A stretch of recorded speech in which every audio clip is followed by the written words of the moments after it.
Won't stay to help, I'll find Liesel on my own. I spin in the dark, feel for a wall, and hold there. I'm facing east, I think. It's all disorienting down here. But the Porta Nigra route should lie ahead, then 2 lefts, a right, another left. I take a step forward. Turn, the voice shouts. Turn around, Fritz. I stop, cold. It's never yelled before. And it sounded panicked. Afraid. Numb, I turn. I turn because I am sleepless and sick with worry and being told what to do, where to go, with even this modicum of authority has my body moving of its own accord. My fingers scramble for the pocket in the slit through my skirt, and I yank out a protection potion. Wild magic will not get me. I down the potion, the earthy, metallic taste a small comfort in the darkness. What will a feeble protection spell do against wild magic, though?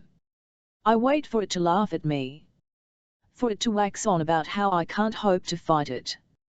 But it's silent now, which is even more unnerving. Did the protection potion cast it away? I take another step, heart hammering, lungs burning, all sight deadened but sound coming in muffled bursts, so I'm not even sure this is the right way, or if back was better. Why am I following the voice? Why am I listening to it still? I reach a turn. If this is the correct way, then I need to go left. I walk. Each step I take draws me farther from the sloshing of feet in water, the shouting of hexenjägers. Are they in the tunnels yet? I start running.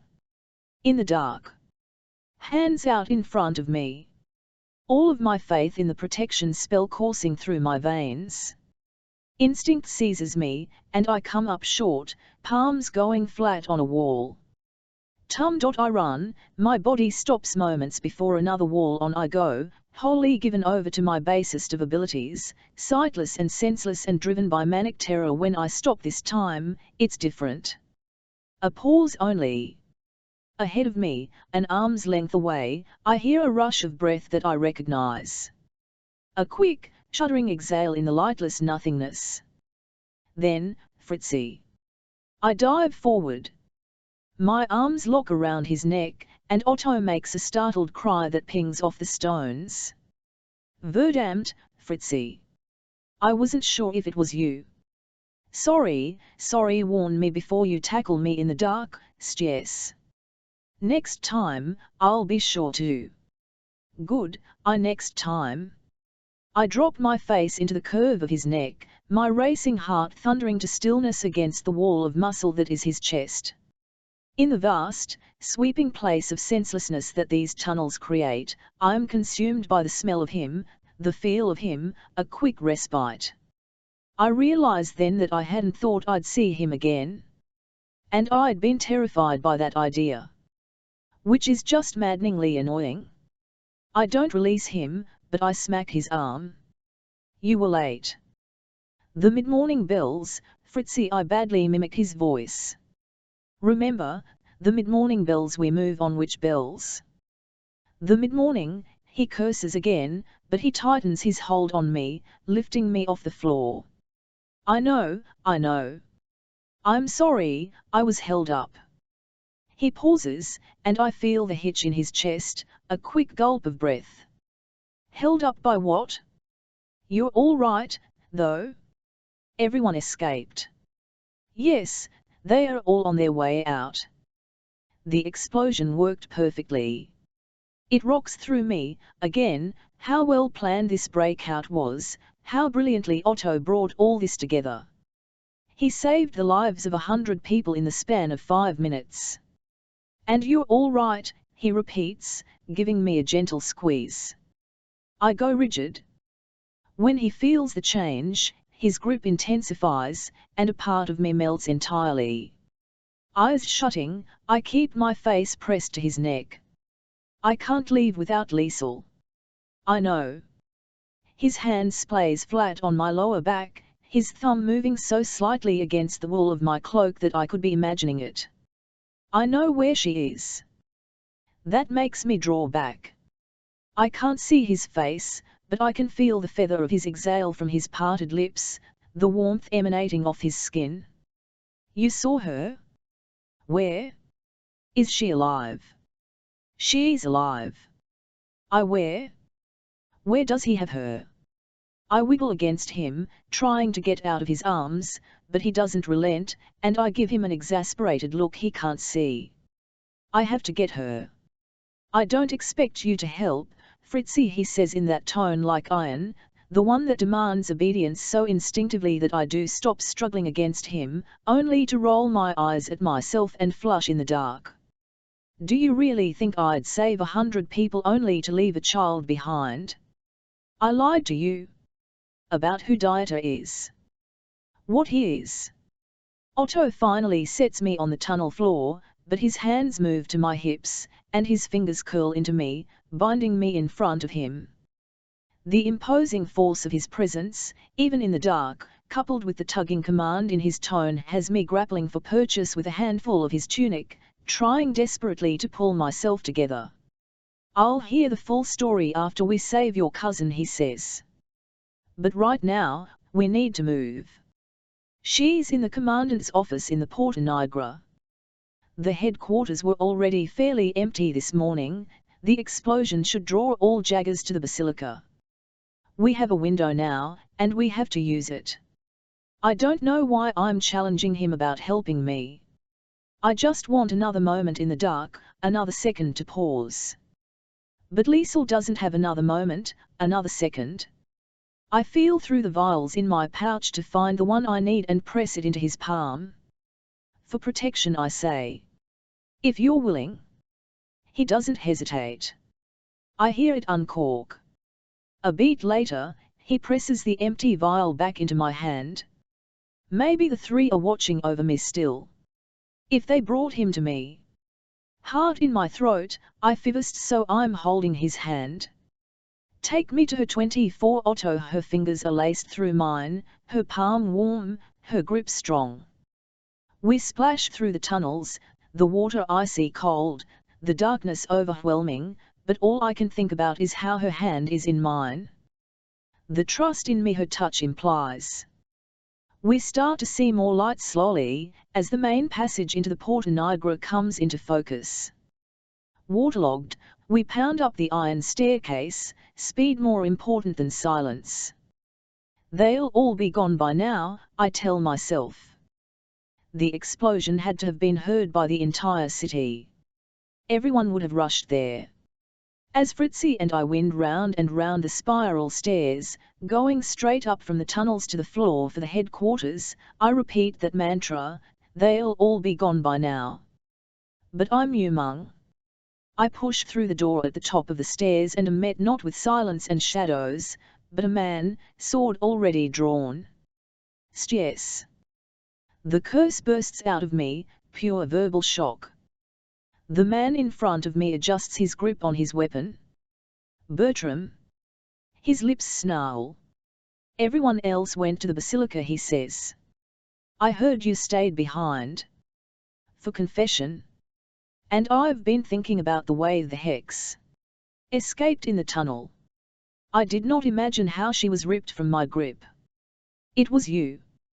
Don't make me fight you, Bertram, I say, still standing in the doorway, one hand on the iron ring. I feel Fritzi behind me, trying to push ahead, but if she has any spells, I don't want to waste them on this excuse for a man. There are other foes for her to fight. Bertram is mine. He looks past my shoulder, and his eyes go wide when he recognizes Fritzi. I knew you were shit, Ernst, but this mist stuck is what you gave up your holy quest for? Her? She's not worth hell, Captain. That's where you're wrong. My muscles tense. I know without a doubt that this'll not end without blood. Not now. But Fritzi is behind me, and after hearing Bertram's insults, she wants to attack. And while it would be pleasing to see Bertram crushed under her power, I need to focus on him while she keeps watch for anyone else. Here's the thing, I say, as much for Fritz's benefit as Bertram's. I know you. And I know there's only one reason why you're here alone. Behind me, Fritzi stills. Now that she knows there's only one man, one whose weaknesses I've dealt with before, she can strategize safely. I shift my leg, my boot touching her foot, nudging. She understands the subtle movement, and she goes down a few steps, giving me room. Who says I'm alone? Bertram snaps. I make an exaggerated show of looking down the empty corridor. I could be wrong, of course. The doors are all closed. But, as I said, I know him. You want to bring the Commandant my head yourself. You are not the type to share glory. Bertram snorts, but there's pride in the sound. He thinks he's already won. I have a sword, he says, turning his wrist so the blade gleams in the morning light streaming through the windows. And I have the strength of a dozen demons, don't you remember? With a growl of frustration, Bertram lunges at me, but his blade glances off nothing, as if there were an invisible shield between us. Fritz's protection potion, I think. I leap back, boots thudding loudly on the iron steps, and pull the door shut. I can hear both Bertram's curse as well as the sound of his sword striking the heavy wooden door. Before he can recover, I push the door open, slamming into his body and knocking him off balance. Stunned, Bertram staggers back, but he's lost neither his footing nor his weapon. I flick my wrists, calling forth the blades hidden in my cuffs. I may not be a true hexenjäger, but I dressed for the part. Daggers? Against a sword. Bertram mocks, steadying his stance and relaxing his shoulders. The fool thinks I intend to cross blades. But I don't hesitate. I throw a dagger straight into his neck.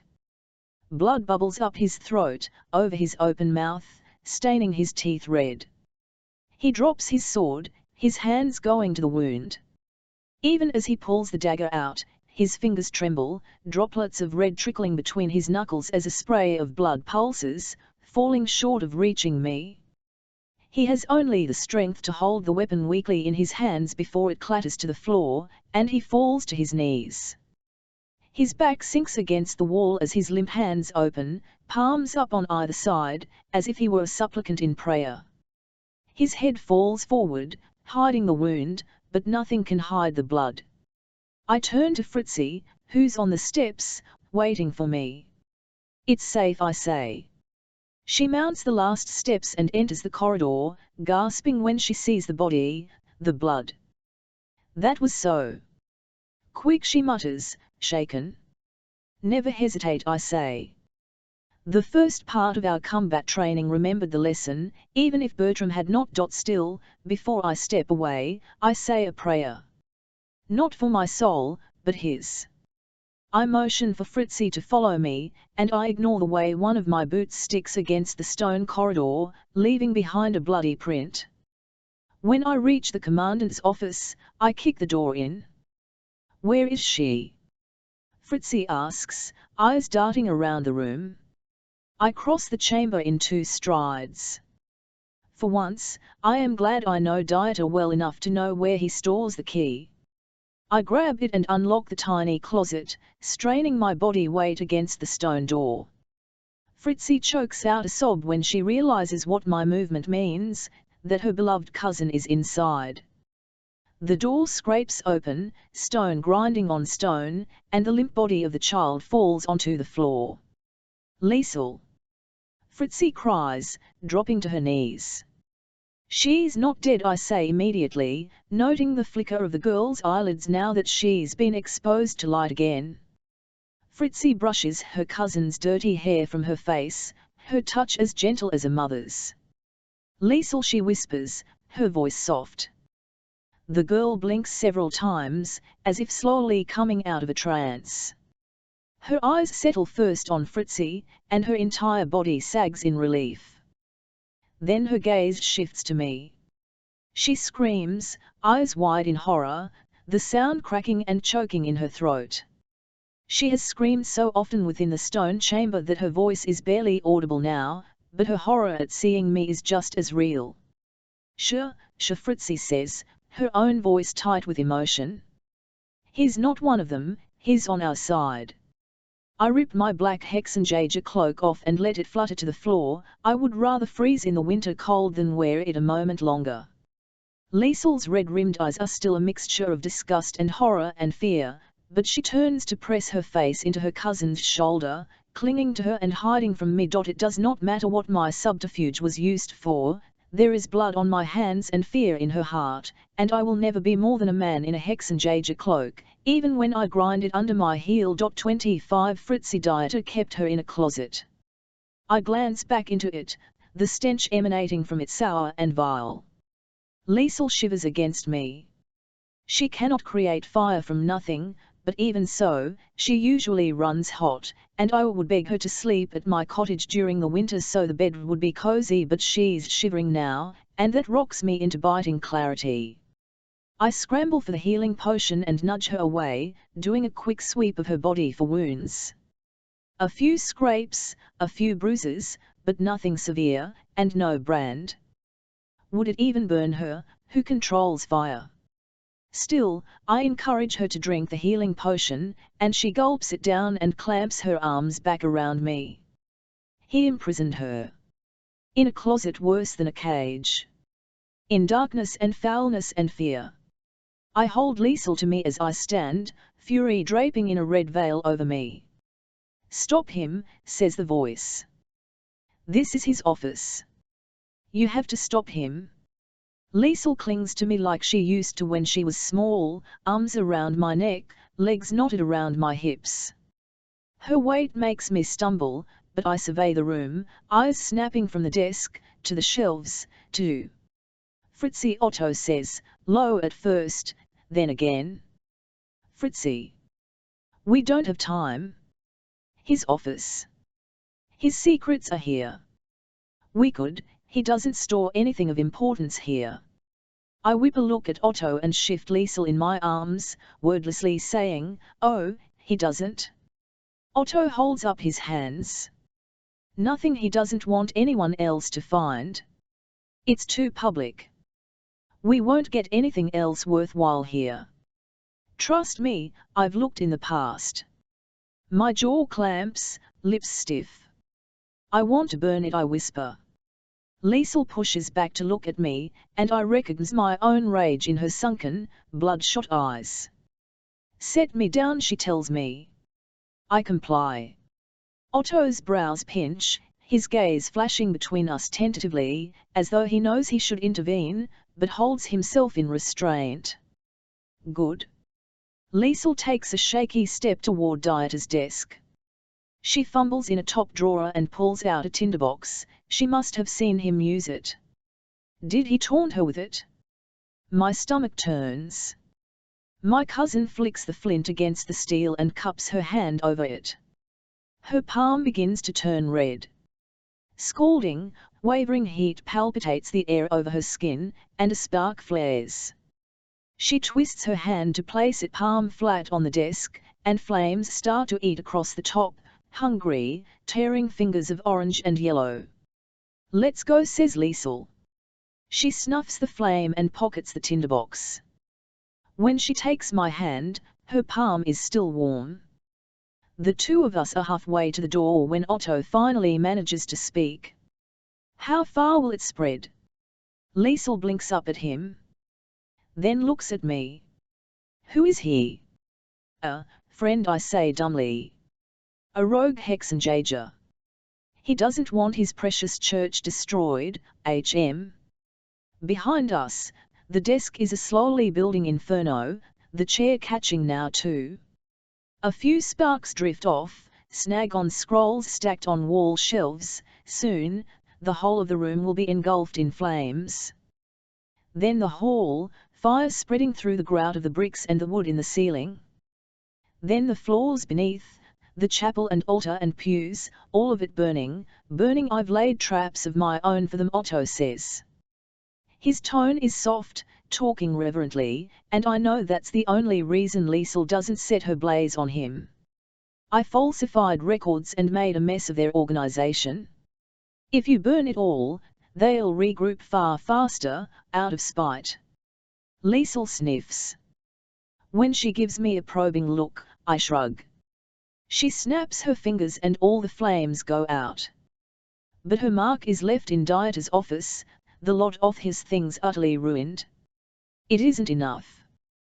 But Liesel sways, eyes fluttering in a dizzy rush, and when I support her again, Otto puts a hand on my arm. We won't make it 10 yards if you have to carry her, he tells me, and then he crouches down to Liesel's level. I know you don't trust me. But please, let me help you. He holds out his arms to her. Liesel stares at Otto for a long moment. I can scorch you to your bones, she says placidly. Otto swallows, the muscles in his throat working. I believe you. She nods and takes a step toward him. He lifts her, cradling her gently in his arms, and she wilts into him, her eyelids fluttering shut. It's a further mark of how exhausted she is, that she so easily manages to relax with him, and my heart fully knots in my throat. Back out through the tunnels, Otto says to me. For as long as we can. If we have to cut up to the surface, we should still have chaos on our side, but it'll be easier if we get all the way to the river. I have a boat waiting. I nod again, throat too thick, the lingering stench of the smoke starting to sting my nose and lungs every blink. I see Mama on her stake. Burr is born.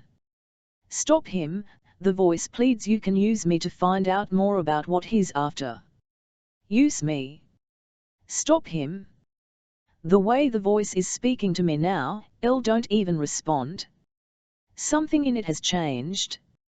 It no longer feels evil, it feels human, desperate and weak, and I ball my hands into fists at my side with a shivering flinch. I'm falling for it, aren't I? This is another step toward losing myself in wild magic, thinking that it doesn't sound evil, that it isn't frying to trick. Otto starts back into the hall. I trail him, watching Liesel's snarled blonde hair bounce over his shoulder. Her eyes are closed, so she doesn't see Bertram's body still lying in the hall, but I do. I glare at his corpse as I step over it. I have one leg on either side of his thighs when his head snaps up. I shriek and flail back into the opposite wall. Otto wheels around, eyes going from my face to my focus, and when he does, he goes absolutely immobile. Liesel, in his arms, moans, but exhaustion has taken her utterly. The lids peel back slowly over Bertram's eyes, his pupils spinning wildly until they fixate on me. Fritzchen sings a voice that isn't his. His lips move in wet, bloody smacks, jaw clicking on each puppeteered motion. Where are you going, mean Schwester? Are you stealing my toy, just like you used to? Naughty, naughty Fritzchen. Dieter, I gasp, hands splayed on the wall, fingers gripping the bricks like I'll find a weapon there. But I have nothing, no more potions, no more herbs, not even a knife. You have me, the voice whispers. Use me. Go ahead and run, Dieter croons through Bertram. Blood leaks down his lips and out of the gaping hole in his neck in twin trickles. Just like we used to play when we were children, do you remember? Run and hide, Fritzchen. I'll come find you. I'll find you and your hexenjäger whore. Bertram's head lolls to the side, rights itself, lolls again, fighting the slice in his neck incrementally until the corpse fixes a blank look up at Otto. TSK, Captain, I slam the sole of my boot into Bertram's face.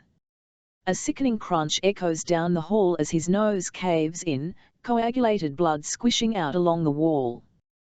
But it silences Dieter's ravings, and I push a fist into my stomach to fight the pulse of nausea at the smear of gore that now coats my boot. Otto stares and stares at Bertram's defiled corpse. I grab Otto's arm. We have to go, I'm the one to say now. We have you used magic, Otto says, flat. His eyes slide to mine, wide still, and I see pieces connecting in him, holes filling. The Commandant. One thought perhaps he had no power, and that was why he was so angry at witches, but he's a witch. Like you. No, I counter immediately, and Otto flinches. Not like me. Disbelief flashes in his eyes, but it breaks, and he gives me a hard look. We're going to have that talk as soon as possible, and you're going to tell me exactly what is going on. Yes, I agree, breathless. It's all I have to give him right now. Otto starts to turn, but I hold fast to his arm. He isn't here like me, I say again. Begging. His face softens. I know, Fritzi. Another too short moment, and then we take off down the hall.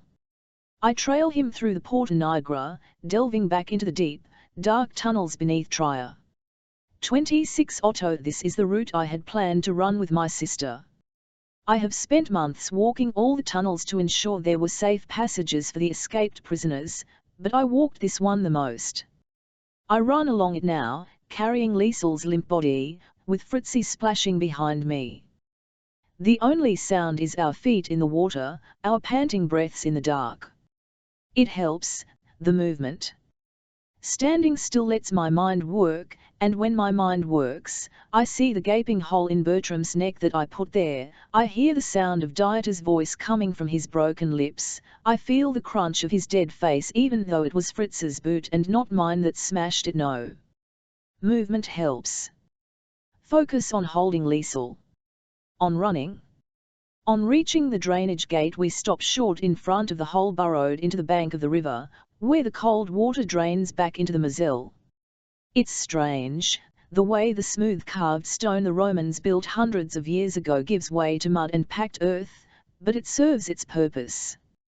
I have to put Liesel down, and all three of us crawl the last few meters, with me in the front.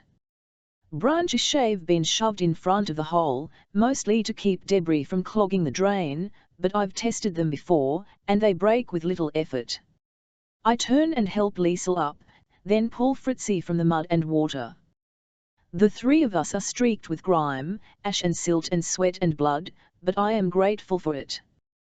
The niceness of my clothing is disguised now, and although I no longer have a cloak for warmth, I also no longer look like a hexenjäger, save for my boots, far nicer than any peasant would have, but a luxury I am unwilling to give up.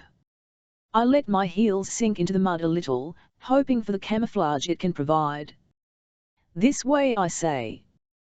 The drainage tunnel put us north, outside the city wall, but not far enough away to avoid being spotted.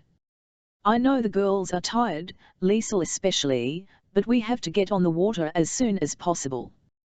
The prisoners I helped set free will be able to disappear, either in abandoned buildings in the city or among friends and family in the country. Their accusers will hopefully be satisfied, the victims will fade from memory and make new lives for themselves. I hope. But I have no illusions about what will happen to me, the traitor, or Fritzi and Liesel, true witches, if we are caught. Where are we going? Fritzi asks as she follows me. We don't even know where we need to go to find your sister, or... Her words fade as the events of the day catch up to her. Right now, the only place we are going is as far away from here as possible, I tell her, the confidence in my voice spurring her to keep moving. When I had planned the escape with Hild, we had intended to take a boat from the Moselle to the Rhine River, then south to the city of Strasbourg, and restart our lives in France. We have a distant relation in that city by the border, and it seemed far enough away from Trier. Now? I don't know where Hild even is, but I do know where Dieter is, and that is where I don't want to be. The river is fastest, I say. We have to get out of this diocese. I already weighed the options even before knowing fully what was at stake, and the plan doesn't change now. If we go east, with the current carrying us, we can go faster than we could ride by horseback. Not that we have horses, Fritzi muttered. Dieter does, I remind her. She pales and nods grimly. Once we get to Koblenz, we... I take a deep breath. We figure out where next to go. At least that city is larger, right on the Rhine, and we will be able to disappear among the crowds. And we'll be at the very edge of the Archbishop's power. Deeper along the Rhine Valley, the Protestant princes rule. The politics of religion may work in our favor. The boat I bought earlier is small, clinker-built, and with a pair of oars. I purchased it for far more than it was worth as the seller saw my desperation, but the size is to my benefit. I am able to pick it from the hiding place under some brush and half carry, half drag the thing to the water. 2 satchels inside hold spare blankets and clothing, dried food and empty skins to fill with water if we have to leave the river. I keep all my money on me, enough gold, I hope, to see us through the journey. Once the boat is on the river, Fritzi helps Liesel clamber in, then steps inside herself while I hold the bow. I can help, Fritzi says, picking up one of the oars. I push the boat deeper into the river and then use my momentum to throw my leg over the side and get in. Ripping, muddy, and tired myself, I grab the oar from Fritz's hand and use it like a pole, getting us out of the shallows. No need to row, I tell her. The current'll do most of the work. Still, I grab the other oar. She raises an eyebrow at me, but I ignore her, rowing us so we'll move faster than the current. My hope is that the hexenjägers searching for us are still in the city or the tunnels. Speed is the only thing that can save us now. The river is always crowded, it's cheaper and faster to transport wine and hay and lumber by water. My little boat is typical of those used to ferry people across the river for less coin than the toll at the bridge. I look like a ferryman, hunched over the oars with 2 female passengers who keep their heads ducked, huddled under their cloaks for warmth. I row until my shoulders ache, and then I row more. Liesel sleeps, her arms spread wide, and Fritzi pets her hair, murmuring to her. There are shouts along the river, larger boats vying for better positions, good-natured calls among the men from one boat to another. Several of the boats have sails, but without wind, oars and poles are used more often. Trier slips away. I focus on the oars. The slap of wood on water. Splashing and creaking. I am a cog in a mill, cranking the boat forward, forward. It's midday. Fritz's voice cuts across the cool air. I glance up, sweat stinging my eyes, and that both girls are sitting, their eyes on me. Fritz's brows are creased in the middle, concern etched on her face. Midday. The time Dieter had intended to start the fires. You can stop for a second, Liesel says, as if my attempts to save her life have annoyed her. I flex my fingers, realizing for the first time that they are numb. Where are we? Liesel asks. We shouldn't stop until Zell or Koschm, if we can help it, I say. I try to force my fingers around the oar, but my shoulders scream in protest. I look up at Fritzi. Do you have any potions for strength? I ask. Something to keep me rowing? No, she says in a small voice. Okay. I nod, thinking to myself. There are remarkably few boats here, away from the main city. I can go ashore, find some herbs, just tell me which ones. You can make something that will help me row faster, yeah? I don't need to sleep. Yes, you do, Fritzi says. And no, I will not make you such a potion. But I don't care, Liesel says. Let his heart explode from overwork. I care. Fritzi snaps at her. You care about his heart. Liesel says snidely. A blush creeps up Fritz's cheeks, but she turns to me with ferocious eyes. We are too exhausted. She turns to the side of the river. The trees are thick. If we pull the boat up, we can hide here and rest. I don't like stopping.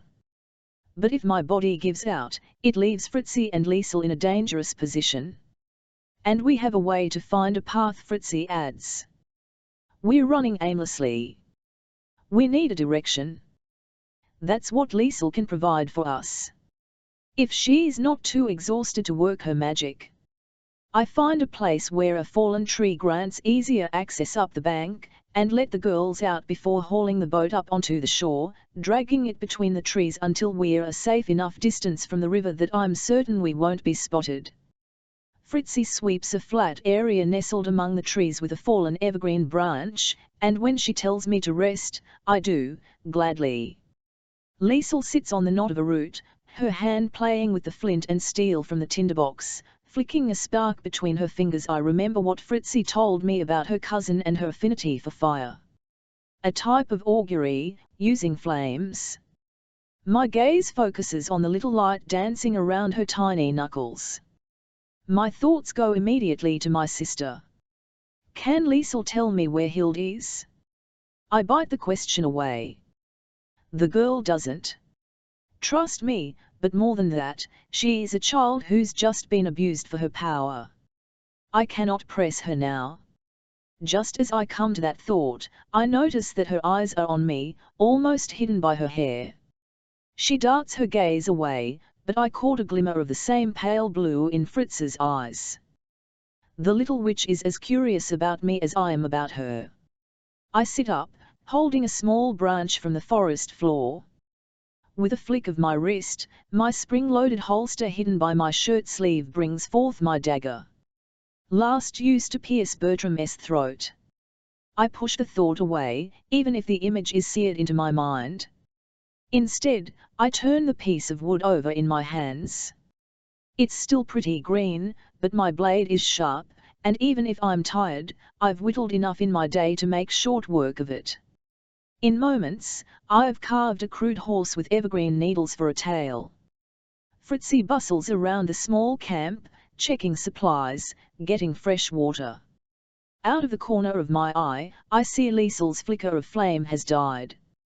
She's watching me, but when I look up, she jerks her head away, staring into the forest. I toss the little wooden horse at her, and she snatches it from the air. I chuckle, and she scowls, dropping it as if I'd thrown her a dead mouse. I lean back against the tree trunk and notice that Fritzi has stopped to watch our strange showdown with an unabashed smile on her face.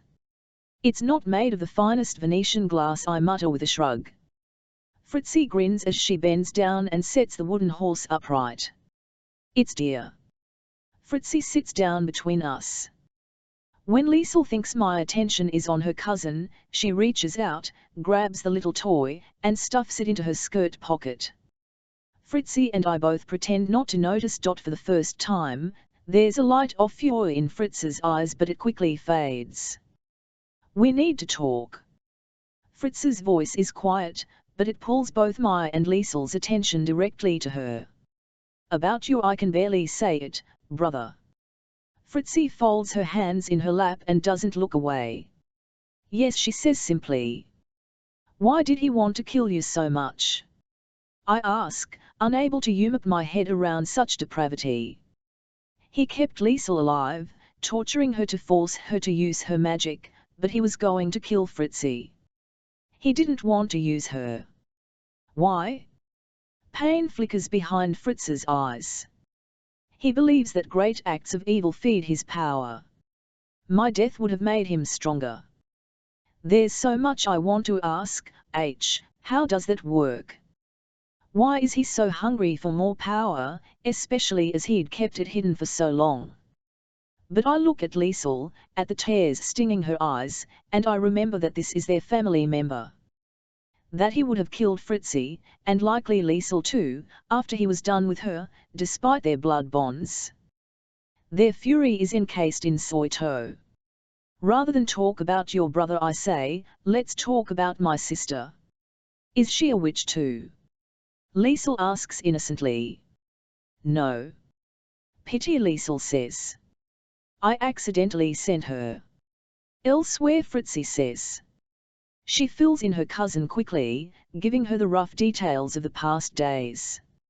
A protection spell shouldn't have done that to someone, Liesel says. There's something wrong with my magic. Fritz's voice drops. It was stronger than it should have been with Otto's sister.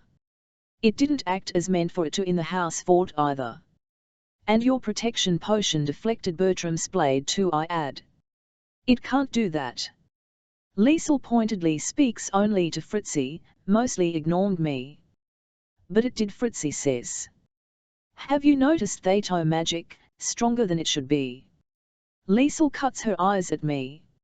She doesn't like speaking about magic in front of someone who still, even under the grime, looks like a hexenjäger. She pulls Fritz's ear down, whispering something to her, and whatever she says makes Fritz's grim face fill with sorrow and worry. Do you think you can do a little? Fritzi asks her cousin. Liesel nods tightly.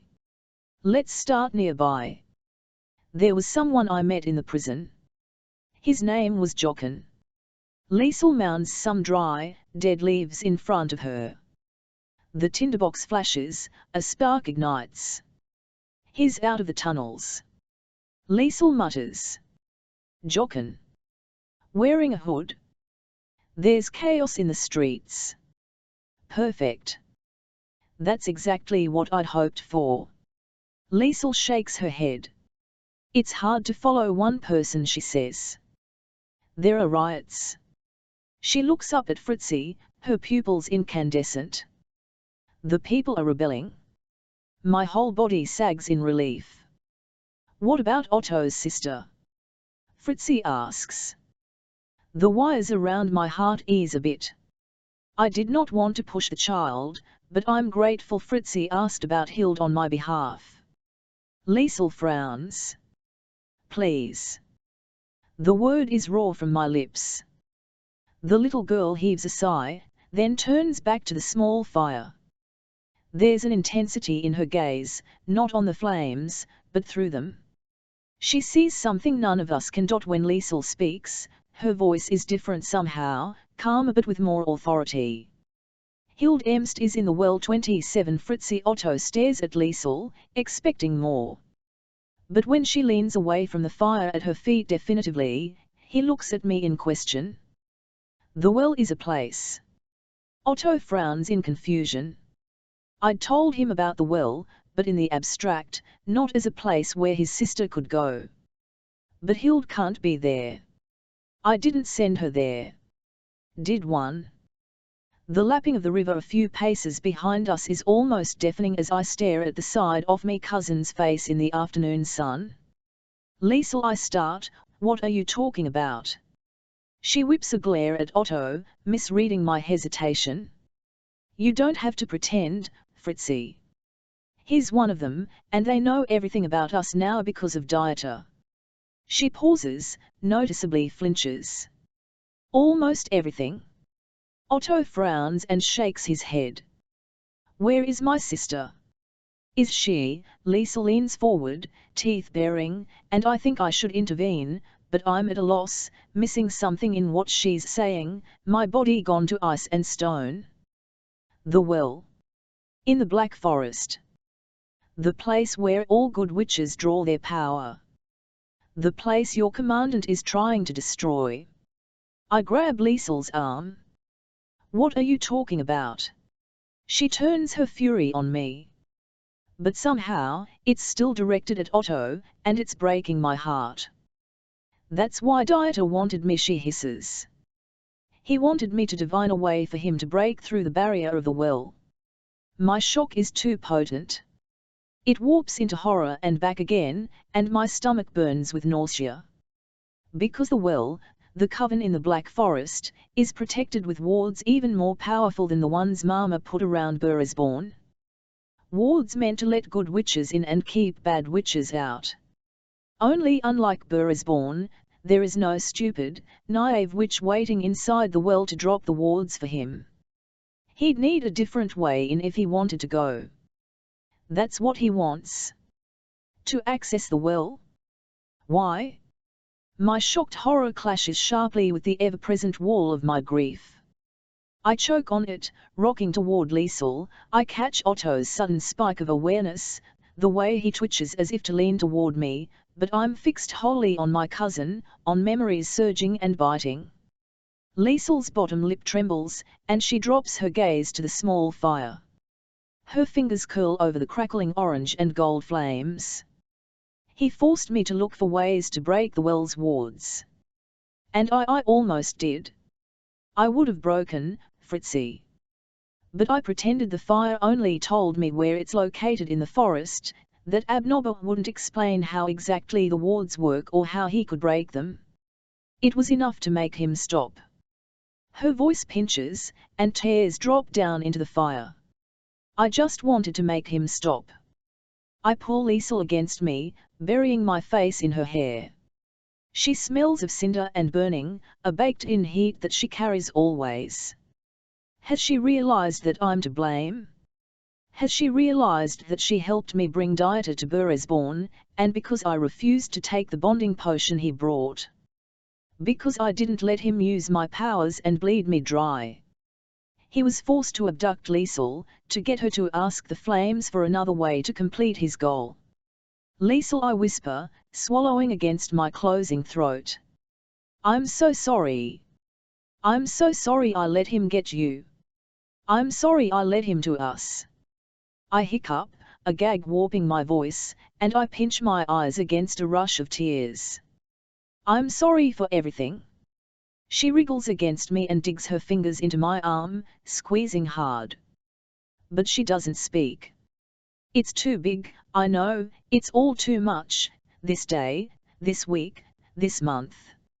In a flash, she shoves away from me and glares at Otto. But why is his sister in the well? Otto looks at me, the same question on his face. The well is in the Black Forest, he clarifies. My tears freeze on my cheeks. He glances at them, back up at me, and I see his hands flex where they have gone lax on his knees. I press the heel of my palm to my forehead, and on a deep breath, I explain one of the greatest secrets of my people. How the goddesses blessed a coven of witches to protect the source of all our magic and hid it deep in the Black Forest. How witches have run there over the past years to escape the hexenjägers, but the journey is perilous, to cross so much of the empire, but some have risked it, if only for the safety it offers. And that had been my sole focus when I'd stumbled onto Hild's cottage. Finding Liesel, getting us to the well. To safety. That was the spell I cast on Hild. Protection. You sent my sister to the Black Forest, Otto says when I've finished. I can't look at him. My eyes are on the forest's undergrowth, the flames still burning at Liesel's feet, kept alive by her grip on the magic.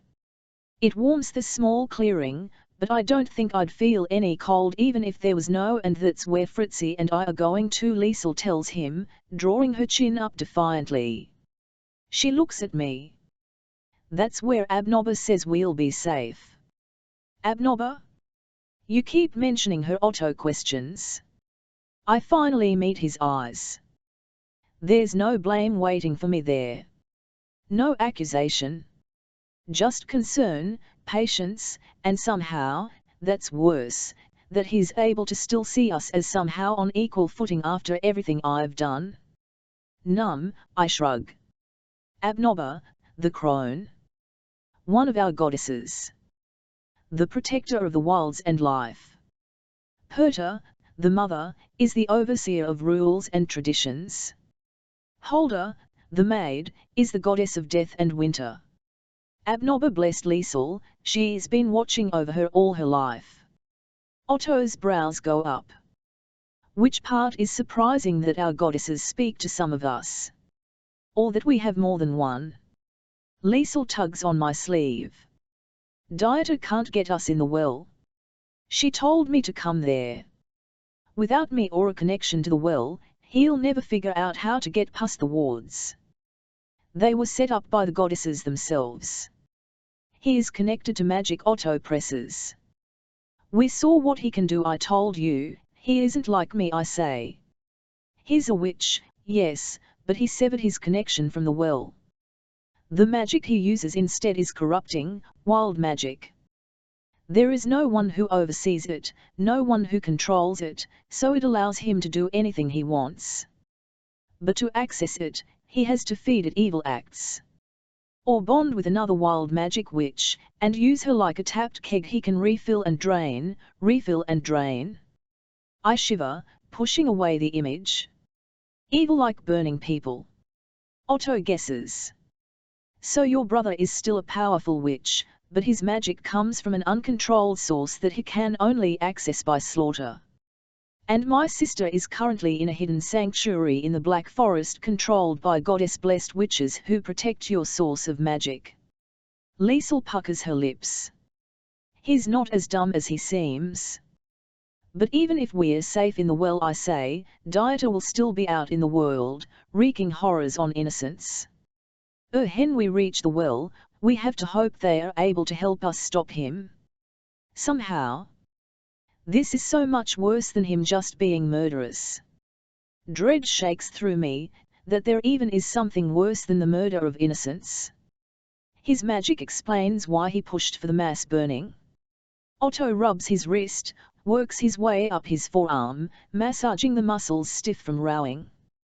He was going to use all the deaths to charge him with enough magic to break that barrier, with Liesel's help. Magic has been new tong lately, I say. Because he's attacking the well's barrier. But I twist to Liesel. Why did Dieter want you to get him into the well? What does he want with it? Liesel brushes her palms on her soiled skirts. He kept saying he'll get more. That little tricks like my pyro-augury would be child's play after. She looks up at me, tears brimming her eyes, and my guilt turns into a beast of teeth and claws at how exhausted she is. We haven't rested, she's barely touched the rations I laid out for her, and here I am, forcing her to relive what he did to her. But she sits up straighter, her gaze boring into my soul. He's not just trying to break the wards that protect the well. He's trying to break the well. He has wild magic, but if he has access to all magic without needing to be connected to the well, there will be no limits on what he can do, no requirements of sacrifice or evil acts or rules. He'll have all the magic in the world. He's already started trying to break the wards from here, but nothing of what he's done so far has brought them down or even really hurt them. My chest goes cold, matching the frigid wind that drifts past us, fluffing the hair around Liesel's face.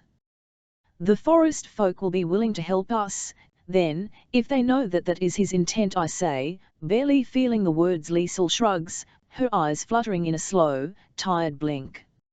I tried to figure out what all he knows, but no, you've told us enough. I cut her off. Rest now.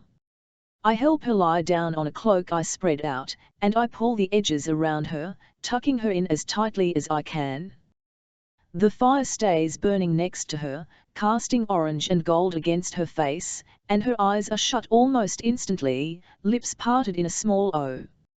Her hand is clasped under her chin in a fist, and I see the edge of something sticking out of her fingers, pine needles. The little animal Otto had carved. My chest mists, aching. I remember when she was a babe, how she'd slept like this in my Aunt Catherine's arms. Holding a toy. Innocent, soft. Tears sting my eyes again, and I sniff, hard, looking up into the wind to dry them. Our paths align, at least Otto says softly. We can make for the Black Forest. Using the rivers, we can reach the Toen of Baden-Baden. It borders the forest. I hang silent for a long moment, wondering what conversation we would have if our paths did not align, if his sister was elsewhere, but Liesel and I still needed to get to the Black Forest. To the well that Dieter is trying to break into, to corrupt. I'm going to get more firewood, I say. It's a lie, Liesel's fire will burn now without added fuel. Otto doesn't know that. I shove to my feet and push into the forest, trying not to move too frantically, but the moment I'm far enough away from the makeshift campsite, I run. I only get a few paces before I realize how utterly stupid.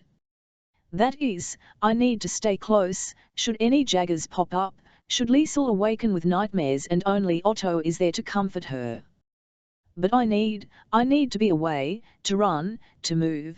I drop against a tree, and all the sobs I've fought down, all the grief that's been waiting patiently in my gut to destroy me, finally comes out.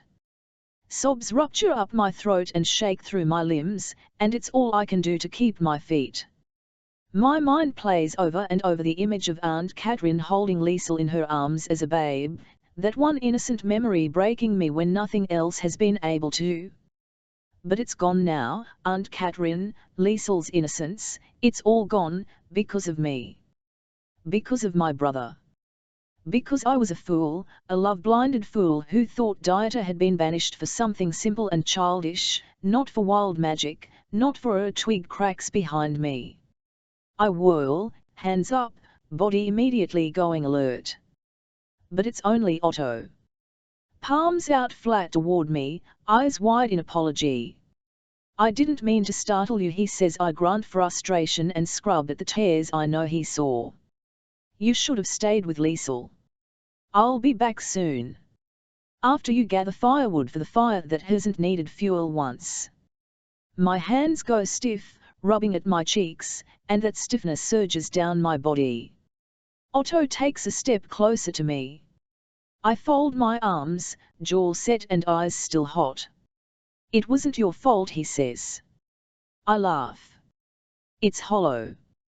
You have no idea what is or isn't my fault. I know your brother. And I know his madness is nothing you can control. But it is. My voice croaks, drags against my tongue until I swear I can taste blood. Because I let him in. I let down the wards that protected me, coven. I let him into Burisborn. Me. I did that. I'm the reason. I gag on a sob, and then I'm falling apart anew, sobs ripping me in half, half again. I'm the reason they are dead. He killed them all. Because I let him in and refused him. Refused him. It all pours out. Words I can't stop now, they are free. He came to Burisborn to get me. He wants me to bond with him. That potion I told you about. The one that can connect a witch to another person, two witches bonded, though. Two itches who use wild magic, bonded by that potion, he'd have all the power he needs. He'd use my body like an extra store of magic, and he's so powerful I'd be unable to stop him. But you have to take the bonding potion willingly. Yes. So there is no fear of that happening. He says it simply. Like that's the only thing that mattered, and it's taken care of, so we're fine. I frown at him, head cocked. Didn't you hear what I said? I let him into my home. I betrayed my coven. All of this happened because of me. I expect Otto to leave. He knows now. He'll walk away. Did you know what he'd do? He asks quietly. Did you know what he wanted before he came? I swallow once, twice, trying to force my agony back down again, but it's awake now, and it's demanding I crumble. Hands over my face, back against I manage to shake my head. No, I thought he'd just come home. I missed him.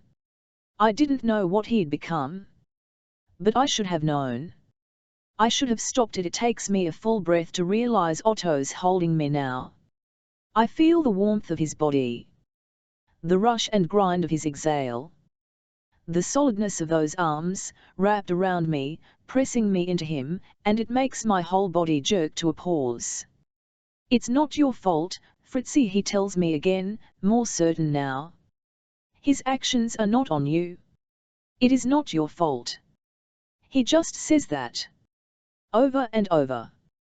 And I'm crying again, sobbing into the cave of his arms, letting him hold me in this frigid forest, on the run for our lives, as if we have time to indulge in my grief right now. But he strokes my hair and murmurs reassurances. It's not your fault, your family would forgive you, you're safe now, Fritzi, and I have to believe I'm dreaming. When I find my breath, tears ebbing just enough, that's what I say. Or demand, my tone low and surprisingly angry. How are you real? Otto stills, hand in my hair. I push back to look up at him, knowing I'm well beyond a mess now, but he smiles at me, a confused tilt. You're all contradictions, I say, hands fisted in his shirt. You were, until recently, an honorable hexenjäger. And now you're a man who's comforting a woman he should be furious with, at the very least, if not disgusted by. He shakes his head, hands on my elbows. Why on earth would I be furious or disgusted by you? Because of what I've done. To my coven. To you. To your sister. All the trouble I've made for you, and I've made no trouble for you.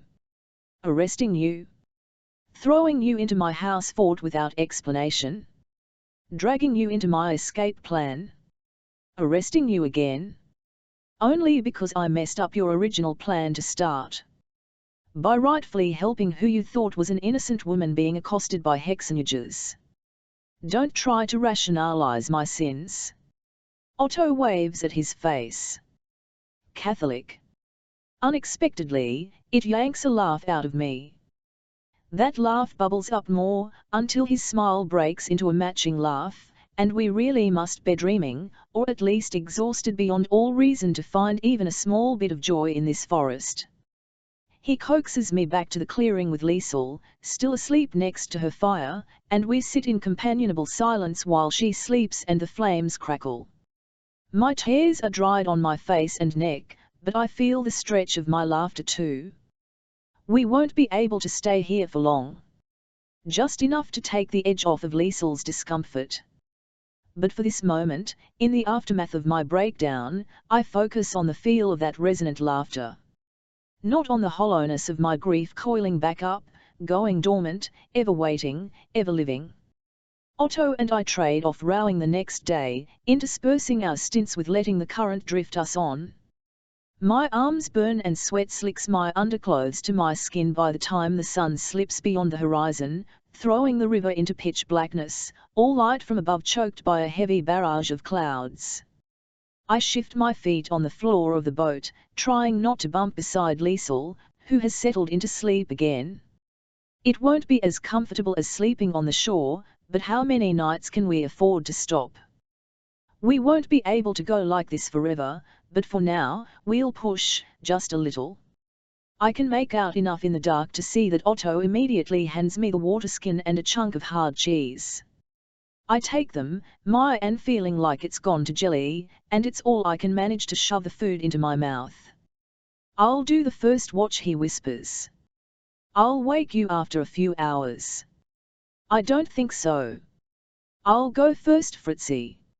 I don't trust you to actually wake me up when it's time to switch. I wouldn't. I think you'll let me sleep as long as I like because of your stubborn male pride, and then you'll just suffer being sleepless tomorrow. So I'll take the first watch, and I'll wake you up when it's time. There's a pause. Then a rumble of his frustrated sigh. Verdammt, Fritzi, could you just... He stops, and he takes a long, settling breath. Please don't fight me. Sleep first. I'll wake you up. I promise. If we could see each other beyond shapes in the dark, we'd be glaring. I sigh dramatically. I'll let you win this one. I swear. I can hear his eyes roll. Whatever gets you to sleep.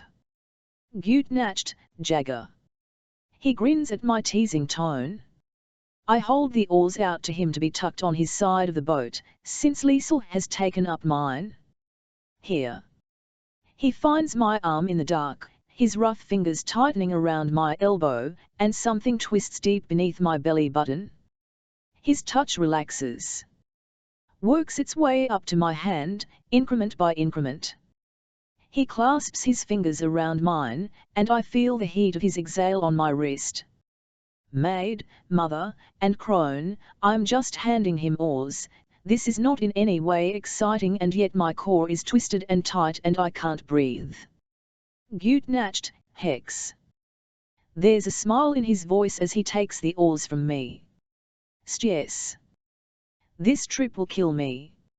I settle into the boat as best I can, my stomach fluttering, curling into myself the same way Liesel still is, using my an as a pillow and knees to my chest. It's only thanks to being racked with exhaustion, and hopeful that I will be less distracted once I've actually slept, that I'm able to even entertain the idea of sleep. The moment my eyes close, the sway of the boat wraps around my mind, and I slip deep into darkness, down, down. The forest around Burisborn is burning. Every tree, every leaf, every blade of grass. I spin, but I cannot think of how to stop it. What spell can I use? What can me use me? Stop relying on these limitations. The voice comes from behind me. I will not turn around. I will not. Smoke thickens, delves into my lungs, and I cough, tears springing to my eyes. Do you hear the voice, too, Fritzichen? You do, don't you? In front of me, Dieter materializes out of the smoke. Use me. The voice begs. I am trapped. Dieter, the voice, both terrify me to my soul, both leave me grasping for what to do as the forest continues to burn, burn. Dieter takes a step closer. You think you escaped me? Go ahead and run, mein Schwester. I don't need to chase you. I know where you are going. I know what you will try to do. I know everything, because we are the same, don't you see? We are the same, and before the end, you'll beg for my help. He grins. Or for my mercy. Either way, you will beg. My mouth opens, but I can't speak. The smoke is too thick, the air choked with ash and the stench of fire, and I'm vibrating with fear, the look in Dieter's eyes. This is a dream. I know it is. Wake up, I stumble, frantic, turn away from him, try to run, but the voice. The voice that was behind me. It's the tree again, the tree I dreamed about days ago, branches stretching high into the sky. It alone doesn't burn, limbs bare in winter's fallowness, and it towers over me in such a shock of presence that I go to my knees. Is it the origin tree? Why is it speaking with the voice of wild magic? He lies to you, the voice says. The branches pulse, quaking. He lies. You are not the same. And you will save us all. 28 Otto. Once we reach Koblenz, we turn south, going against the current, which takes considerably more effort than I would like. But the Rhine is even more crowded than the Moselle, which works to our advantage. We are one small boat among dozens of others, slipping through the shadows of the larger ships. No one bothers to question us. When we pay the tolls at towns to continue down the river, the Catholics assume we are Protestants, and the Protestants assume we are Catholics, and neither bothers to ask as soon as my gold is in their palm. Some nights, I pull the boat out of the river, and we make a campsite under the trees, stretching our legs and walking while we have the luxury. When it snows, we flip the boat and use it as a roof to protect us, curling together for warmth. Even without a fire, Liesel's natural warmth is enough to keep us all comfortable. Liesel may have hated me for the black cloak I wore when she first saw me, but she's warmed up to my presence. She only threatens to murder me in my sleep a few times a night, a marked improvement in our relationship. Castles speckle the cliffs that rise on either side of the river. Some are monstrously huge, others are tiny, each one owned by a paramus or a noble clutching at land. Most of the castles are so close together that, were we to stand on the parapet of one, we could see the next. These men are made rich from the vineyards the Romans built and the tolls their soldiers collect along the river, and they use those funds to squabble amongst each other. One night, we make camp near a sheer cliff made of pale rock, dividing up my stores. I'll need to replenish supplies soon, but even Liesel can see the way my shoulders are more relaxed than they've been since we started Raumg. What are you so happy about? She grumbles. We're down to the hardest strands of jerky, so inedible that we have to soften it with water from the river before our teeth can tear through the dried meat. See that castle? I point to the nearest one. It belongs to the Count of Katzenelbogen. Fritzi and Liesel glance at each other and shrug, not grasping my meaning. It's the Cat Castle, I say, using the more commonly known nickname. Protestant sympathizers. The one we passed earlier, though, the little grey rock castle? That was the Mouse Castle. Silly names, but easy to remember at least. The mouse is allied with Trier. But the cat is not. Oh, Fritzi breathes, gathering my meaning. We're outside the Archbishop's influence now. Every day we row from now on, all the way to the Black Forest, we're pulling farther and farther from his reach. Liesel hums a little tune to herself, about the cats that catches the moors. But Fritzi doesn't seem to share my relief. Dieter's not Catholic or Protestant, Otto, she reminds me. He doesn't care about the principalities or the borders. You're thinking like a man, not a witch. I scowl at the little campfire we'd dared to make to warm ourselves and our food. I had wanted to make them feel safer. But nowhere is safe. Not with Dieter following us. The farther south we go, the flatter the landscape becomes. Fog clings to the shore, weaving around the trees that are barren of leaves but still speckled with mistletoe, bright green balls clinging to the spidery branches. Towns give way to villages, small clusters of homes that puff smoke from their chimneys into the already grey sky. We go whole days seeing nothing but fog. Although the land near the river is still fairly flat, we start to see mountains in the distance, the dark green of the forest. We passed Speyer, and then the river bent farther south. That's probably France, I say, pointing to the right side of the river. If we go much farther, we'll hit Switzerland. Liesel and Fritzi exchange a glance. We all knew that the river couldn't take us directly to where we wanted to be, but the boat has been a safe haven, a liminal place where time and danger seem to be behind us. Do we know where in the Black Forest to go? I press, glancing at Liesel. The forest is huge and mountainous. I don't know of anyone who's trekked through all its depths, not even the Romans, who notoriously feared the dark shadows of impenetrable trees.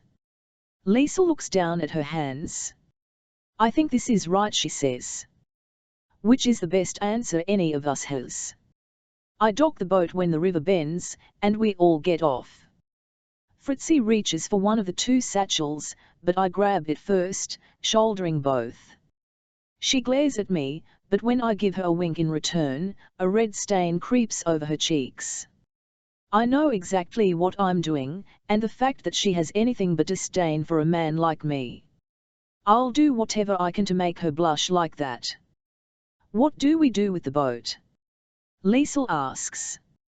I wish we could sell it. There's no one around, though, and even if there were, selling it may draw too much attention to us. My coin purse is almost empty after so much time on the water. I wonder what day it is. Surely not the New Year yet? I heft the bags on my shoulder again, they are far lighter than before. We need supplies. We'll come across a town before we reach the forest. Fritz's voice is full of confidence, and Liesel accepts her words easily, but there's a flash of worry in her gaze. We may have to live off the land, a hard thing to do in a bitter winter. Liesel trots ahead, but I grab Fritz's hand, rubbing my thumb across her knuckles. We will get more supplies, I tell her. I will protect you both. I cannot put the full meaning of what I want to say into words, but she seems to read the promise in my eyes. Her shoulders relax a little, and together, the three of us venture from the shore into the hills. About an hour of walking brings us to a cottage, built along a branch. There's evidence that the land was once used as a mill, an old, broken wheel still partly in the water, but the building is falling to ruins. We're probably close to a town, I say. I'm about to suggest that we stop and shelter from the cold in the mill house, but as I think the thought, the door opens. It isn't abandoned after all. An old woman calls, stepping out. What are you doing here? I hold my hands up, palms open, to show that we mean no harm. Just passing through. Her eyes slide from me to Fritzi, then Liesel. Despite our ages, it's clear that she guesses that Fritzi and I are wed, and Liesel is our daughter. Still, we are strangers, and the one prevailing rule of the land is to not trust someone you don't know. It doesn't matter that we are all German, we don't belong. Liesel pushes her way in front of me. Please, Oma, she says in a pathetically small voice. I'm so hungry. Liesel. Fritzi hisses. We're far enough away that the old woman can't hear her. What? Liesel whispers back. We are hungry. And I'm tired. I can see the old woman's resolve melt under Liesel's pleading gaze. That child has more venom than an asp in her veins, but God gave her shining blonde hair and big blue eyes and the perfect pout on her lip to make the Holy Roman Emperor himself give her castle just for asking. Come in, the old woman says, gesturing for us to enter her cottage. She has porridge bubbling in the cauldron over her hearth and bottles of beer set on the table, wares she likely intends to sell in a nearby town. She scoops out a bowl of thin porridge for Fritzi and Liesel, but waits until I press a coin in her hand before she gives one to me. Apparently my silver is enough for beer as well, and the old woman pushes a bottle at each of us. I give her another coin, and she wraps up some bread and cheese in a cloth for us to take with us, pushing more bottles of beer toward me. I stow the goods in my satchel, grateful for the weight.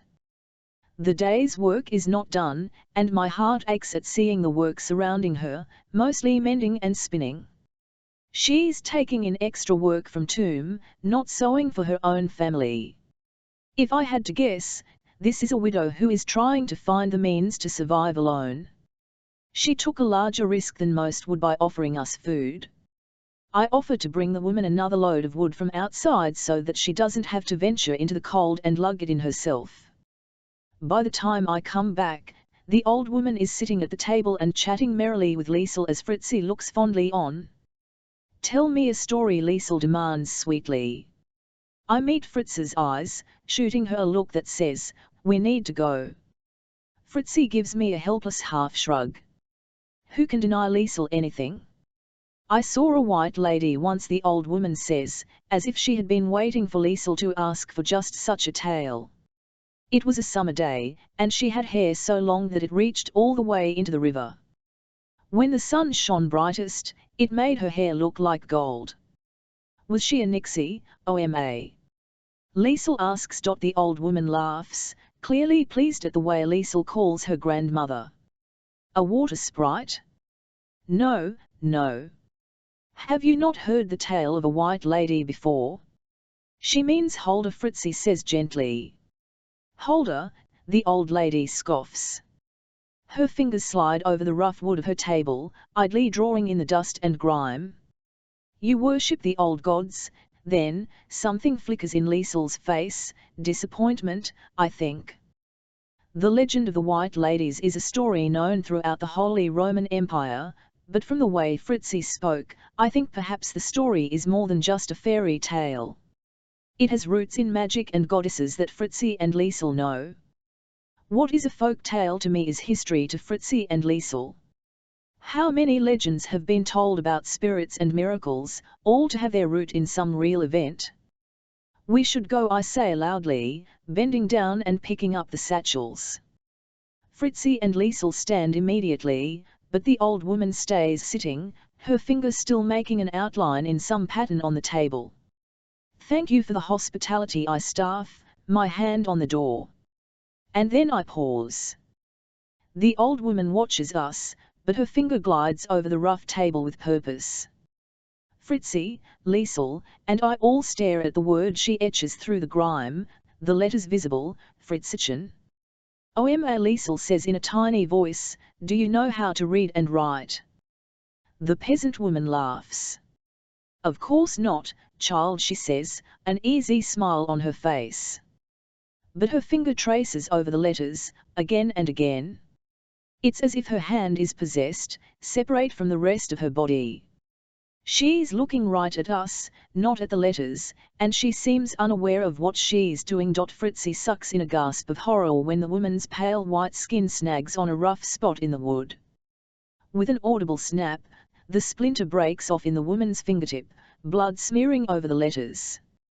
Despite the obvious pain that such a rough splinter must cause, the old woman doesn't even flinch, her face showing nothing but a pleasant smile cutting through the tinkles on her face. "Please stop," Liesel says, barely audible. "Stop what, child?" the old woman says. A cold, empty feeling washes over me. Is this what Dieter wanted to do to Fritzi? Drain her of her magic, herself, and leave her as a shell, an empty doll he can command like an automaton? Fury, white-hot and searing, replaces the horror. I will never let him do this to her. I will kill him not only for what he has already done, but for what he wants to do. I will kill him, and if God takes issue with that sin, let him stay my hand directly, for nothing short of that would stop my blade. We should go, I repeat, trying to keep my voice calm for Liesel's sake. I feel for the door behind me, too disturbed to take my eyes off the woman. I get the door open, and Liesel tumbles outside into the cold. I take a step back, grabbing Fritz's hand and squeezing hard. Fear radiates off her, and I pull her close, letting her hide her face in my shoulder as we stagger back outside. I keep my arm tight around her waist, supporting her and hoping that she can feel how I will do anything to protect her. The old woman's eyes lock onto mine through the open door. And for just a moment, as Dieter's possession of her body lingers, they are pale, eerie, and soulless. 29 Fritzi, he's following us. In all our stops along the river, I tried to scavenge what herbs I could, but winter bears dawn relentlessly, and I barely had enough for one protection potion that I used to ward our boat. A lot of good it did. As we trek through thin, sparse winter trees, I grab handfuls of mistletoe from low-hanging branches. I rush ahead and use the time until Liesel and Otto catch up to shift TLN off the snow and dirt, but there is nothing this time of year. I always relied on my dried stores through winter and early spring, and I feel their luxury now, how very useless I am without proper supplies. Still, I gather the mistletoe into my empty vials. It's mostly for luck rather than protection, but it will have to do, and I whisper spells over the makeshift potions as we walk. I slip a vial into each of our pockets, and I stick sprigs of mistletoe in Liesel's braids. I'd used icy river water to wash both of our hair as best I could yesterday, and she'd heated her hands to dry the chill.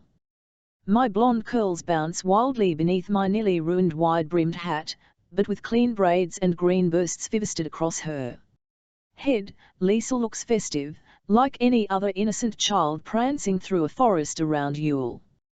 It won't be enough, though. Dieter will laugh at these attempts to block him. He'll possess the next person we come across, or maybe Otto. The three help me. He cannot, my brother will not take him. How is he possessing people? Could he do such a thing to me? No. It has to be willpower, him affecting those who aren't suspecting invasion. We'll resist him. We have to. I'm locked in worry, murmuring another spell over a bundle of mistletoe in my hand, when Otto touches my shoulder. Fritzi. Look. I whirl, on alert. Instantly before us, just down a slight decline, is a town hugged by the Black Forest. It's the largest we've seen since sailing through Koblenz, not quite as large as Trier, and far less orderly. The whole mess of streets and buildings tumbles out from the thick edge of the forest's blanket, rippling across this clearing, no walls to hem it in. A few bridges arch over swamp-like offshoots of rivers, and though it's getting late and the setting sun should be chasing everyone inside, each bridge is alight with torches and good-natured cheers. From deep in the Tofen, music plays, a few different overlapping songs fighting for dominance from a bonfire-drenched center square. The light and levity combats the heavy density of the forest beyond, both sensations pulling my attention equally, the vast darkness of the black forest, just there, finally, we've made it, and the buoyant joy of a town in celebration. Baden-Baden. Liesel looks up at Otto. He smiles at her. Just in time for a party, it seems. Liesel brightens. Her cheeks are rosier, not quite fuller, but not as gaunt. I have seen the way Otto slips her some of his rations. I have seen the way he always looks at her upon waking, making sure she's here still and safe, before we trade watches. And I have seen the way Liesel has the little animal he carved for her in her skirt's pocket, the way she checks on it every once in a while. Liesel starts down the hill, humming one of the songs we can hear playing. Fritzi. I know that one, HM, there are angels singing, HM, the bells are ringing. How do you know a Christian carol?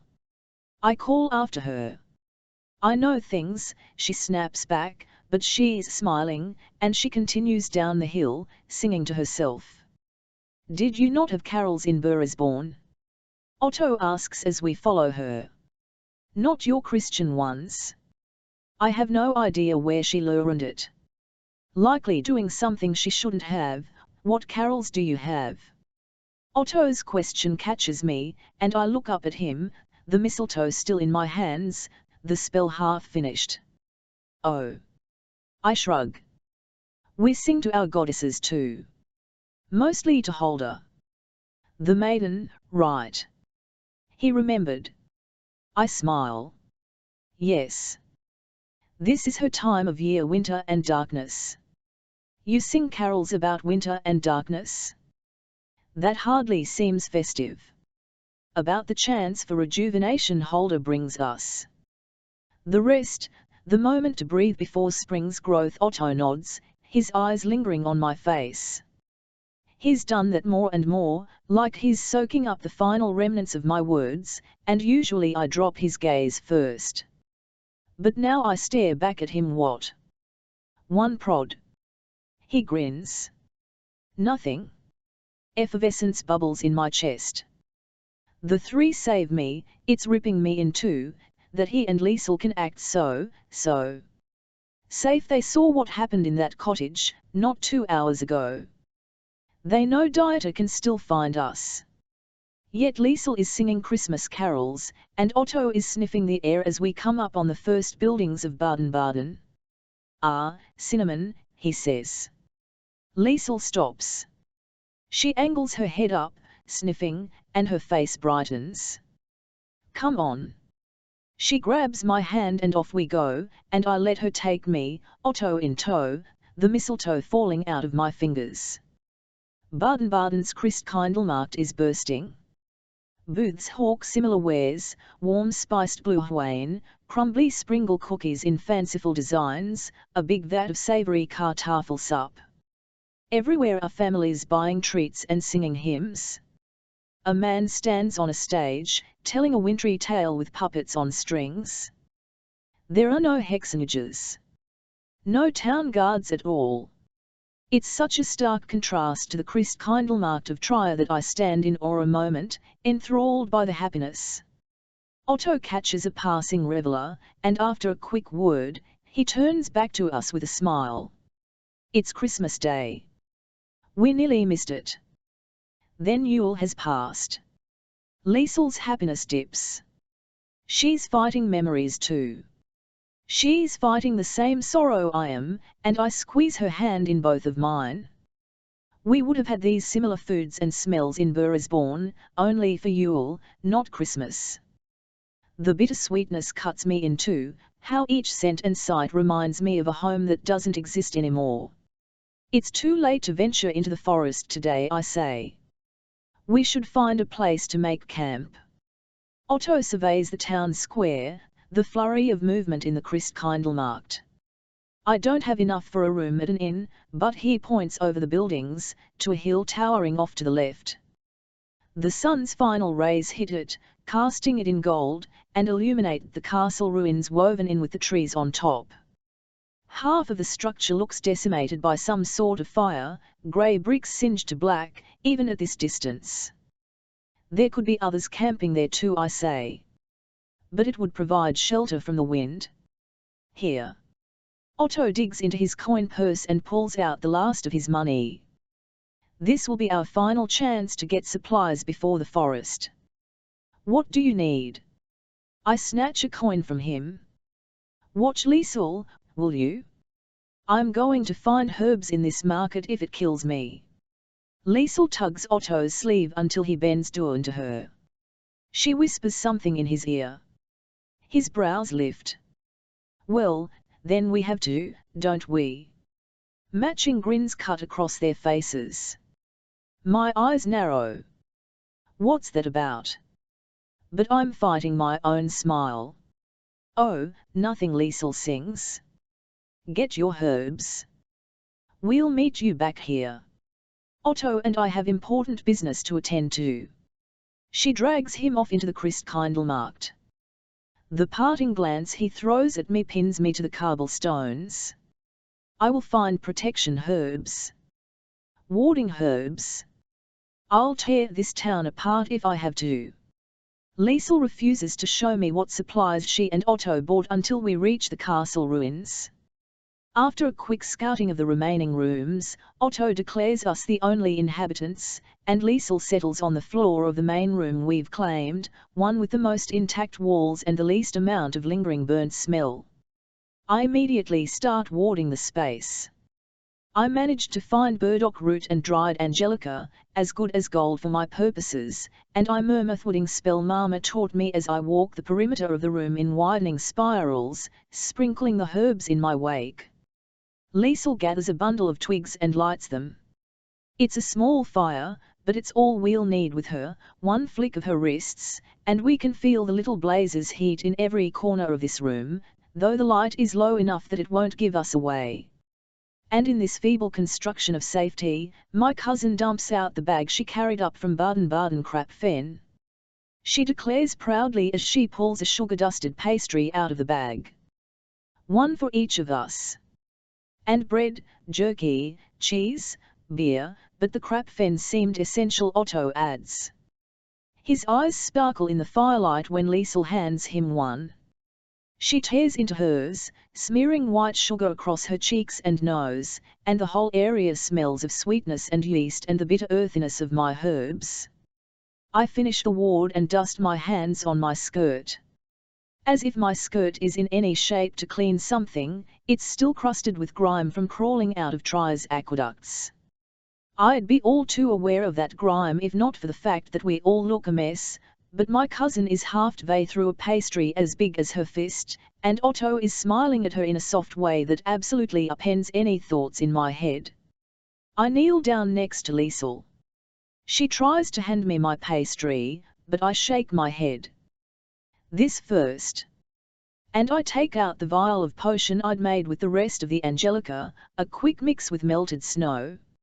I dab some on my finger and trace a protective sigil on her forehead, a line through an oval with a few branching limbs. The glossy outline holds on her skin for long enough that I see the tree in my dream. The branches reaching, bending, swaying with the voice. The voice hasn't spoken to me in days. Not to sway me with Dieter's magic. Not to torment me or help me. I should be glad that it's silent. Why do I feel like something's changed, something else coming that I can't see? Now, finish eating, I start, then we should all get as much sleep as we can. Liesel pouts. But it's Christmas. We don't celebrate Christmas. But I missed Yule because I was on a tiny boat on the run from my evil cousin. Liesel deepens her pout, and I catch Otto's bemused smirk, which he tries to hide behind a sip of beer that we got from the old mill woman. He makes a face at the taste, and I stifle a laugh. I roll my eyes at Liesel. You're impossible, I say, and she brightens. Maybe the Jagger would like to see one of our Yule traditions. Otto looks up, lowering the beer bottle from his lips. Yes, he says, eyes on mme, it's only appropriate to leave an offering tonight, anyway, since we'll be entering their domain tomorrow. An offering to the forest folk? Otto asks. And the goddesses? I shrug, encompassing the whole of the pantheon. At home, it was a simple tradition, with the offerings usually going to passing cats or swept up by parents after the children went to sleep. But here, will actual forest folk come to collect our offerings? In Burisborn, Liesel starts, we each leave offerings that are important to us, so the forest folk and goddesses know it's meaningful. She holds the last bite of her crapfen in her palms and sighs loudly. Like this. I push the bite toward her and pick up my whole crapfen. How about this one is from both of us? It reminds me of home. That's a worthy sacrifice, don't you think? Liesel eyes me, clearly seeing that I'm only trying to make sure she gets to eat her treat, but she grins. If you insist. We both look expectantly at Otto. He takes another sip of the beer and winces again. His eyes drop to the bottle, and an idea occurs to him. He rummages through his pack and comes up with one of the newer bottles, the ones he and Liesel just bought in town. This will be my offering, he says. Good beer. At least I hope it's good. The girl I bought it from reminded me a lot of Hild. She said that she brewed it using her mother's recipe, and that's what Hild did, too. He pauses, eyes searching mine. Is that a good enough offering? I have to inhale twice, fighting to catch my breath. It's perfect. Well, the forest folk will surely enjoy this more than the piss water we got from the mill woman. Liesel giggles, and Otto looks at me apologetically, but she's heard and said far worse. I take the bottle from him, and we traipse out onto a little courtyard, or what was once a courtyard, a small space dotted with fallen stones and snow, the whole of the black forest spread out beyond. The trees blend into the sky right now, one never-ending swath of darkness. We'd walked through forests to get here, but this forest is a thing apart. The density and size of the trees is otherworldly, even in the growing black of night, the clear sky and waning moon. It emits a presence that can be felt viscerally, like eyes watching in the dark. There is power here. Ancient power. It sends a shiver down my spine as Liesel points to a spot in the center of the stones. I swipe a mound of snow there to serve as a makeshift altar, but I have nothing to cleanse the space, no way to follow any of the proper methods Mama drilled into my heart and soul about presenting offerings. And I realize, the cold of the snow burning my fingers, just how often these past weeks I've failed to adhere to our traditions, our regimens, our rules. What will the goddesses think of me? I haven't severed from the origin tree and its well, but I've bastardized so many of our practices out of necessity and survival. Do the maid, mother, and crone see? Do they understand? I place our offerings in the snow, and when I kneel next to them, Liesel follows first, then Otto, eyeing us for direction. Liesel takes both his hand and mine and bows her head. Abnobber, Holder, Perter, accept these offerings, she starts. Otto cuts a look at me over her head, the edges of his lips rising in a smile. Folk of the forest, hey, be respectful. Close your eyes. Both Otto and I snap our eyes shut, and I bite my lips together. Liesel squeezes my hand. Folk of the forest, she continues. There's a pause, she is fighting a yawn. Grant us safe passage into your domain tomorrow.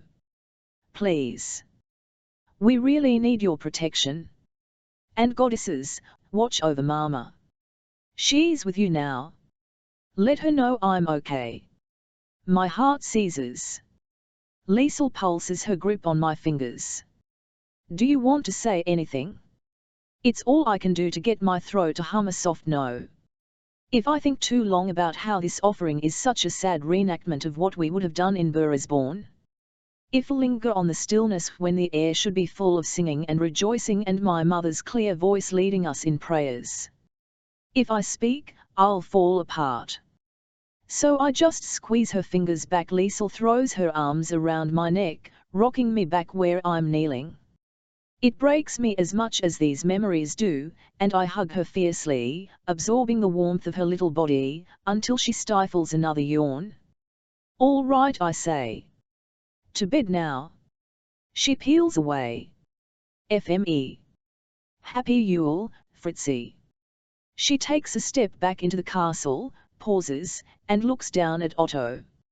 Happy Yule, Otto. I hope this didn't make your god too angry. Otto's lips purse, fighting a smile. No, I don't think it did. She trudges off, taking the flow of warmth back with her into the little room. I watch her shadow move against the small fire until she lies down within the warding circle, and it's only then that I breathe, daring to let myself feel, for this moment, safe. I turn to see Otto watching me. We're alone. For the first time since Trier, but there's a tension in the air now, and it feels like truly the first time, something wildly new and terrifyingly expansive. I pull the Angelica potion out of my pocket. I need to ward you. If it won't make your god too angry. He grins. Yes, he's smiling more and more, and each time it strikes me utterly dumb. You two have had a poor introduction to my god, I know, but I promise, he won't rage over things like this. No, he just sends floods to drown the world. Fair, but he said he wouldn't do that again. Otto pauses. Well, he said he wouldn't send another flood. He could make it rain fire or something, I suppose. Liesel would like that. Otto huffs a laugh and motions at his face. Ward me, Hex. I stand, and he follows me up, crossing around the offering to plant himself before me. When he bends his head down for me, I immediately regret asking to do this, needing to do this, putting myself so close to him after Liesel has left.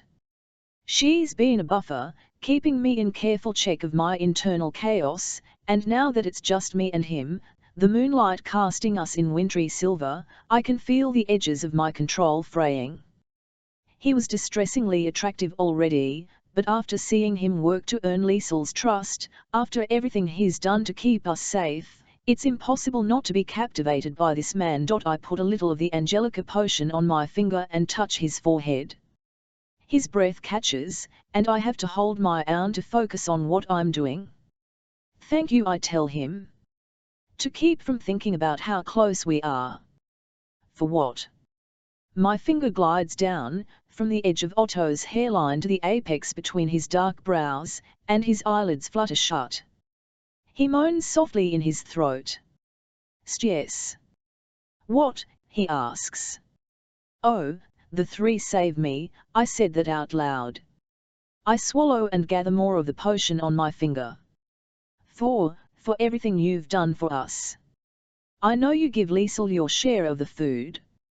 I know you'd work yourself to near death to keep us safe, and that's why I fight you, and will keep fighting you, because I won't have that be your end.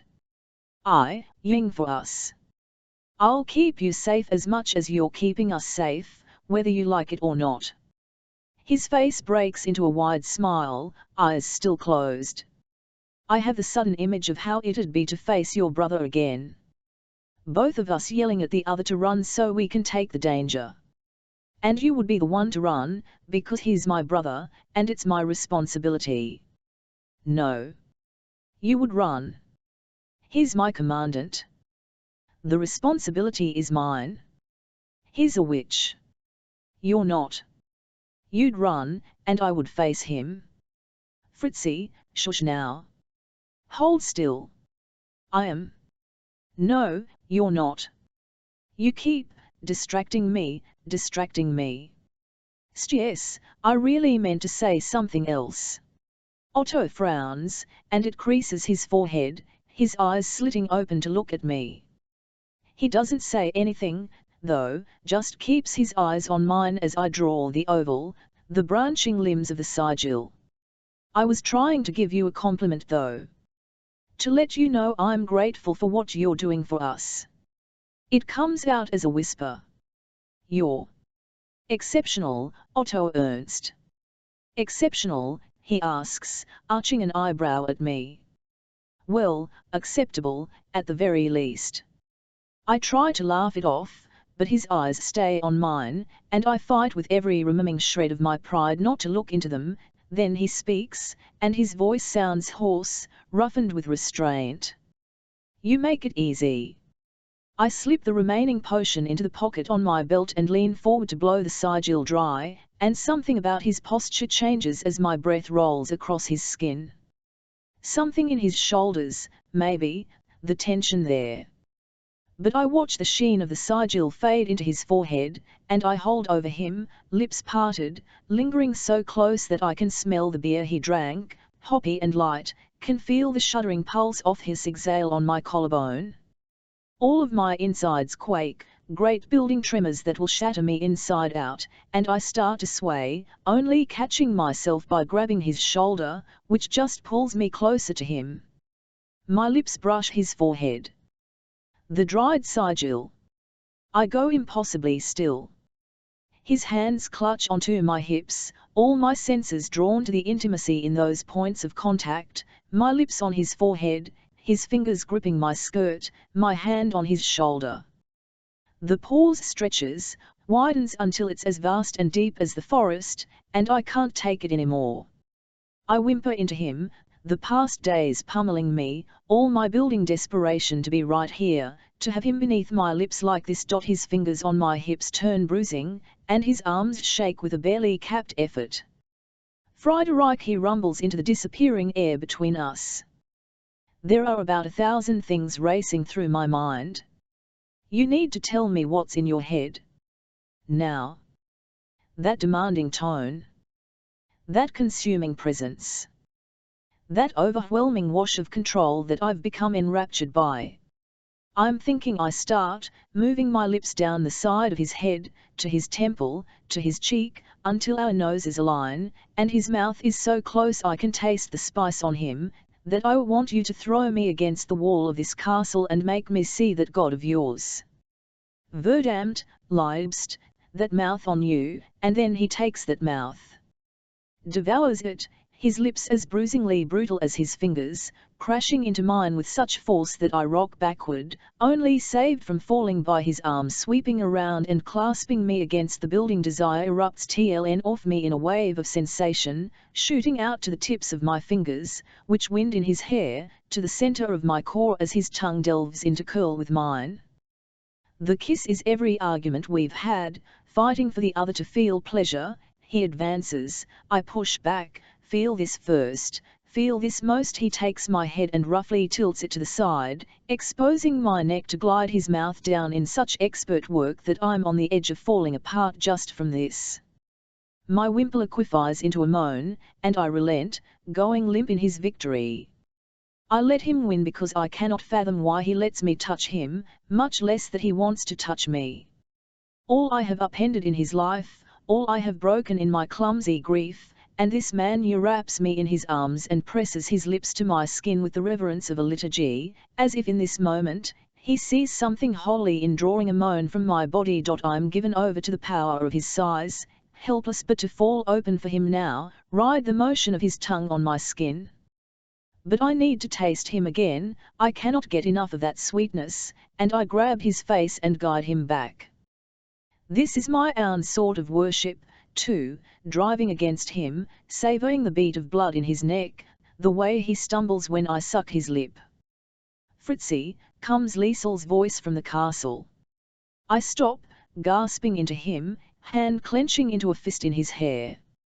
My skin is too tight, sensation everywhere all at once. He holds, too, just as breathless, one hand on the back of my neck, the other tangled up against the ridges of my spine. Fritzi, Liesel calls again.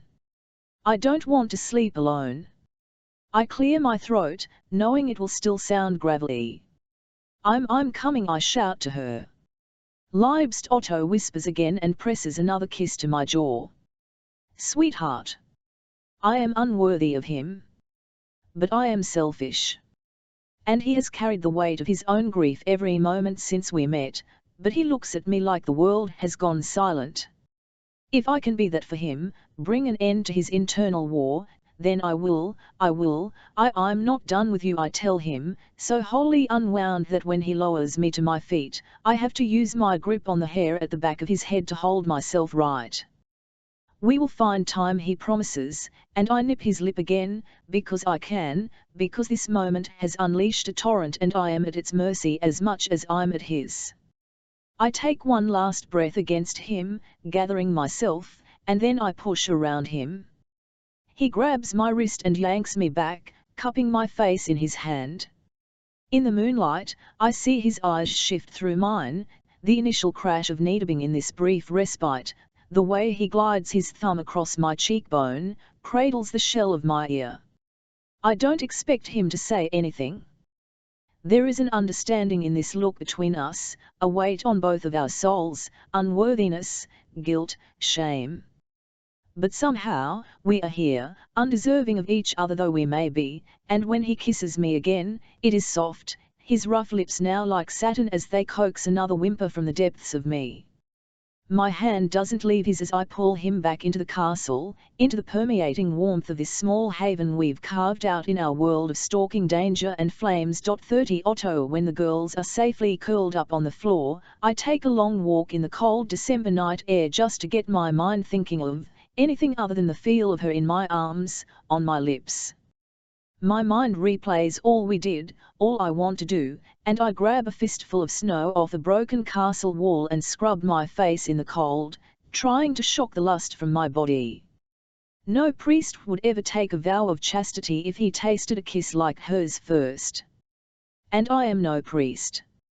By the time I return to the room and carefully step over the warding spell Fritzi laid to protect us, snow evaporating from my cloak, I find that the fire burning inside me, ignited by her touch, has not cooled in the least. I wrap my cloak tightly around me and lie down about a meter away from Fritzi, trying to put some distance between us, but still close enough to the fire that I won't freeze. I need sleep. We both do. Tomorrow we'll venture into the Black Forest and find God knows what, although, hopefully, also my sister, and we need our strength and our wits about us. I count to 100. 1,000. And eventually, I sleep. When I wake up, she is in my arms. Despite being asleep on the dirty stones of an abandoned castle, my entire body is relaxed because she lies beside me. The rightness of it, of this woman in my arms as I awake, it leaves me breathless. Fritzi is curled up with her back against me, her hands tucked under her face, the length of her body pressed against mine. Her hair spills over my shoulder, and my left arm is under her waist, my right draped over her side. The dawn outside is grey and cold. Fritzi is still asleep. From her gentle, huffing snores, I know Liesel is too. I stay perfectly still, unwilling to break this moment. Even asleep in the dead of night, we found our way into each other's arms. I close my eyes, wishing for this moment to last. I smell her skin, her hair, her. With a soft sigh, Fritzi stirs. My arms tighten around her. Her body tenses in confusion then relaxes into acceptance. She wiggles around so that she can face me. "Good morning," she whispers, nestling into my arms. We are millimeters from each other, and while a day ago I would have denied myself this temptation, I have no desire to ever deny myself anything when it comes to her. I lift my arm, brushing aside her blonde hair and exposing her neck. My fingers trail along her soft skin, and she shivers, a delicious sensation that electrifies my body. I lean up just enough to lick the shell of her ear and whisper, "It will only be a good morning after I have had a good night with you." She arches up, her arms snaking around my neck and pulling me against her. My mouth trails down her jaw, nibbling and kissing and tasting. She is a feast I will spend the rest of my life starving for. Fritzi stiffens. "Liesel is waking up," she whispers. Bespell that child to sleep more, I groan. Fritzi smacks me gently, but not before I see a gleam of contemplation in her eyes, as if she is really considering my suggestion. Is there any crap fen left? Liesel asks without opening her eyes. Fritzi bats my hands away when I try to keep my hold on her. Groaning, I roll away from her, trying to realign my mind with the tasks at hand rather than indulge my body in the fantasies it wants to make real. You ate it all, Fritzi says. Liesel shoots up. If there's any outside, I'm eating that's an offering for the forest folk. Fritzi protests. Maybe they left some for me. Liesel darts outside, and Fritzi and I both follow. She skids to a stop in front of the little altar of snow they made last night. The crap fen is gone.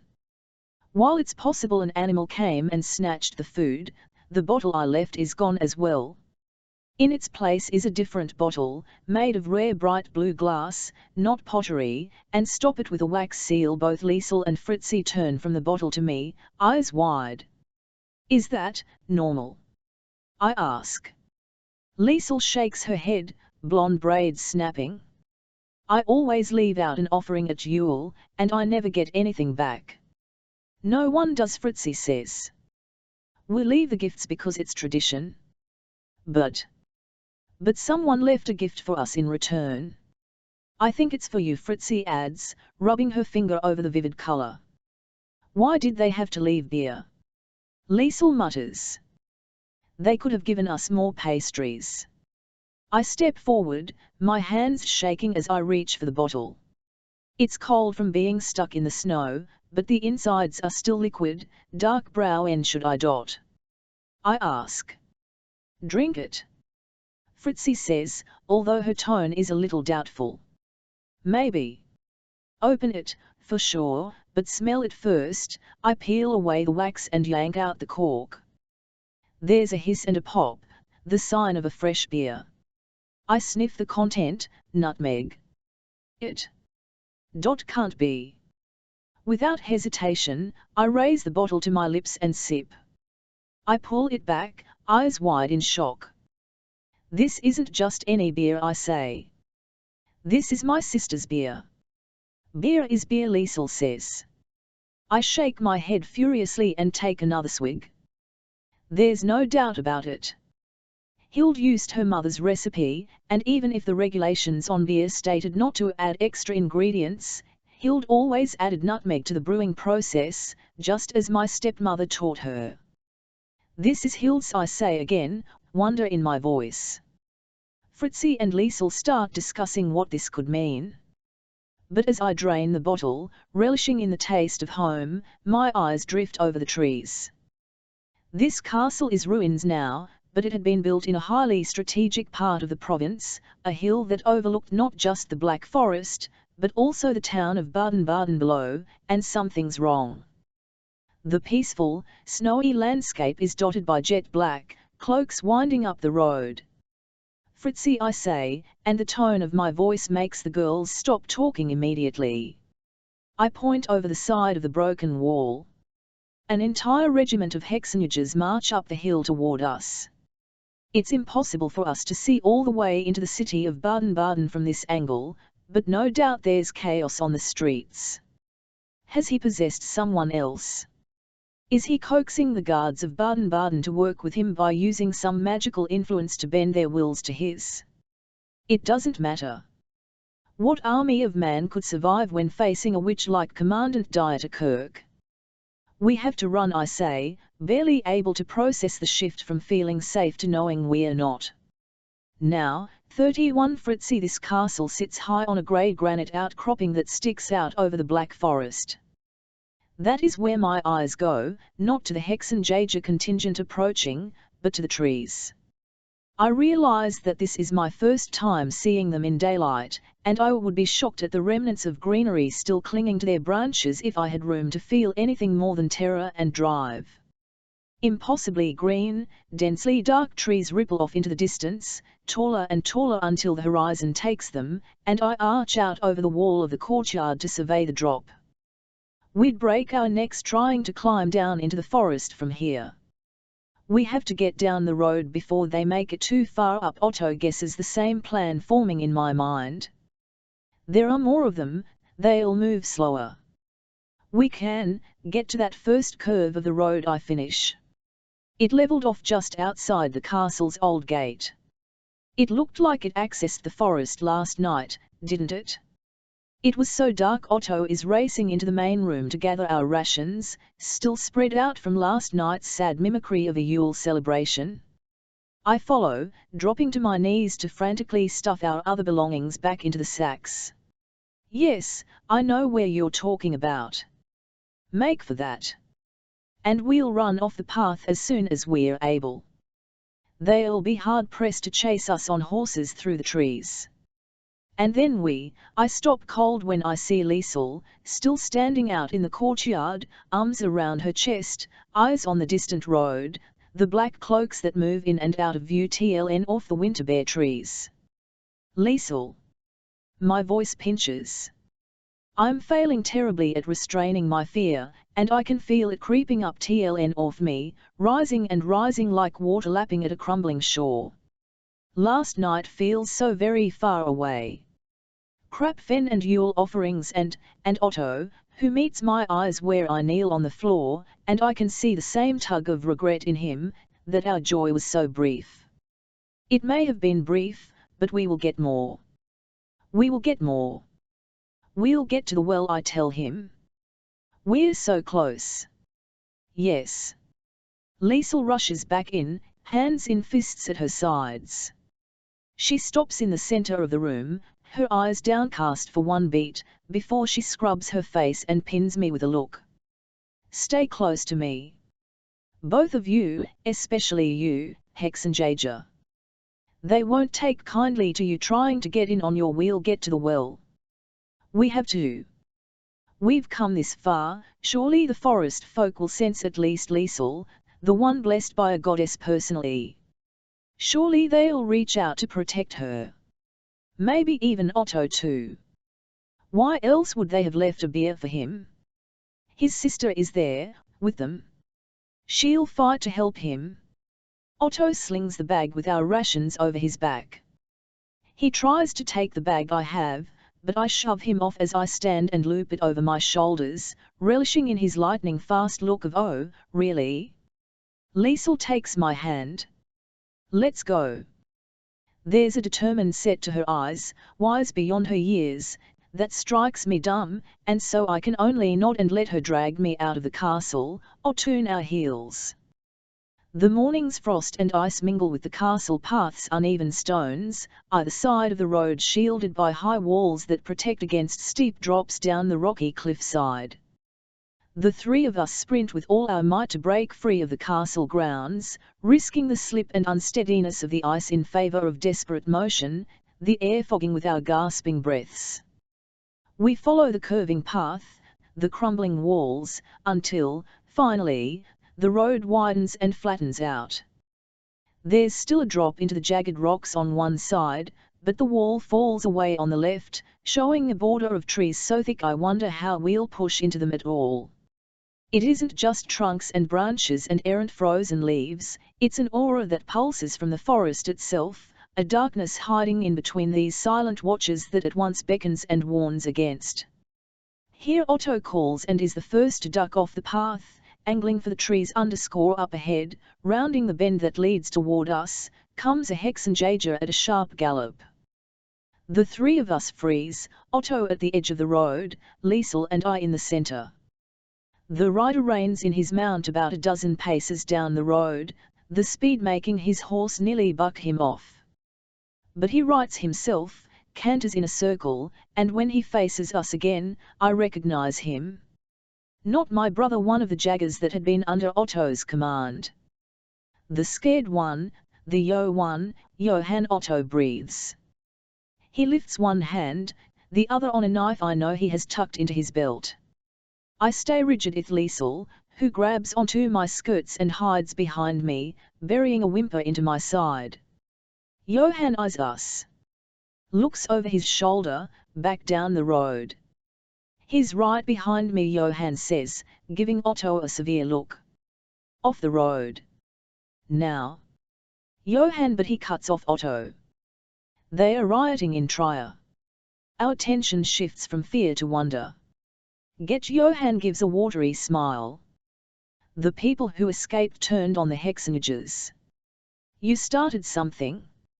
And for the first time ever, that city feels like it has hope again. My heart lurches, imagining the people we freed, their gaunt, terrified faces in that cell. Jochen, the old man. They are fighting back. They are doing what Otto hoped they would do. Johann's horse dances in another circle, feeding the anxiety that palpitates off us, and he shakes his head. But you need to go. I'll cover for you, but he knows you're here. Go, Captain. Otto gathers himself before I do. He bolts back toward us, hauls Liesel up in one arm, and cups my face. Fritzi. Let's go. Let's go, come, Johann shoots off on his horse, galloping back the way he came. We can hear the pounding of hooves now. The woods around us echo with the murderous clomping of dozens of horses pushed into gallops. Otto and Liesel plummet into the tree line. I follow. We narrowly squirm around rough brown trunks and branches like black reaching fingers. The forest floor is thick with undergrowth, spotted barrenly with what snow managed to fight through the canopy, and the air is somehow even more frigid than it was on the road, each breath crystallizing across my tongue. The road's clear, we hear Johann call to the hexenjägers. No sign of them leaving this way. There's a long pause. I run with everything I have, darting behind Otto with Liesel, going, Gum Fritzchen, the shout rings up the road, snakes through the trees. You've played with my toy long enough. It's my turn now. Ahead, Liesel sobs and clings to Otto, and I barely make out the things she cries, half whimpers, half pleas. Don't let him get me, not again, he won't, I promise her. I don't have magic anymore, no protective spells, nothing, and I'm so tired of not having supplies that can help us, that can do anything, but I can do something. If I don't have magic to stop my brother, I can still stop. I dare to glance behind us. To gauge how far my brother has advanced. We've only made it a few paces inside the forest. Dieter is there now, on the road, his horse dancing as he surveys the edge. He must realize it's fruitless to lead horses through these trees. He leaps clown, snapping at someone to toss him a pistol. Then he charges straight into the forest. A handful of hexenjägers follows him, pistols out, one already aiming. I start to scream warning at Otto, but the moment Dieter vaults into the trees, his body goes airborne. He hovers there, suspended at the edge, and the same thing happens to each of the jaggers who follow. An invisible force grabs them, yanks them aloft. And, as one, they are tossed back onto the road, collapsing in unceremonious heaps of yelps and curses. I whirl back around and race harder, each step putting more space between my brother and me.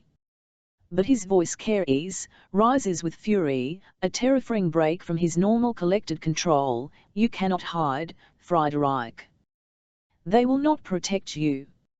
Otto starts to look back at me. Keep going. I scream. Panic is welling higher and higher. Otto redoubles, and he and Liesel pull ahead, speeding over fallen logs, around a hulking, thick tree. I curve after them, and for a moment, I lose them, a dark blur in a world of dim shadows and massive rising trees. Fritzi. Here, there's a river. Otto lumbers ahead, and Liesel peeks over his shoulder. I catch a stain of tears on her cheeks. The mist, Fritzi, she calls to me. Go into the mist. Otto looks at her in his arms. What? What mist?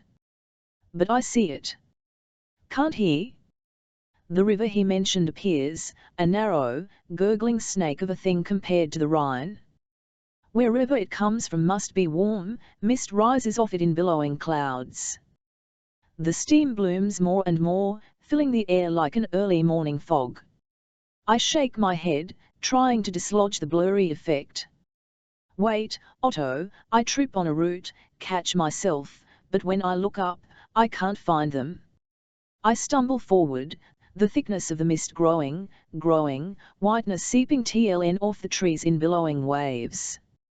Liesel. Otto. The mist rises. The trees vanish. All is white and fogged, smelling of rain water and mildew and dampness. Fritzi.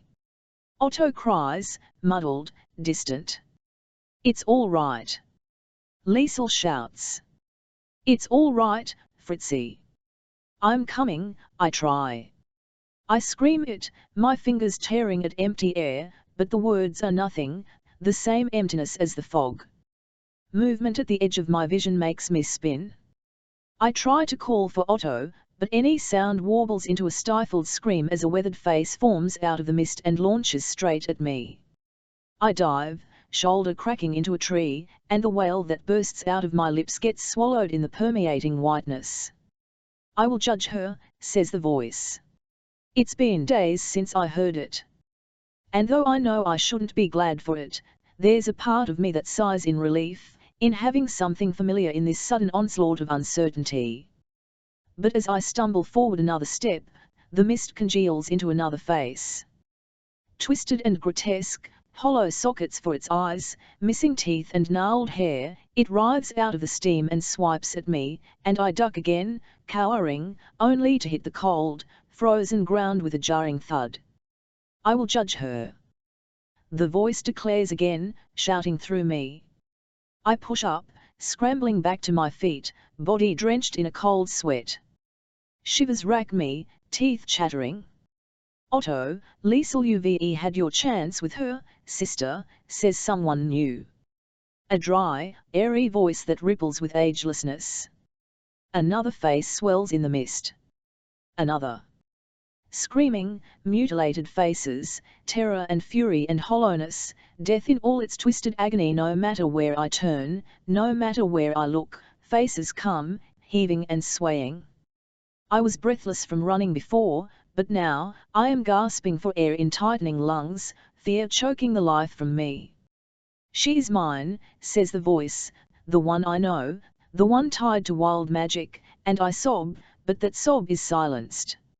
I want to rail against it. I have not given in, I do not belong to wild magic, I'm still a good witch. A good witch. Who are these other voices? What do they want? No, a final voice says. And this one sounds like 1,000 voices in one, ringing, ringing, ringing with lifetimes of sight and wisdom and pain. I will test her worthiness. All of the faces surging through the mist pivot, as one, focusing on me, just on me. My throat cracks with another soundless scream, and as the faces converge, plummeting through the air toward me, terror has me clawing backward until I trip again, and fall. But when I drop, I don't hit the ground. I hit water, and in a great, arching splash, I plummet beneath the river's surface. 32 Otto. I'm holding Liesel in my arms. I'm holding her, and I'm promising that she will not be taken, that Dieter cannot reach her, that I will protect her no matter what. I'm holding her and then, I'm not. I stare down at my empty arms. She was there, solid, her weight pulling against my body, and now, she is not. Oh, God. I've already failed her. Liesel. I scream, spinning around. There's no one. Fritzi. I am not ashamed of the fear-piercing tln off my shout, I am afraid. They are not coming, a voice says. I spin around again, and there, sitting on the rocky edge of the river, is a young maid. Her hair is tightly braided and hidden behind a kerchief, and her long tunic dress is cut in the older style, a span of green wool with laces up the sides, cinched at the waist with a leather belt. Her eyes, the exact same emerald as her dress, watch me curiously. Where are they? I ask, breathless, on edge. The young woman is beautiful, but I have long ago learned that monsters wear human faces. Oh, they are here, the maid says, smiling. But safe. So, not here. But here. The maid. This is magic beyond any I have witnessed before. But still, I think I recognize it. The old woman at the mill had told Liesel of the White Maiden. Fritzi told me the goddesses she worships were called the crone, the mother, and the maid. Doubt wrinkles my brow. I grasp at my thoughts, trying to remember the name Fritzi had told me. Which one is which? Abnobber is the old one, the one linked to Liesel. And the maid is Holder. She smiles, ducking her head. I have many names. That is one of them, she allows. I blink several times, unsure of what to do. What to think? Liesel had shouted about Mr. Fritzi, but I hadn't seen any mist. I see it now, surrounding me, isolating me with this woman. I don't recall stepping into it, but pale white clouds form a barrier around us. My hand drifts to my waist, my sword. Her eyes follow the movement, and her smile grows cold. I think about making a run for the fog, but even as I think that, the pale white barrier seems to glint, as if there are knives hidden inside the mist. It creeps tighter around us. You cannot go, Holder says softly. Not until I've tested your worthiness to pass through to the well. Testing one such as you, hexenjäger Captain, may take quite a while. That's right, Fritzi told me there was a barrier. Dieter couldn't get in because the goddesses know he is a threat. I require a trial. Will you take me to Fritzi? I ask the goddess. No, she says simply. What have you done with her? With Liesel? I swore to protect them. The woman says, leaning forward. Protect? Is that what you do? You are a protector. She looks faintly amused. Is that what you did with the others, for all those years? Protection. The woman stands, her green dress trailing in the icy blue water without, I notice, getting wet. Is that what you did for your stepmother? Did you protect her? Acid rises in my throat. I was a child, I start to say, but Holder's bitter laugh cuts me off. A child? When is that no longer an excuse? You weren't there. I shout. She arches an eyebrow. Wasn't I? My blood runs cold. You gave me a sacrifice, Otto Ernst, just last night, and now you pretend not to know me. My eyes rake over the goddess. She looks like a simple maid, like any of 100 different girls I have seen in my lifetime. Her smile doesn't reach her eyes. You don't know me, she says, a statement, not a question. What a fool you are, to offer a sacrifice without knowing to whom you sacrifice. Or she adds, cocking her head, without knowing exactly what you are sacrificing. She flicks her hands, and although nothing seems to change, my body is perfectly still. I too yank my arms out, kick my legs forward, but it's useless. I cannot move. I can barely breathe, it's as if iron bands encircle my body. In the old days, we demanded sacrifices greater than a bottle of beer. Her lips curl in disgust. My offering offended her, although I had meant it sincerely. We demanded sacrifices of blood and flesh. She steps forward, and I see for the first time a blade in her hand, made of shining brass, the edge gleaming and sharp. She does not hesitate as she presses the tip of her blade right at the outer corner of my right eye. The thin skin parts easily, and blood makes my eye bum, mingling with a tear as she traces the tip of the blade in a curling line down the side of my face. The blade is so sharp that I do not feel the cut, only the pain after as my hot blood steams in the cold air. I cannot move, I cannot scream, not even with the blade tracing the edge of my jaw, down over my neck. I swallow, the movement enough to make the knife edge cut deeper. Don't worry, Otto, I'm avoiding your arteries, she says pleasantly. She leans back, inspecting her handiwork. I cannot see myself, but I can feel the cut she traced from my eye down to my clavicle.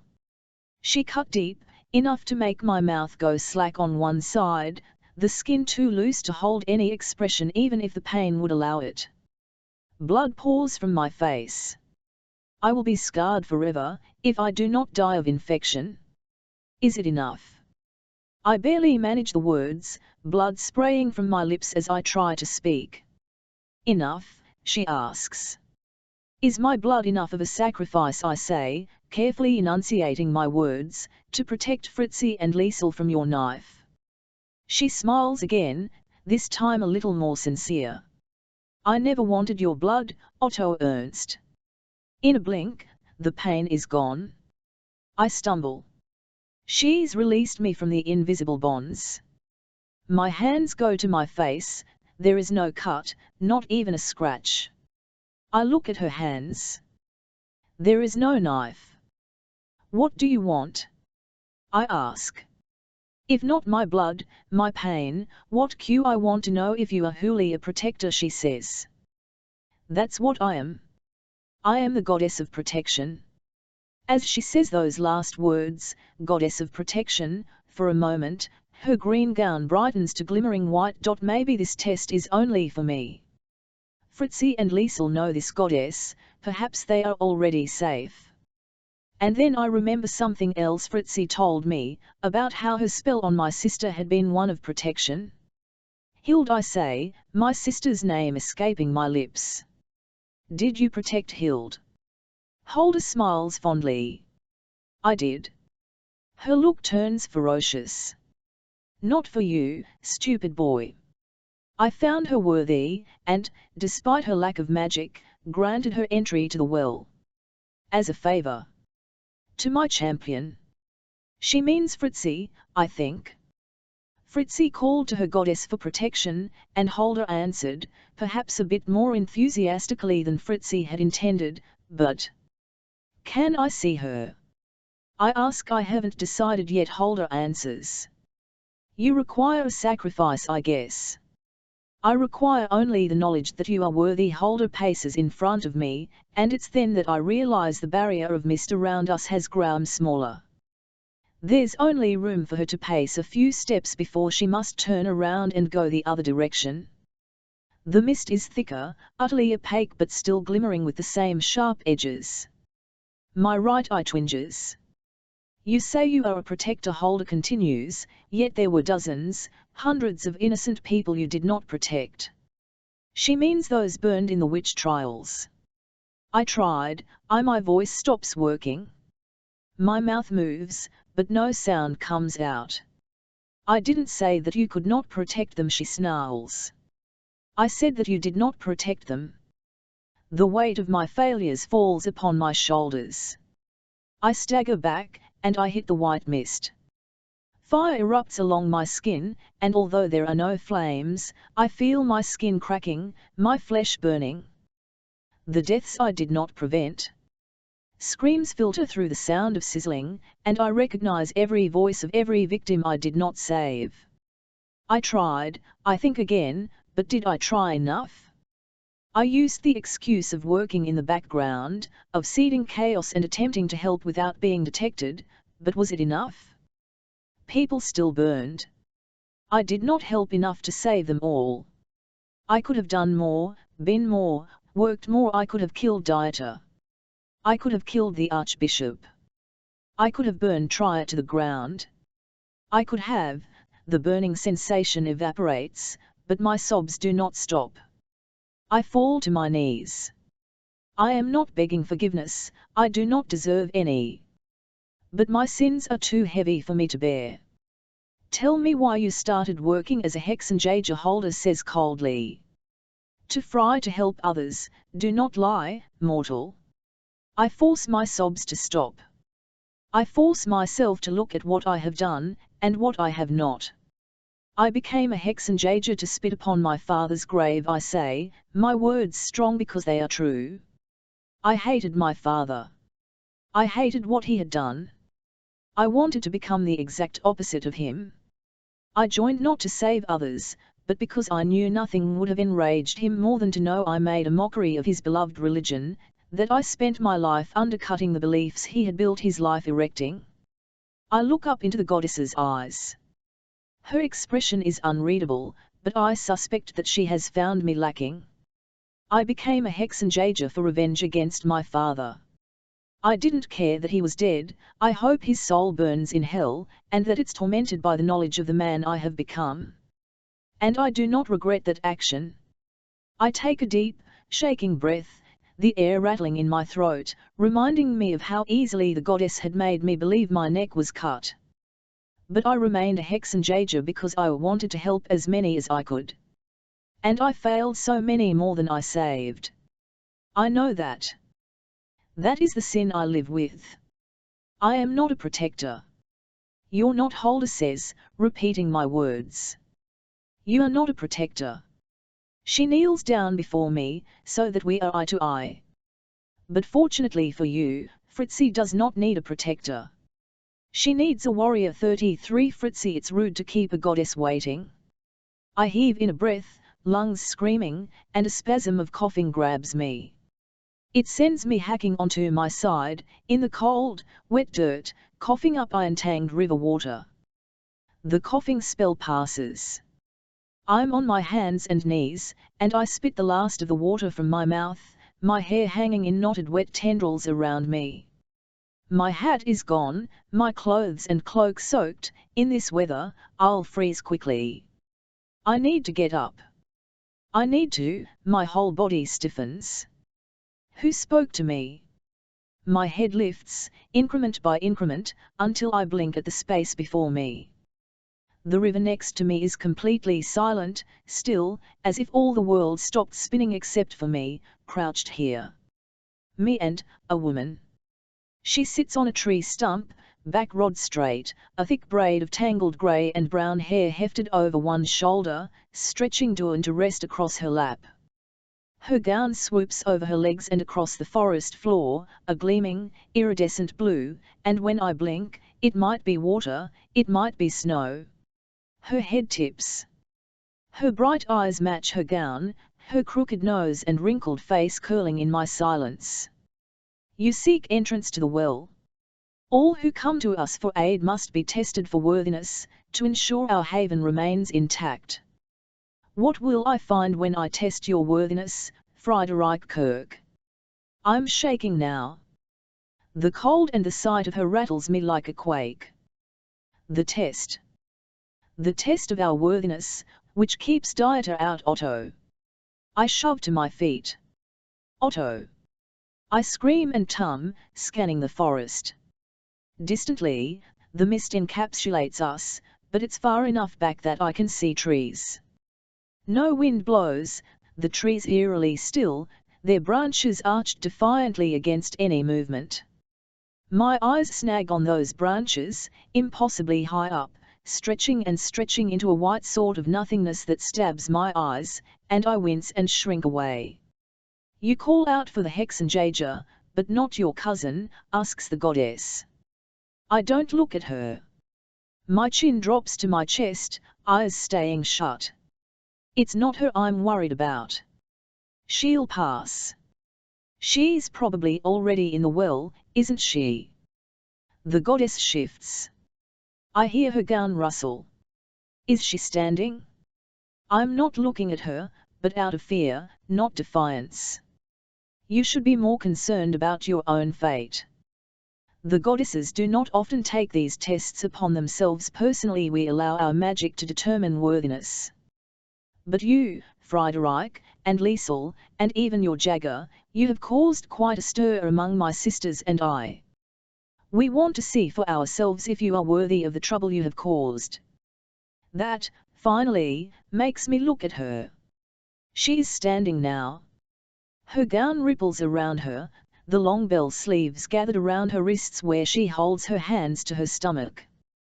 There's a look of proud disdain on her face when my eyes meet hers. I'm looking at one of my goddesses. And all I can feel is terror. Did she hear the wild magic talking to me before I fell into this test? Does she know the voice has been talking to me all this time? A detail surges past my worry, past my fear. How did the wild magic talk to me after we'd passed into the forest? Dieter had been kept out by the tree line, but even after I'd crossed the first boundary, wild magic was still able to speak to me. Shouldn't it have been kept out too? The goddess sniffs. Your Jagger is being tested by Holder. She will likely let him through. She has long been the softest of us. Holder is testing Otto. The maid. Abnobber, the crone, would have chosen Liesel. Abnobber has watched over her since birth. Herta, I guess. The mother. The goddess smiles. It doesn't reach her eyes, blue iciness. You do not grovel? You should. She waves her hand and all the muscles in my body seize up, racked with tightness that surges a cry from my lips. She tugs, and I crash to my knees, a jarring thud clacking my teeth. You know who I am? The mother. The goddess of upholding, of rightness, of rules. She steps around me, circling my frozen body, the wetness of the river seeping into my clothing, chilling me to the bone as I kneel there, utterly at her mercy. I am the one who knows the true behaviors of all my children. I am the hand that rewards, and punishes. Now tell me truly, Friederike Kirk, why have you resisted Holder? My brain fumbles over her question. I'm shaking and shivering, cold with terror, but when I look up into Perta's face, her body backlit by the distant, blinding white light, all I have is confusion. It shows on my face, and her lip curls. Do not pretend ignorance. Not with me. Need I drag the truth from you? She lowers to my level and lifts a finger, twisting it in front of my face.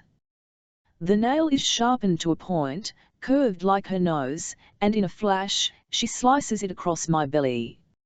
I cry out and grab for the wound, but there is nothing, no Pam, even. Perta puts a tender hand on the back of my neck, and I go immobile again. Lie to me, and I will slit your stomach and stuff you full of straw, she tells me, voice like honey. My sister has wasted far too much time on you and your brother. Answer me, do you resist being her champion? She has been talking to you for years. What more do you want than the favor of a goddess? Talking to me? Champion? My brother, my eyes flit across the ground, searching for answers, pieces connecting, holes gaping like mouths. She has been talking to you for years. You and your broth, do you hear the voice too, Fritzchen? You do, don't you? Does wild magic talk? I ask. Talk? Heavens, child. It's a tool. A hammer or broom could sooner talk. No. I shake my head. No, it was wild magic. It was tempting me to use wild magic, to sever from the well, just like it tempted Dieter. But all this time? The voice was Holder? The maid. Why would a goddess have asked both my brother and I to use wild magic? No. Perta's touch on my neck turns feral.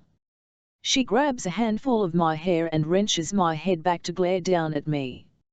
You refuse Holder's mantle? Very well. You are of no use to us. No, no, wait.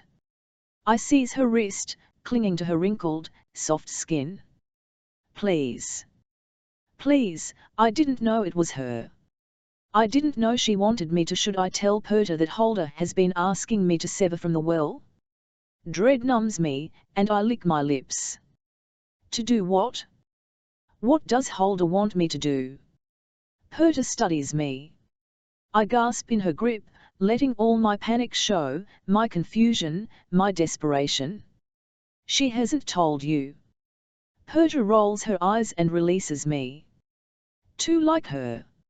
She'll be the end of us with her need to mask and ease. I scramble back, rubbing my sore head, limbs still freezing, but the air has changed. It isn't the deadly chill of winter now, it's warmer, calmer.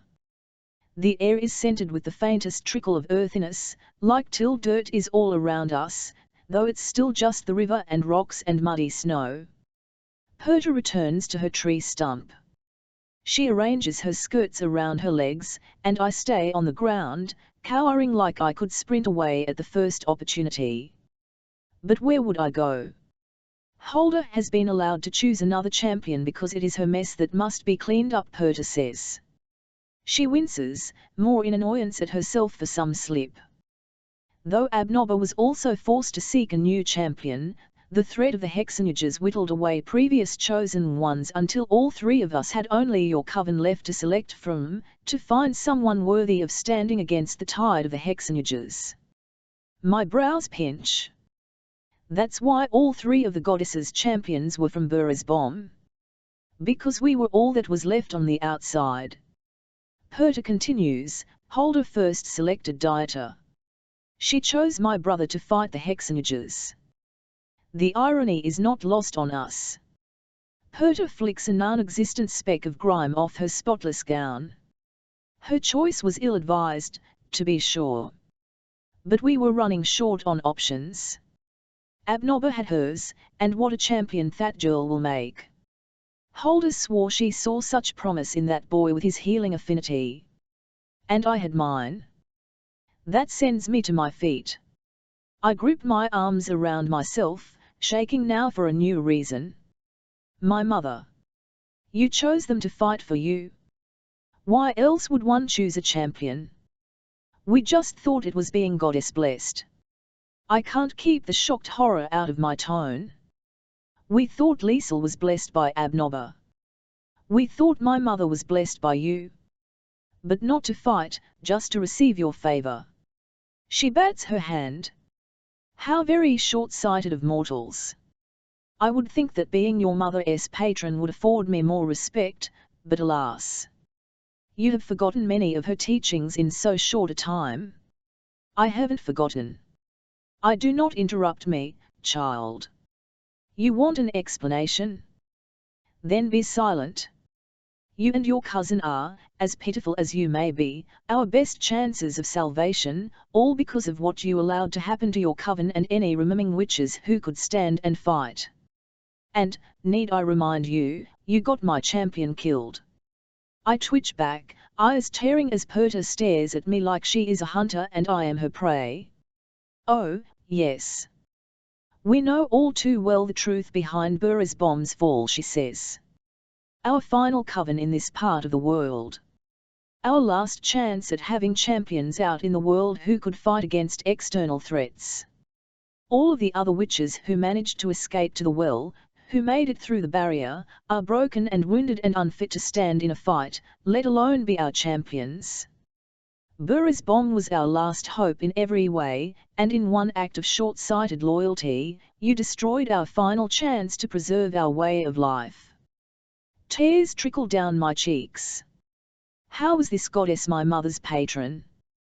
But I know, she is the embodiment of all Mama's worst. Chastisements of me, lessons and scoldings and harsh, barking orders. And she is right. About everything. I've barely functioned under the oppressive weight of what I let happen to Burisbom, and hearing her say exactly what has weakened me all this time yanks a pitiful sob from my lips. You mop my hands over my mouth, trying to stifle it down, trying to cap it again. But it's coming and coming now, sadness and agony, and I fall to my knees again, sobbing at the mother's feet, and I am a child utterly. Blubbering, I cave forward. Why didn't you help us? I sob, hapless and broken. Why didn't you stop it? I don't realize until I ask it how poignant the questions are. Why was the fate of Burisbom entirely on me? Why, if the goddesses knew we were the last coven, did they not step in and help? Why didn't my mother tell me that Dieter had fallen to wild magic, that he was as dangerous as he became, that he'd been banished not for some familial disagreement, but because he was a threat? When I look up at Perta, the tears in my eyes blur the sight of her, that shifting blue goth, her pearlescent eyes. Her lips purse, fury ripe and boiling. Champions obey. They do not ask questions of the goddesses. What of the forest folk? I sound so pathetic now, voice weak and wavering. They can't be your champions. They are the protectors of the origin tree and magic itself. They are not our tools in the mortal world. As Holder's champion, you will present yourself at the well, and you will obey what the forest folk need of you to enact the will of myself and my sisters. I hold, waiting, hoping she'll answer more, hoping she'll give me something that settles the roiling storm of confusion and doubt that she's unleashed inside of me. The goddesses knew we suffered, and they didn't act to stop the hexenjägers until we were the only coven left, and even then, they chose one champion who is a child. My mother knew Dieter was dangerous. Yet she hid the truth of what he was from me. And Holder talked to me for years, and never told me who she truly was. She let me believe she was wild magic. Why? Why? Perta rolls her eyes. Dieter marches on the well. We have not the time to hash out all your shortcomings. You are lucky, child. Were it up to me, you would be cast out, severed from us, and banished like your brother. Even though you see what that turned him into. Perta's nostrils flare. Do you agree to be Holder's champion? Will I be able to talk to her? I scrub the back of my hand across my nose, regaining myself, finding strength I didn't know I'd possess here, scraped of everything. Like this. Again, Perta rolls her eyes. It's so like my mother's annoyance with me that the ghost of a smile lights on my lips. But there is no love hidden in her annoyance. Control only. Don't you already speak to her? Or she at least speaks to you? Simply respond now, and yes, you will be able to speak to her. If, and here Perta leans forward, pinning me with those sky blue eyes, you agree to be hers. I shrug. Yes. I agree. I don't know what it will mean, how it will change things. I will still fight my brother. I will still stop the hexenjägers. But what about wild magic? Does accepting this accept wild magic? I need to talk to Holder. I need to hear from her what all this means, why she has been masquerading as wild magic in my mind. Perta leans back, hands folding over her bent knee. Fine. But know, Friederike Kirk, that the moment you fail my sister, I will be the first to utterly eviscerate you. I have watched you, and I have seen how you toy with our rules and traditions. Do not step out of line. I'm hit by the sudden memory of the weeks after Dieter was banished from Burisborn. How Mama cried, and I did too. She banished him because of Perta's prodding. Because the mother goddess had chosen my mother, and so she obeyed in all things. So much remains uncertain, but I refuse to interact anymore with this goddess.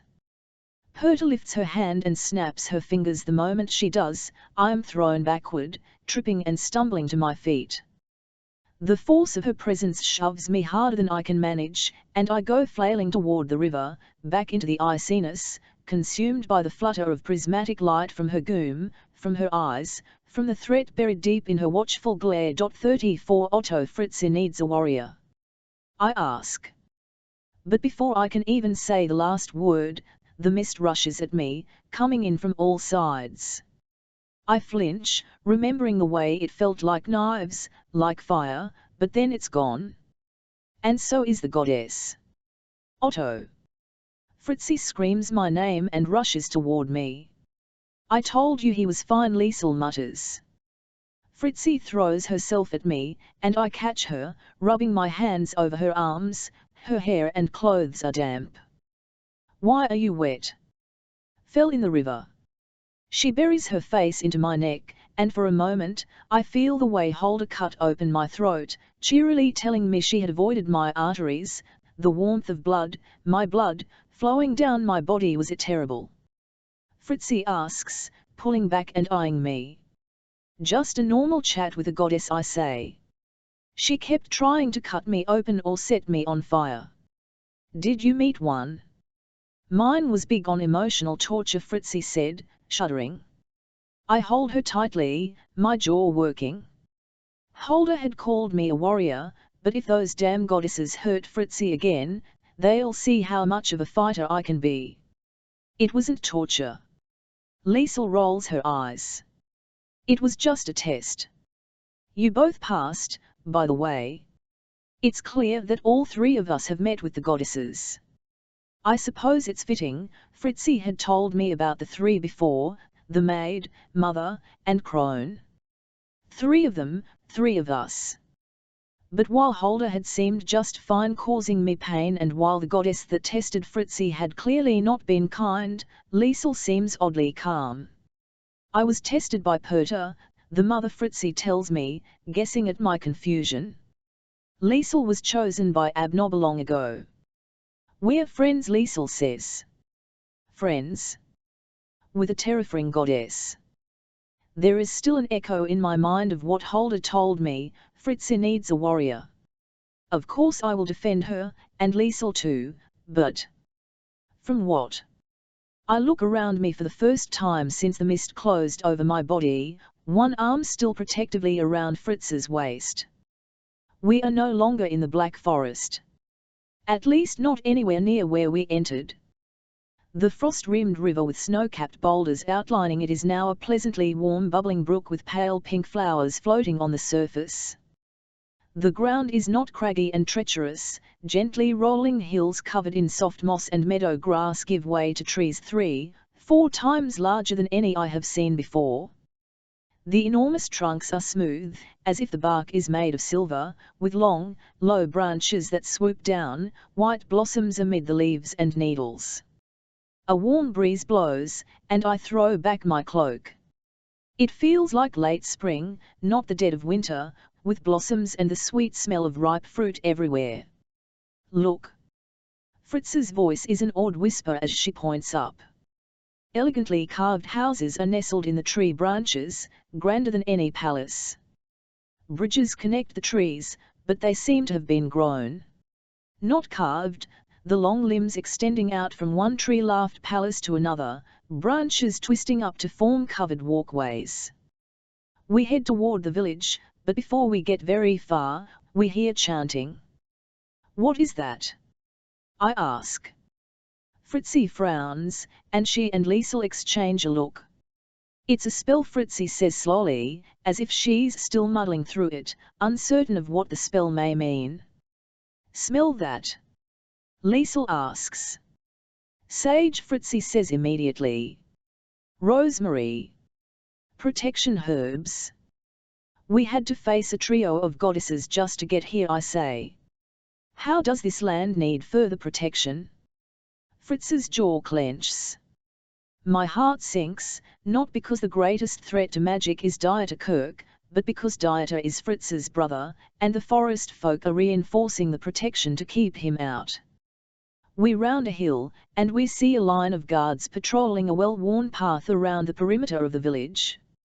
Other people hang in the distance, chanting and weaving their arms in some form of magic, but when they see us, they all freeze, turning to look at the invaders. I keep one hand on Fritzi, unwilling to let her go after we were forcibly separated by the goddesses, but my other hand drops to my sword hilt. Otto, don't be an idiot, Liesel says flatly. The armed guards step forward, while the magic users retreat into the trees. The soldiers do not cower or hesitate. Men and women alike have long hair, most of them with elaborate braids, some glittering with shiny beads, some woven with greenery, some bound in strands of gold and silver. Holder had told me that I would be Fritz's warrior, but any of these soldiers would likely be a better candidate. I feel not only weak but childish in the face of such obvious power. One of the warriors, she looks like a queen but carries the weapons of a soldier, peels off from the others. She has black tattoos in Celtic designs weaving over her bare arms, each line emphasizing her cut muscles. Rather than a crown, she wears a huge headpiece made of dripping moss and sticks, a chaotic nest that looks regal atop her braids. She peers down at us, her lips parting slowly. And then, from behind, comes a voice I know. A voice I love. Otto. Hild. My heart seizes, and I barely dare to hope. A blur of mousy brown braids and red skirts hurtles toward me, and I'm nearly thrown off my feet as my sister launches at me. Fritzi chuckles, stepping aside so that I can wrap my arms around Hild and twirl her around and around. She giggles, and for a moment, all is well. Sheer, perfect, calming relief floods my body. I knew Fritzi had sent Hild to be protected, and I had long ago accepted that her magic was real and, by that same idea, Hild truly was safe. But I hadn't really believed it until this moment, when she's here, laughing, exactly as I remembered her except, somehow, even happier. I clutch her to me, and a prayer of gratitude rises in my heart. When I put Hild down though, the soldiers watch imperiously. "Oh, come on," Hild says, glowering at the queen like one. "Brigitta, it's my brother." The leader, Brigitta, I presume, does not seem to care. But then her eyes glide to Fritzi and, finally, Liesel. "Champions," she says, bowing her head respectfully. Fritzi stands there awkwardly, unsure of how to react, but Liesel arches her head up, accepting the respect easily. That word clearly has some importance to everyone here but me, but it is a mantle I'm not sure Fritzi wants. "The three must have accepted your presence for you to accompany the chosen champions," Brigitta adds, turning to me. "Welcome. Chosen champions?" The way the woman says this twists inside me. There are things at play here that the goddess didn't bother to mention. To me, at least. "My name is Otto," I say. And, because I feel the need to at least be worthy of being close to Fritzi, I add, Holder chose me to be Fritz's warrior. That causes a ripple among the forest folk, and I'm not sure what I said that creates so much consternation. "The council will wish to discuss this further," Brigitta says finally, then she turns her full attention to Fritzi and Liesel. "The champions are requested now." "Requested?" Fritzi asks. "For what?" "The well needs your aid." "Of course," Liesel says, striding forward. "That's why we came." "It is." Fritzi starts to protest, but Liesel tugs Fritzi behind her, and the guard close rank, escorting Fritzi and Liesel somewhere deeper into the trees. Brigitta pauses, shooting Hild a look. When I go to follow Fritzi, Hild holds my arm. "We're to stay," she says. "I'm not leaving them," I protest. "This is one of those magic witch mysterious things," Hild says. "But you can trust Brigitta." "I don't. But I do trust my sister, and I trust Liesel, who seems sure that they should follow." From the crowd, Fritzi turns back to me, a question in her eyes. Her gaze slides from me to Hild and back again, and I can see that while I was worried about her, she had concerns about leaving me behind. She gives me a little shrug as Liesel tugs her along, one I return, and she flashes me a smile. Holder told me herself that Fritzi doesn't need protecting. Perhaps this will be the moment she will learn what battle I will need to aid her in fighting. Surely this centers on Dieter in some way. Fritz's brother is a threat to it all. But this also seems bigger. Hild beams at me, oblivious to my worried thoughts. I pull her close. "You're well." She smiles at me brilliantly. "Better than well. I'm happy here, Otto. This is the most beautiful place I have ever been.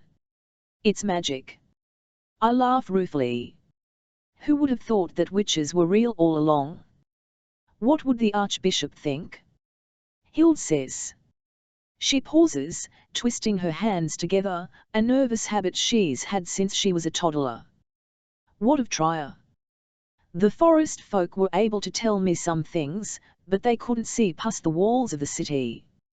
Did our plan? There is aching, desperate hope in her voice. It wasn't just me who'd worked for years to find a way to disrupt the witch trials. Hild had too. My sister was the one pushing me to do more, be more. Our secret routes and early warnings to targeted individuals had never been enough for her. It was Hild who volunteered to be arrested, to work from the inside for a major, showy display of rebellion. Your plan was perfect, I say, watching as the fears melt away from her pinched eyes. Our plan, Hild says. More than 100 people were saved from the fires, I continue. The prison is in ruins. And I pause, catching the emotion in my voice. Johann had risked much to tell me of Trier, to deviate Dieter away from us when we ran into the forest. There are riots in Trier. Riots. Hild's eyes gleam. Riots mean that our protest was seen for what it was. The regular people are no longer willing to live in fear, they are fighting back against the Archbishop's cruel trials. Thank God. God is another topic I want to speak to my sister about. Having seen real goddesses in a pagan religion I had thought was nothing more than myth, I have questions, if not doubt. But that is a topic for later. Hild leads me up toward the trees. She doesn't try to climb one of the ramps or rope ladders built along the trunks, instead, she shows me a small cottage under the shadows of the tree nearest the river. I recognize plants growing in the front garden, the little bowl of cream on the windowsill. It looks like home. They told me some of what happened, Hild says gently. That the witch, Fritzi, asked for help from the goddess of protection, and Holder sent me here, the safest place in the entire world. And you have been safe? I ask. Truly. Millimeter, Hild says, smiling and opening the door of the cottage for me.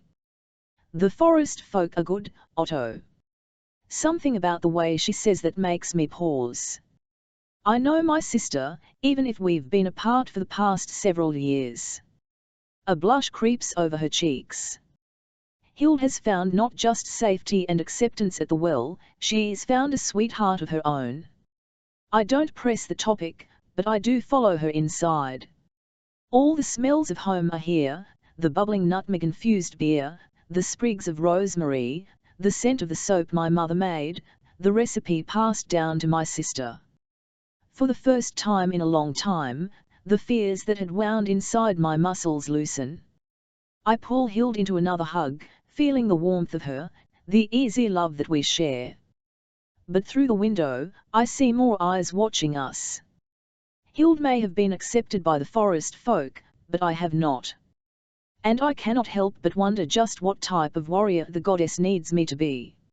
35 Fritzi. A few of the forest folk guide Liesel and me to a staircase that twists up a tree with a trunk wider than the cottage I shared with Mama.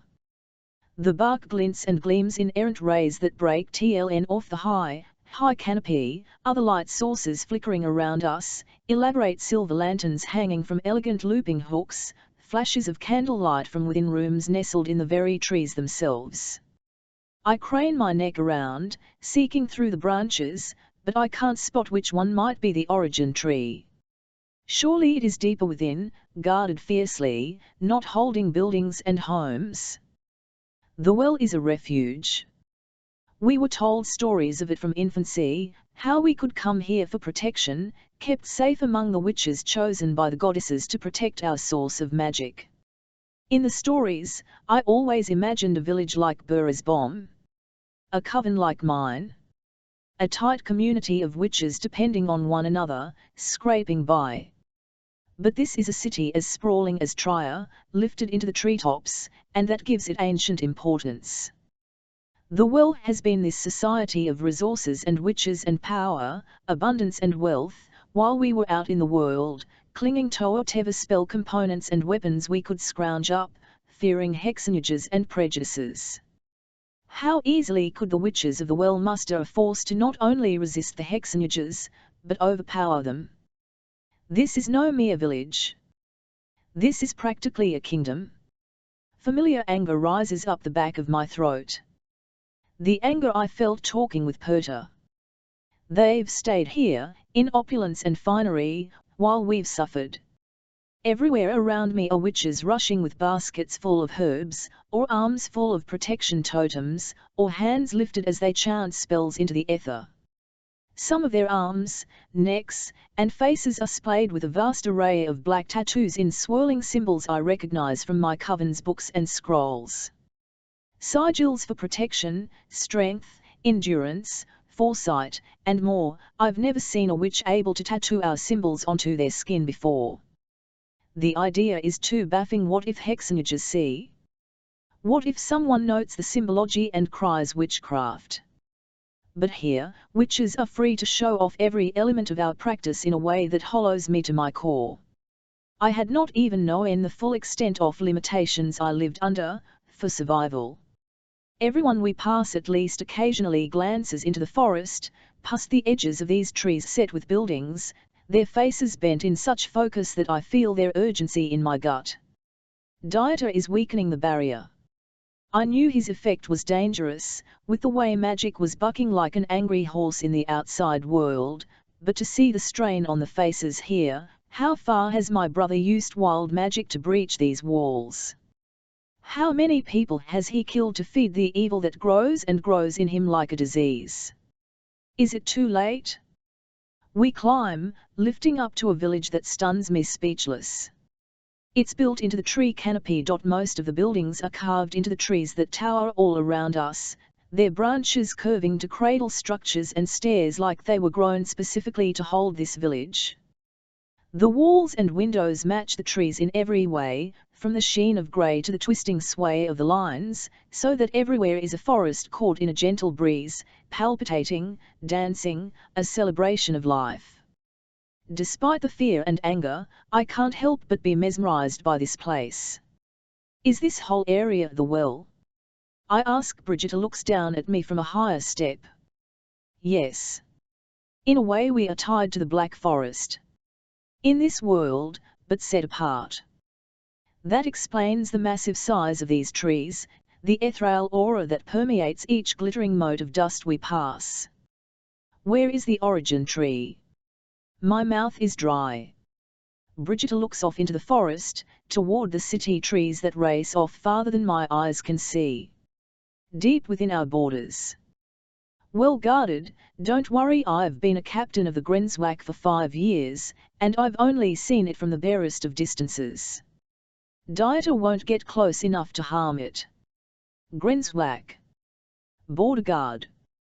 Brigitte gives a reassuring smile that does nothing to soothe my fear and carries on, leading us up, to a bridge that stretches to another tree. As I take a first step onto it, my eyes dip down. I shriek and stumble back into the soldier behind me. I hadn't thought too strongly about the fact that we are being watched, hemmed in on all sides by what are clearly guards in leather armor dyed green and decorated with arching motifs of still more trees, because all of this is so overwhelming, so much a story come to life, that I'm half delirious with the need to laugh. But the sheer height we're at up here, watching leaves drift lazily around us, climb down. It isn't possible, I whisper. Liesel takes my hand. The way she grips it is insistent, and I manage to tear my petrified gaze from the bridge's railing to look at her. Her eyes are wide, a bead of sweat on her hairline. She's scared too. I clutch her hand tighter. We're in this together. To the end. We wouldn't let you fall all the way, says the man behind us. I look back. The guard has a brow slightly cocked, amusement playing in his eyes as he lets his words sink in. His copper hair hangs to his mid-back, pulled half atop his head with a woven leather braid that shows an insignia across his forehead, 3 moons. 1 waxing crescent, 1 full, and 1 waning crescent. A symbol of the goddesses. All the way. I clarify. He shrugs, arms behind his back. It's only the last few seconds that would kill you, isn't it? It could come across as threatening, but that sparkle in his eyes intensifies, and he grins at Liesel. He pulls one hand out from behind his back and holds something up for her to see, a crap fen. Liesel makes a startled gasp. Where Where did you get that? Eyes flitting from her to me, he takes a huge bite. Come on, he says through a mouthful of pastry and sugar. The bridge is really quite sound. He pushes around us and continues out onto it. We're nearly there, says Brigitta, who has realized we stopped. She looks back at us with the two other guards, the lot of them again not threatening. Just waiting. Liesel tugs on my hand. Fritzi. Your crap fen? He ate your crap fen? He got our offering? And while she sounds downright enchanted, and immediately darts out onto the bridge, I linger for a beat, watching the guard pop the rest of the crap fen into his mouth and give me a wink. I manage a shaky breath. Hold her? I try. I've never reached out to the voice before. Never wanted to draw its focus. We need to talk. I start across the bridge, doing my best to keep my eyes on Liesel's shoes in front of me. The way the wood of the bridge is half natural growth from thick oak branches, half boards nailed into it. Watch your step, the guard says, that tinge of amusement in his voice still, and this time, Brigitta swats his shoulder. Restrain yourself, Alois, she doesn't need your cheek. Oh, I beg to differ, Briggs. Don't we're on patrol. She spins away with an eye roll. Pretend you have decorum, the three help me. She loves me, Alois whispers to Liesel, but his eyes flick to mine, too, and as Liesel giggles into her palm, I grip my jaw tight. You can trust them, comes the voice. I steady myself on the railing. It's different knowing who the voice is now. What it is. My lungs shudder. But do I trust you? Brigitta leads us to a massive chamber so high in the trees that the landing before the door takes us above the canopy. The wind here is wan springtime, winter held at bay by the magic of this place, but the height is what takes my breath away. We are at the top of the forest, the top of the world. The blue of the sky is endless and infinite and makes me feel so startlingly small that I'm grateful for it. I am inconsequential beneath it. I am dismissible. I manage a stuttering inhale before Brigitta opens one of two ornately carved doors, the pair of them making another triple moon symbol in polished birch. You will meet with our council, Brigitta says, and ushers us inside. They demanded to know the moment you arrived. Well, nice that they knew we were coming, I mumble, then hiss at myself. I can't let my nerves get the better of me. I can't make these people my enemy, at least until I decide what to do with all of this.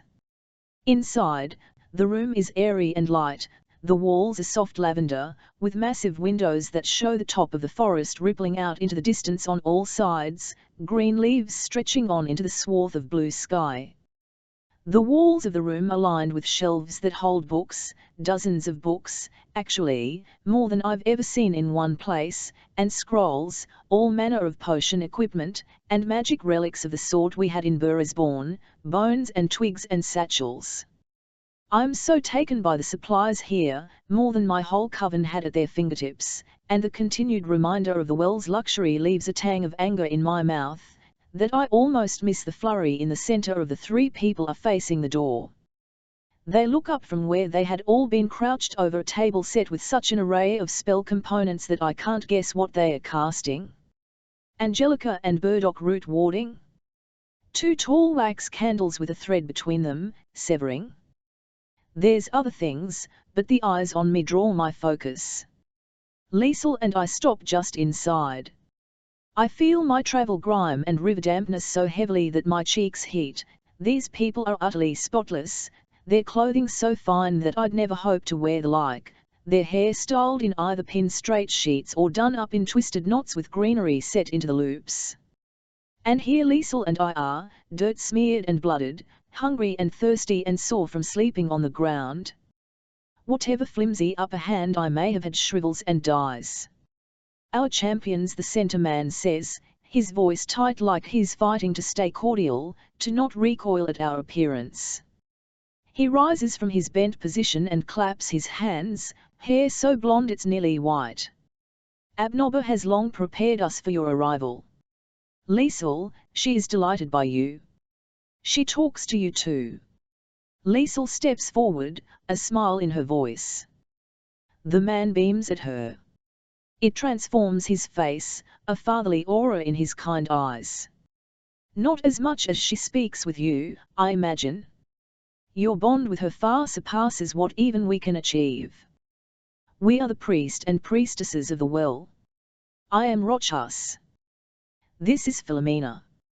He motions to the woman who stands straight and bows her head at us, her voluptuous curves hugged by a striking aqua gown that looks so like the one Perta wore in my vision that I wonder if it's the same. And Cornelia.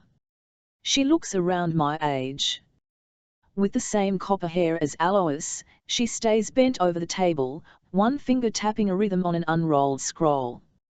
I can't figure out the way she's looking at me, her eyes squinted, calculating. Dismiss your subordinates, Watterin Brigitte Rochus says, a noticeable dip in his voice as his formality breaks. Brigitte's eyebrows lift. I assumed we would remain and escort them to lodgings shortly. They have travelled far and will be put to use now, Watterin. There will be time for resting afterward. Dismiss your subordinates. You may stay if you insist. Brigitte looks at us, and her unease puts me even more on edge. She nods at Alois and the other guards and ducks off to the side as they leave, and Rochus takes a step toward us, his arms spread. We are in dire need of your assistance, Rochus says, his smile tight. You no doubt are well aware of the threat pressing at our borders. The goddesses have sent you to us at the proper time, because we are their champions. I wave at myself, at Liesel, hoping he sees how absurd this is. Liesel is 10 years old. Her childhood has been cut short, and already Abnoba demands more of her. Rochus sighs heavily. Behind him, Philomena has gone back to furiously grinding something in a mortar, her attention flitting from a scroll to us and back in simmering distaste. Her frustration is earned, says Cornelia. She puts a finger on one of the two unlit candles, follows the string between them with the lightest touch. I think they are deserving of a full explanation, Rochus, before you jump right to using them. Philomena glares at Cornelia. You have felt Dieter's movements on us, and you wish to delay even more. Cornelia smiles icily. Yes. I do. Because the goddesses chose them, didn't they? And so our champions are worthy of respect. I don't like how they are talking about us. I don't like the way Philomena dumps more herbs into her mana and grinds harder, her nostrils flaring at me like I'm the one who argued with her. Not that I wouldn't be arguing, if I knew what was going on.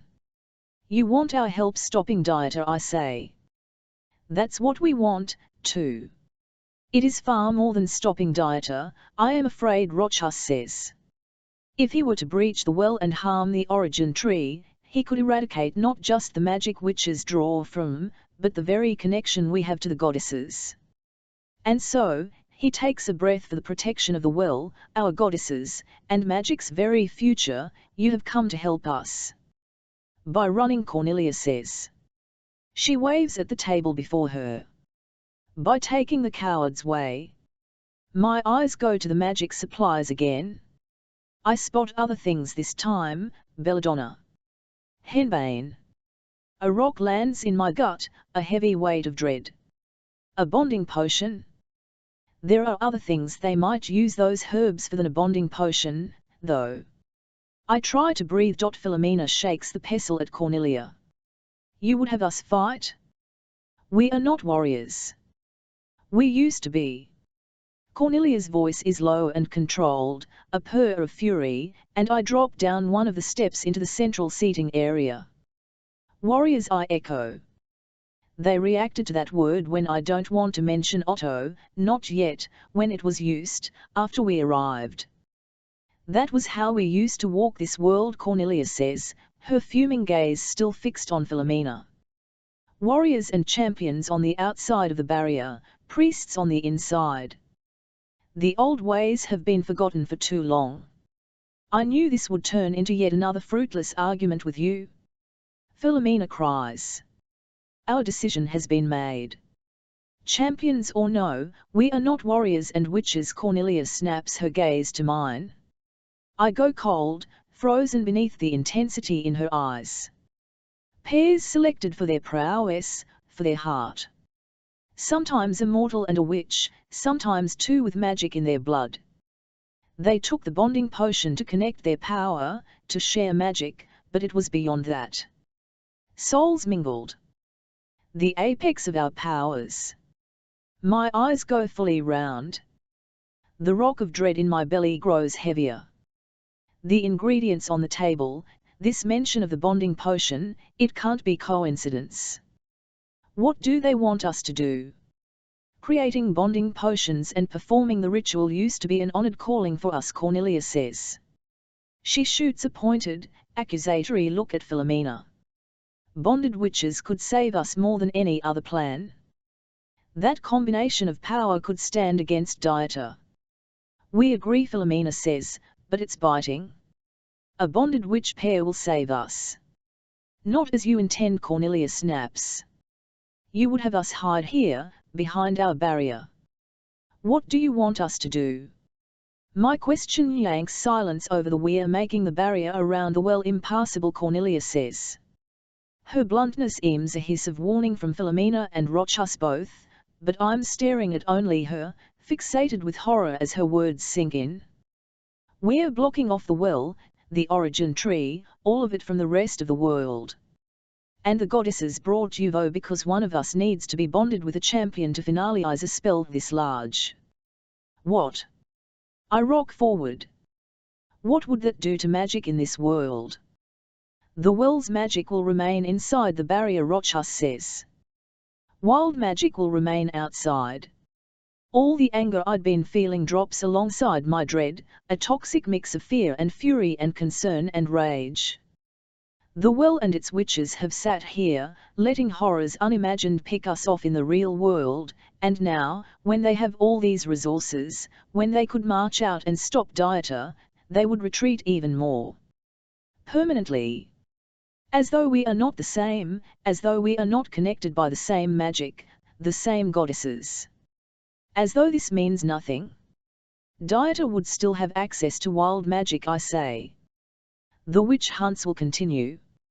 And those accused now won't be witches at all. You'd leave innocents to suffer and die from prejudices started over us? You abandoned us already to die under the hexenjägers, so you're just lighting the vampires yourselves. Philomena rolls her eyes. I should have known Holder's champion would side with this prideful nonsense. Now is not the time to be haughty, it is the time to preserve what we have left.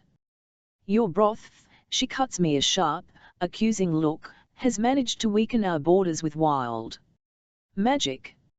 Our borders. If he is capable of that, what havoc will he wreak if he enters here? Holder has been trying to get me to use wild magic, I say. No pretense. No softening. A pause grabs the room.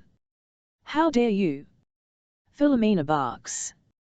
Accusing a goddess of trying to access that which is corrupting, which is forbidden. Do you even know what wild magic is, HM? It is the cast-off remnants created by performing evil deeds. And no goddess, not even one known to be unpredictable, would dare touch such a thing. But Cornelia looks back up at me. Her eyes narrow with intrigue. I nod. Wild magic is tempting, Rochus intercedes. It disguises. It manipulates. It swayed your brother, after all. I'm starting to think it didn't. I glare at Rochus, who noticeably flinches. I'm starting to think wild magic has nothing to do with good or evil. Why, if Dieter is weakening the barrier you keep around the well's magic, has that made our magic in the outside world even more powerful? What is the barrier really keeping out, or in? Rochus's face goes white. Philomena blubbers behind him, a stain of red rising in her face. I think Hilda chose my brother as her champion and tried to get him to use wild magic for whatever reason, just like she's done with me. I keep gum, only before she could realize what she'd done, he'd used what she showed him to hurt a lot of people. I'm starting to wonder if wild magic really is as evil as you say, or if my brother was just wicked from the start. There. All the truths that have begun to sprout within me. All the horrors, all the fears. I rip them out of my soul and lay them at the feet of these strangers. I may be Hilda's champion, but that doesn't mean I bow to you, I snap. And that doesn't mean we'll blindly obey your misguided plan. If I ever did take a bonding potion, the words Ghost Dieter's face across my mind, his prideful smile, the way he'd extended the bonding potion to me, and I'd known, deep in my soul, that he'd bleed me dry. It certainly won't be with someone who is so eager to only use me. It's a bastardization of one of our greatest honors, Cornelia says, backing me up. You have every right to refuse this misguided plan. Philomena darkens, scowling at me, ignoring Cornelia. We have the components for the barrier and bonding spells almost completed, she growls. All we need is one of you to take the bonding potion. We did not bring you here to ask your permission, champions. We brought you here because you are necessary, and you will help us save our magic, or you will regret ever setting foot in our home. 36 Otto Hild gives me a bottle of her best beer and sits down across from me. Although she has been here in the Black Forest since Fritzi first sent her, several weeks by now, she's worked to make the cottage hers. There are little hints of home all around, a quilt in the same pattern as the one our mother made, the furniture arranged the same way Hild had it. But the cauldron over the fire is newer, not the same one mother brewed her beer in. There are no scratches on the table from when Hild cut the bread directly on the surface. There's no dent in the wall from when I played soldier with the fire poker as a mock sword when I was a child. It's like home, but it's not. Hild smiles at me, guessing at my thoughts. I couldn't go back. I should have, I say.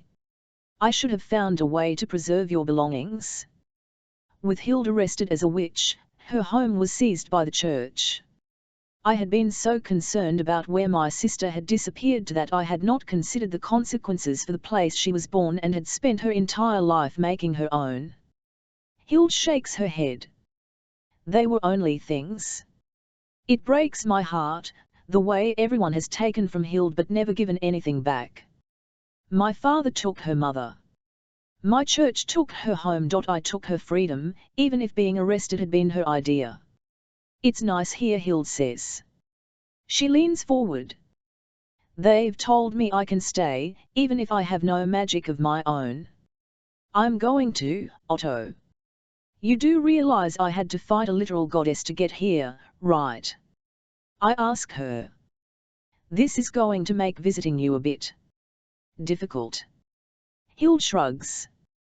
Worth it, though. Obviously, I say dryly. I mean, fighting a pantheon is part of an older brother's obligations, no. I simply don't want you to get lazy. Hild sniffs imperiously. Honestly, traveling across the entire empire and then having a fist fight with a god is the least you can do for me. I throw a rag on the table at her, and she laughs, batting it away. I grin, but when she bends down to pick up the cloth, my smile dies. It hadn't been a fight as she imagined, and the ordeal against Hilda still has me reeling. I cannot imagine going through that again, particularly since I suspect the goddesses may find new and different ways to torture me each time. My cheerful mask is firmly back in place by the time she tosses the rag on the table. I nod to the window. You have a visitor, I say. Hild goes to the door, swinging it open. Are you here for gossip or beer? She asks, her voice light. Why not both? A boy with an impish smile strides into the room, long black hair streaming down his back. He's younger than Hild, I think, but not by many years. Silver threads pierce the tops of his ears, dangling down. There are a few tattoos along his arms, highlighting stringy biceps, but he's not as decorated as the guards that took Fritzi and Liesel to the Elder Council. Meet Caden, Hild tells me as the boy slings himself into one of the empty chairs at the table. Brigitta's younger brother. She turns to him. Where are the others? Others? I ask.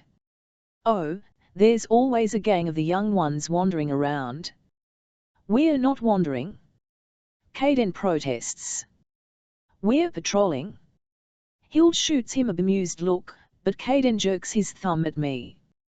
They weren't sure about that one. Oh, yes, Otto is very intimidating. Hild's sarcasm drips. Hey! I say. But Caden actually does look intimidated. He jumps at my voice, and I notice that he selected the chair closest to the door, furthest from me. He's a goddess-chosen warrior, Caden tells Hild in a low voice. I'm also right here, I mutter. Word travels fast. It does when it comes to warriors, Caden says, for the first time meeting my eyes. He reminds me of Johann and the other younger recruits in the hexenjäger units, desperate to prove his worth, to make something of his name. That sort of passion can drive a boy to become a man, but it can also drive a man to make the wrong choices, throw his loyalty behind the Tong group. What does it mean to you, I ask him, that Holder called me a warrior? I met an entire cadre of warriors when I arrived. Brigitta and the others are guards, not warriors, Caden insists. A warrior is the stuff of legends, Hild answers. Goddess-chosen fighters that serve beside a witch. They have a destiny. She wiggles her fingers at the last word, part respect, part mockery. Hild. Caden says, eyes widening. Hild shoots him an impatient glare I know well. If he's been chosen as a warrior, he deserves to know. He's not a witch. I'm also still right here, I say. I'm not a witch, Hild argues, ignored me. And my sister shouldn't have told you as much as she has. Caden snaps. A blush stains Hild's cheeks, and she glances at me furtively. That's unusual for her. Your sister, Brigitta? I ask Caden, my eyes on Hild. Her flush deepens, and she looks away. Caden nods, unconcerned and unaware that Hild feels as if her connection with Brigitta is a secret. I stand and cross the room to get another beer as Caden says something to Hild in a low voice. Little bunches of dried flowers hang in the window, roses, not herbs that would be used for cooking or brewing. When I sit back down, Caden leans in his chair to look at me. We haven't had a goddess-chosen warrior in ages, he says. But if Holder has picked him, it's what she said, I interject. Then this could be the sign we've been looking for. Sign? I ask. Hild takes over the explanation. Some of the witches don't want to stay in the well any longer. I blink, confused. Where else would they go? This place is safe. We want to fight, Caden says, hammering his hand on the table. We don't want to run and hide. Hild shoots him a fond smile. It must be difficult for the boy, to have a sister so strong and respected in the guard, everything he wants to be. So, why do you stay? I ask. If you want to leave the well, why not do so? He couldn't just stroll around tribe-bedecked as he is and speckled in pagan tattoos, but it wouldn't take much to hide those features. Villages such as the one Fritzi came from would certainly welcome him. The council values the well more than people, Hild answers for him. She emphasizes the last word, and I can tell from her sharp glance that she means non-magical people. Caden looks down at his hands. The well was meant to be a safe place, he says in a low voice. But it's become a prison. I stare at him long enough for the look to become uncomfortable. My gaze slides to Hild, and I know she understands. Our home was supposed to be a safe place. But our father was a rant. We were children, where could we go? Who could help us? I approached the priest in our village church at Burncastle once. I told him of my father's violence, and the priest merely nodded, praising my father for not sparing the rod against spoiled children. Hild tried to reach out to a neighbour, but the woman, while sympathetic, told us of the horrors of being homeless, the hardships of a life without a husband and father to protect the family. I can still remember what the woman had told us as she shooed us from her home. "Don't tell anyone else what you've told me," she said. "At least you have a roof over your head. At least you're safe. Kaden is right. Safety can be a prison. There are some among us," Kaden says, meeting my eyes, "who hope that your arrival means we aren't going to stay besieged in the Black Forest any longer." Fritzi and Liesel insisted that the Black Forest was where we needed to be. We have worked for so long, travelled for so far, just to end up in a place that may not be the haven we hoped for. There have been rumours. Kaden adds, shooting a significant glance at Hild. The council has been hinting that our protection spells aren't enough, not to keep out a witch who's turned against the well. Hild frowns. The council is too secretive. We don't know the full scope of their plans. Kaden shrugs. But if there's a goddess named Warrior here, maybe that will change things. He looks at me as if every hope he's ever held is pinned on my chest. Warrior _ I have worn the label of hunter for the past several years. It was a mask to hide behind, but still a mask I wore well. I never truly considered wielding the sword once I left the hexenjägers. Not until a goddess called me a warrior. Is that what Holder meant? That I would fight for Fritzi and the well, and that if I fought well enough, there would be no need for a barrier? Because as surely as it has kept Dieter out, at least for now, it has also kept Kaden and the rest of the witches here trapped inside. 37 Fritzi, I gape at Philomena, her cheeks pinking in her righteousness. Cornelia glares at Philomena too. You cannot force them to participate, she whispers, aghast. Rochus, though, is livid. For the first time, his facade cracks, and he takes a surging step toward me. Liesel shrinks, and he notices her with a wince of regret, but the moment he looks up at me again, he's seething. You are ignorant of our ways, he says. Of our customs. So you will be forgiven your outburst and your accusations. I didn't ask for your forgiveness, I cut him off. I'm only ignorant because of your choices. You chose to abandon us. And you are currently choosing to abandon everyone else again. I will tell you right now, this champion will not be part of it. Rochus draws back for a moment. That is why the goddesses sent us not one witch to possibly take the bonding potion, but two. Liesel looks up at Rochus. I won't help you abandon everyone either. You are young, child, he tries. You do not understand, he reaches for her. He will touch her, and I start to dive forward, but Liesel's lip curls, and all of the candles lit in this room flare brighter in a surge that makes Rochus jerk back. I do understand, she tells him in a tone like a void. I understand more than you. Hiding up here. Judging us. I was locked in a closet. Did you see that queue? I was tortured. You had the power to intervene, and you didn't. Rochus swallows, his throat working. Philomena holds out her arms. We saw, child. We saw, and Abnoba is ashamed of you, I think Liesel says. She's ashamed. That's why she sent me and Fritzi. To stop you. We came here for help, to stop Dieter, and you're just hiding. You're not even trying. You're following your own rules so rigidly you've forgotten who those rules are even supposed to protect. It is Abnoba's will that we make the barrier impassable, Rochus counters.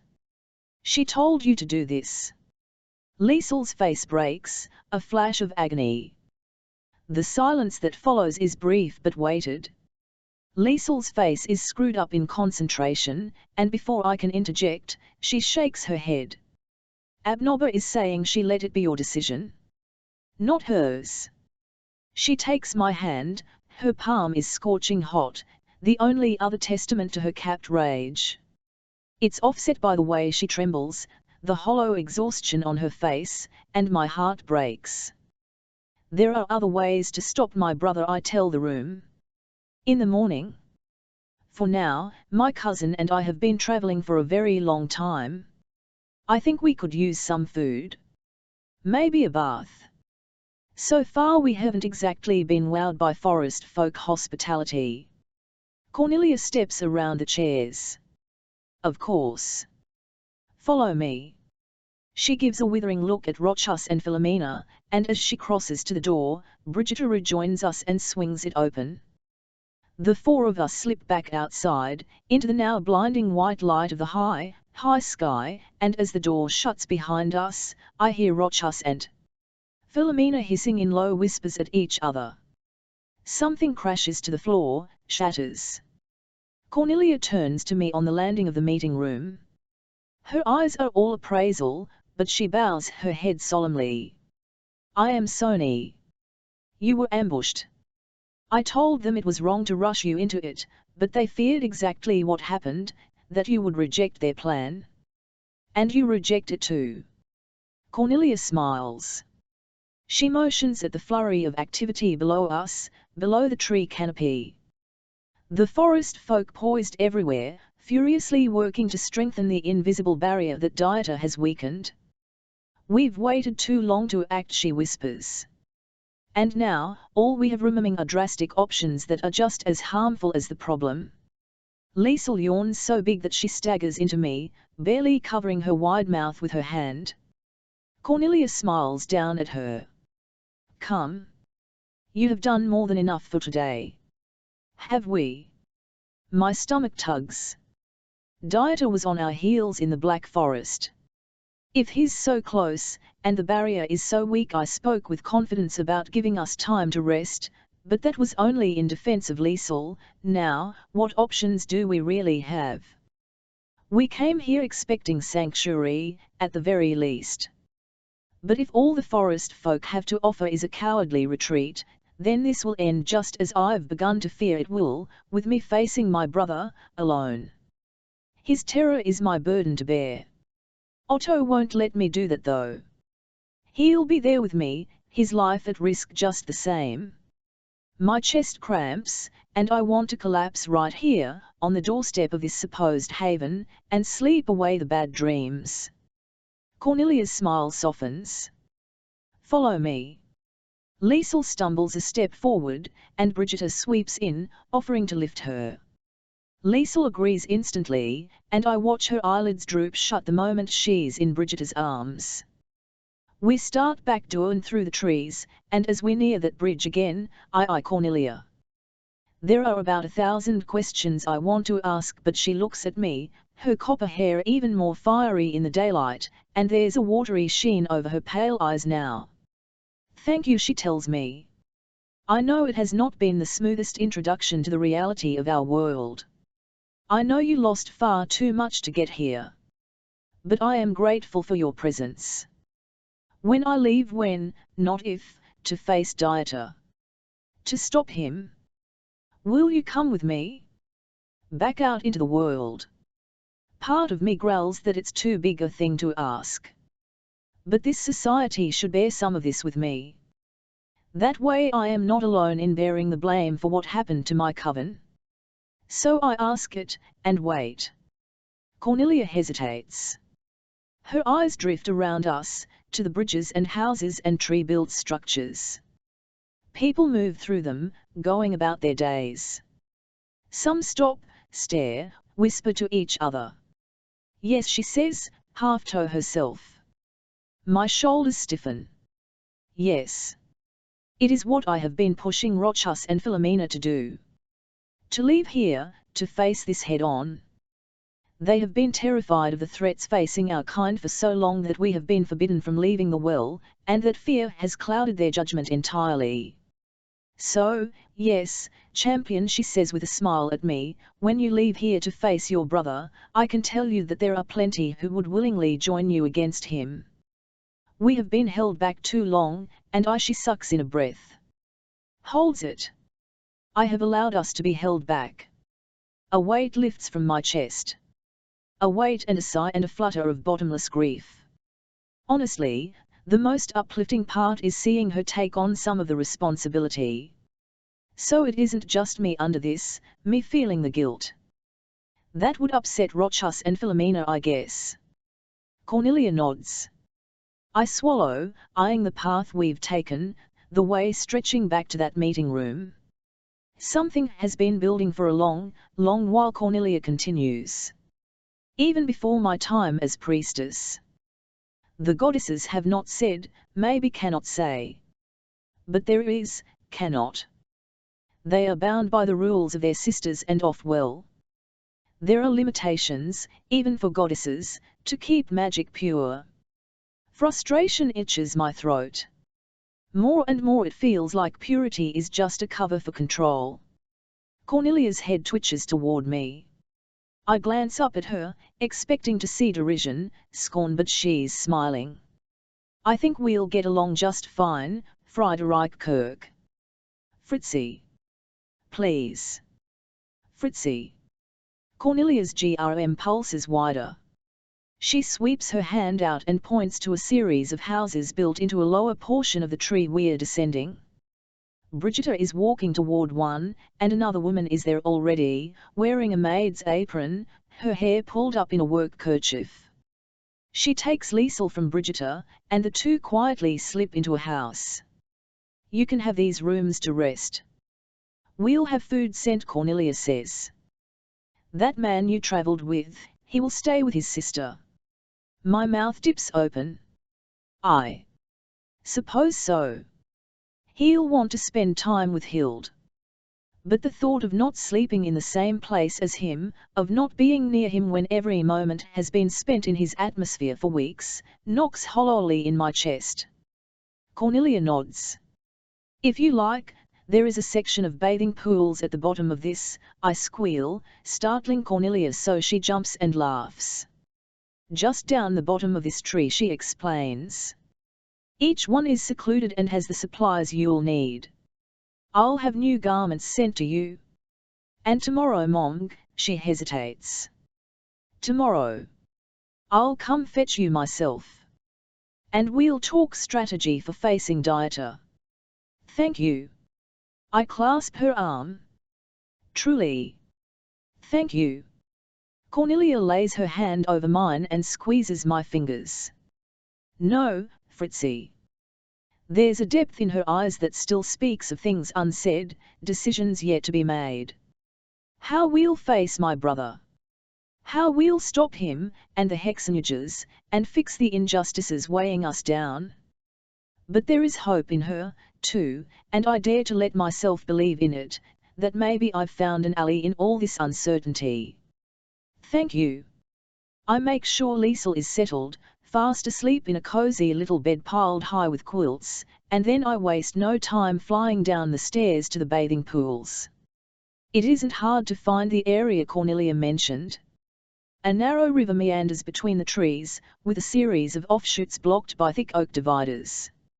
A few have towels or robes tossed over them, presumably occupied. I walk until I find one that looks free.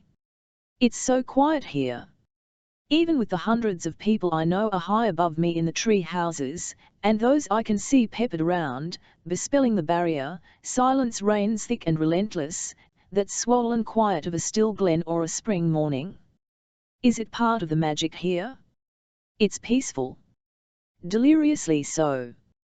And that peace feels like a warning. Dieter is just beyond this border, trying to figure out how to break his way in here to corrupt the origin tree with wild magic. Without me bonded to him, without Liesel to give him answers, he'll use more sacrifices to fuel his powers, but is that even right? What is wild magic, if it is connected to ours, if Holder wants me to use it? What do you want? I ask Holder as I work my way to the bathing pool. The oak dividers are massive, folding one alongside another like a series of doors mended together, each pane etched with an image of a tree. The tree, I realize, the one from my dreams. The origin tree.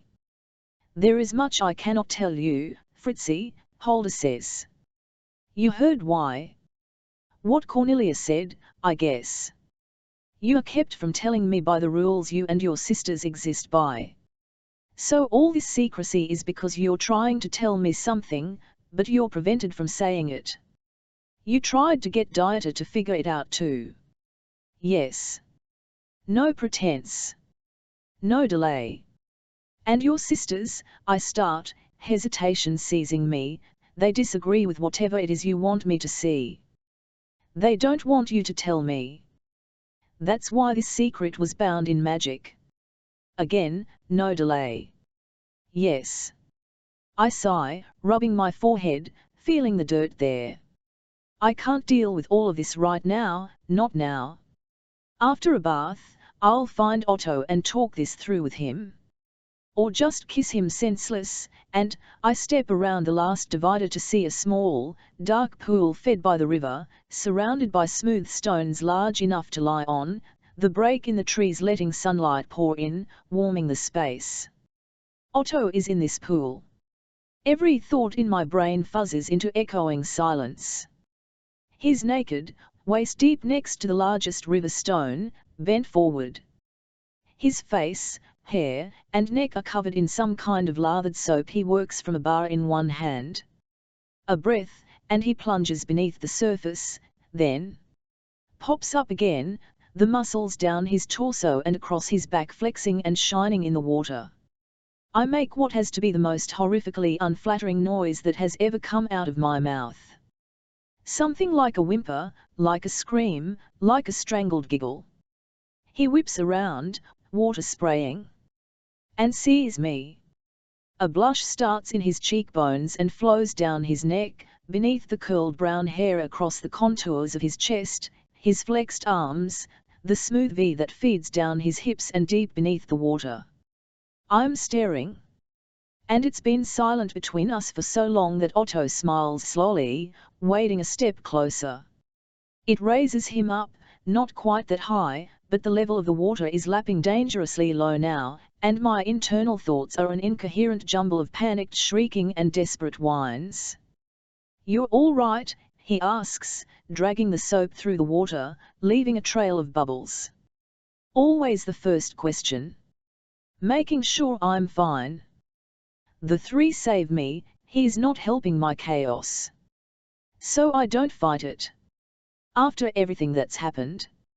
Everything we've been through. We're here, safe for the time being, and I will take full advantage of this moment. Because it might be our last. Whatever tomorrow brings, it will drag us into stopping the hexenjägers and fighting my brother and his madness. Whether that involves all parts of the well is yet to be seen. Tomorrow might even involve fighting Rochus and Philomena first. The immensity of these possibilities and the weight of their outcomes has all of my insides cramping tight, seizing up the way Perta grabbed hold of my muscles. My eyes fall from Otto's, severity descending over me in a wave of startling clarity, and I let my cloak drop to the forest floor behind me. I kick off my boots, peel off my stockings.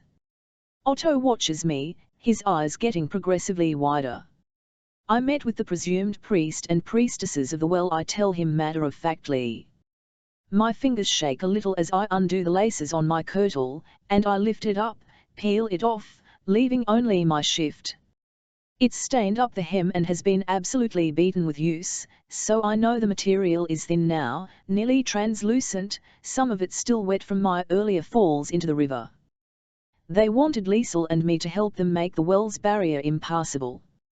So Dieter would be given free rein to wreak horrors unchecked with wild magic in the world. Otto staggers, the water rippling around him. You refused them, I take it. Of course. I drop the kirtle to the ground on a bed of moss by the river stones, and I can see the way Otto's breathing increases. The muscles along his abs clench tighter, and I track a bead of water that drips from his hair down his skin. How did they respond, he asks, his eyes going black as he fights to stay focused on the conversation. I pause for a moment, toying with the thin material against my stomach, a too raw sensation from Otto's eyes on me, demanding I feel this, feel him. I don't want to talk about them now, I manage, voice quiet. What do you want to? I pull my shift up, off, and let it fall, standing naked on the bank of the pool. The blush that stains Otto's cheeks is the single sexiest thing I've ever seen. His jaw clamps, bulging by his ears, and his grip on the bar of soap tightens so much, so suddenly that it shoots out of his hand and sinks into the water with a heavy kerplunk. I laugh. The effervescence of the giggles takes me, and I cup my face, unable to stop it. Otto grins, still blushing furiously, but there's intent in his eyes now, something awakened, something feral. He reaches up for me. Liebst. Get in this pool. I plant a hand on my hip and fix him with my most defiant look. But my attention has whittled down to his eyes on my body. His focus here, and there, drifting lower. How does it usually go? I start, throat thickening, when you fry to tell me what to do, Jagger? Besides, we need another bar of soap. I'll find it later, Hex, he growls. The tendons in his neck stretch, restraint fraying, and I'm all but floating with the contrasting needs to obey him and tease him more. Get in. Are you sure? I think I saw more soap back by the... He surges to the edge of pool, plants one hand on the bank's smooth stones, and heaves himself up to grab for me. My giggles sharpen into a squeal as his powerful grip umaps around my forearm, and he hauls me bodily into the dark silken water of the pool. 38 Otto. From the moment she let her shift fall to the ground, I have heard nothing but the thundering of my own heartbeat in my ears, a driving pulse of need that pounds through my entire body. And now that she is in my arms, her lips upon mine, I am in the eye of the storm. The entire universe is a blur around me, but she is the center of my focus, the calm peace at the core, the perfect pinpoint of light my entire body is drawn to. My hands, slick with water from the pool, draw up her bare back, fingers gliding along her spine, and she arches into me, and that alone nearly has me undone. I let out a shuddering breath. Nervous, Jagger? Fritzi asks, and there's an undercurrent of emotion in her voice that I recognize. I am certain of what I want, I say. I want you. And I want you. Her words are a whisper, a promise. I need you to know, this is not some illicit tryst I ask of you, I say, searching her eyes. When I say I want you, I mean all of you, for all of time. I do not want your body alone, Friederike, I want you, and I give myself to you, all of me that you desire. Her eyes light up. There is quite a bit I desire. My grip at her back tightens, drawing her closer, in a way I know makes her feel what I too desire. Her head tilts up, and I claim her mouth in a deep kiss. The warm water lapping at our waists beckons us deeper. I pull us both back into the darker water as I worship at the altar of her lips. At its deepest, the water comes just to the top of Fritz's chest. I turn us, ripples flowing around our bodies, and pin her against the smooth rock wall.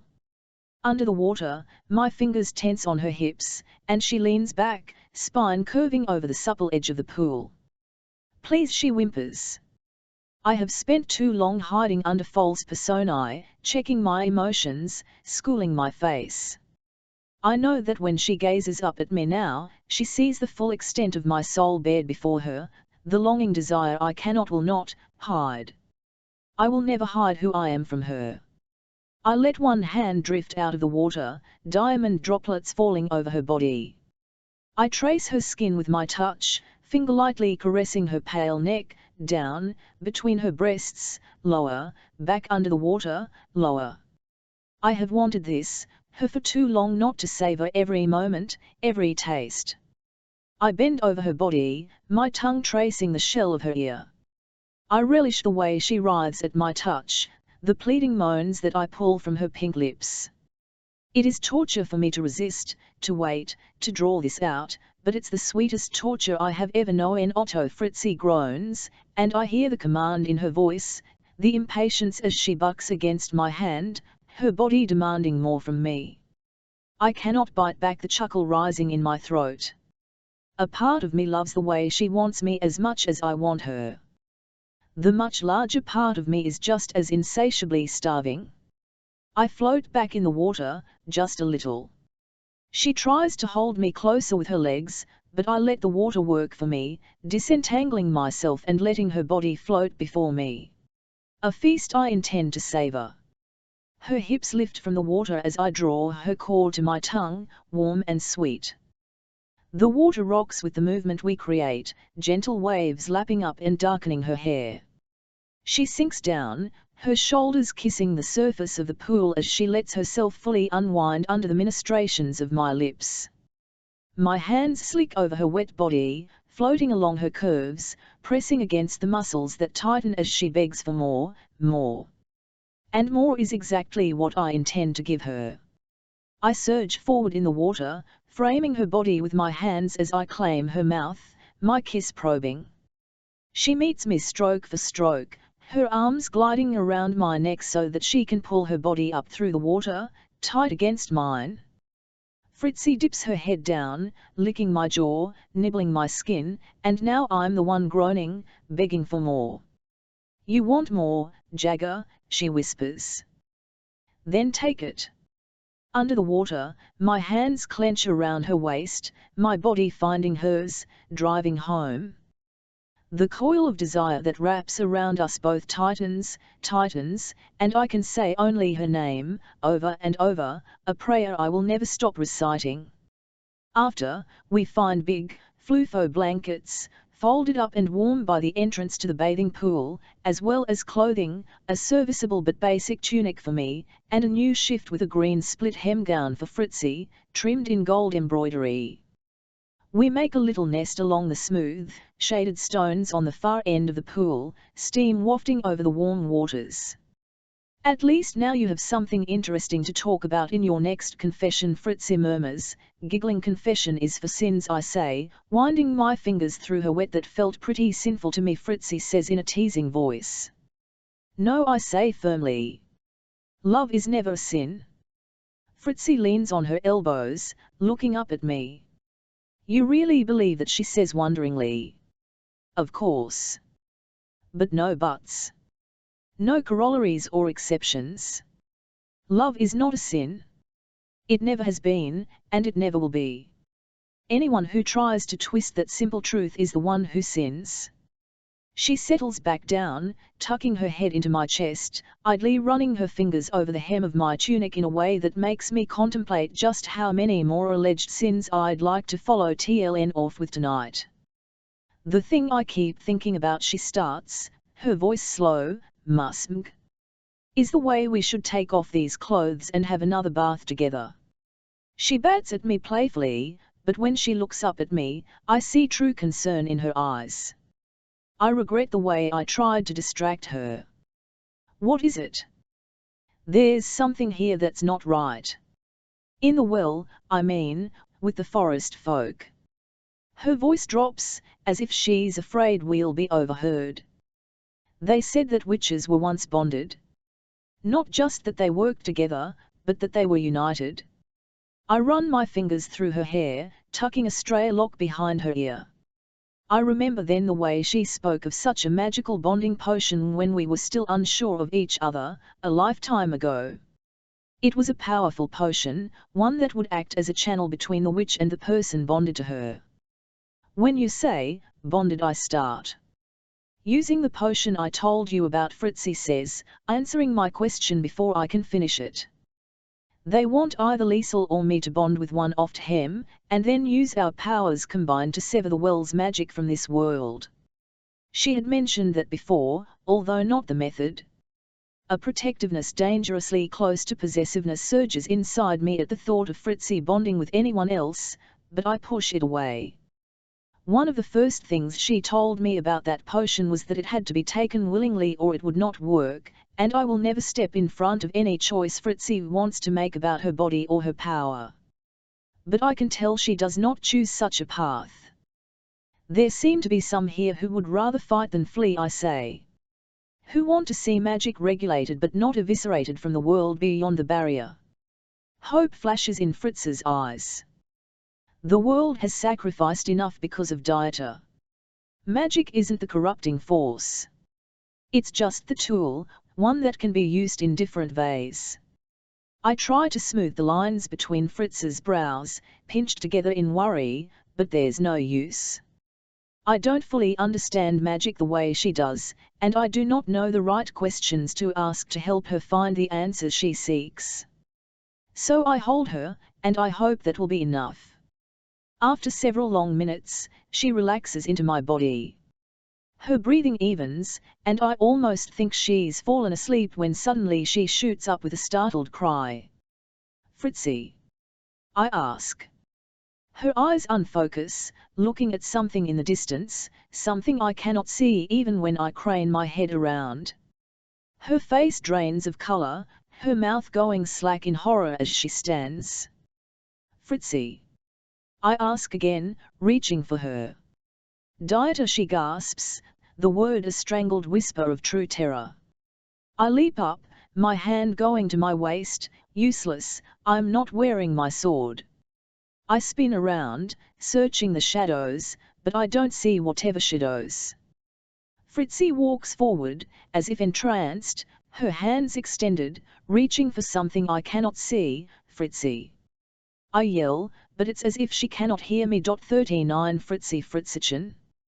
Dieter's voice rings through my skull, but it's younger. It's the Dieter from my memories, from my childhood, and as I waver to my feet, I blink, and the pool glade vanishes and is replaced with a different forest. I'd know the trees around Burisborn anywhere. Strong oaks and thin birches, their steady trunks cutting grey columns of shade against the burning sun. My head rings with the wrongness of this place. I shouldn't be here. I was somewhere else. With someone else. I'm not. It's summer. It's summer, and I'm hiding by a fallen log, hands smashed to my mouth to stifle my giggles. Every quiver of my tiny body fudges up the scent of the forest floor beneath me, musty crushed mushrooms, earthy moss, damp dirt.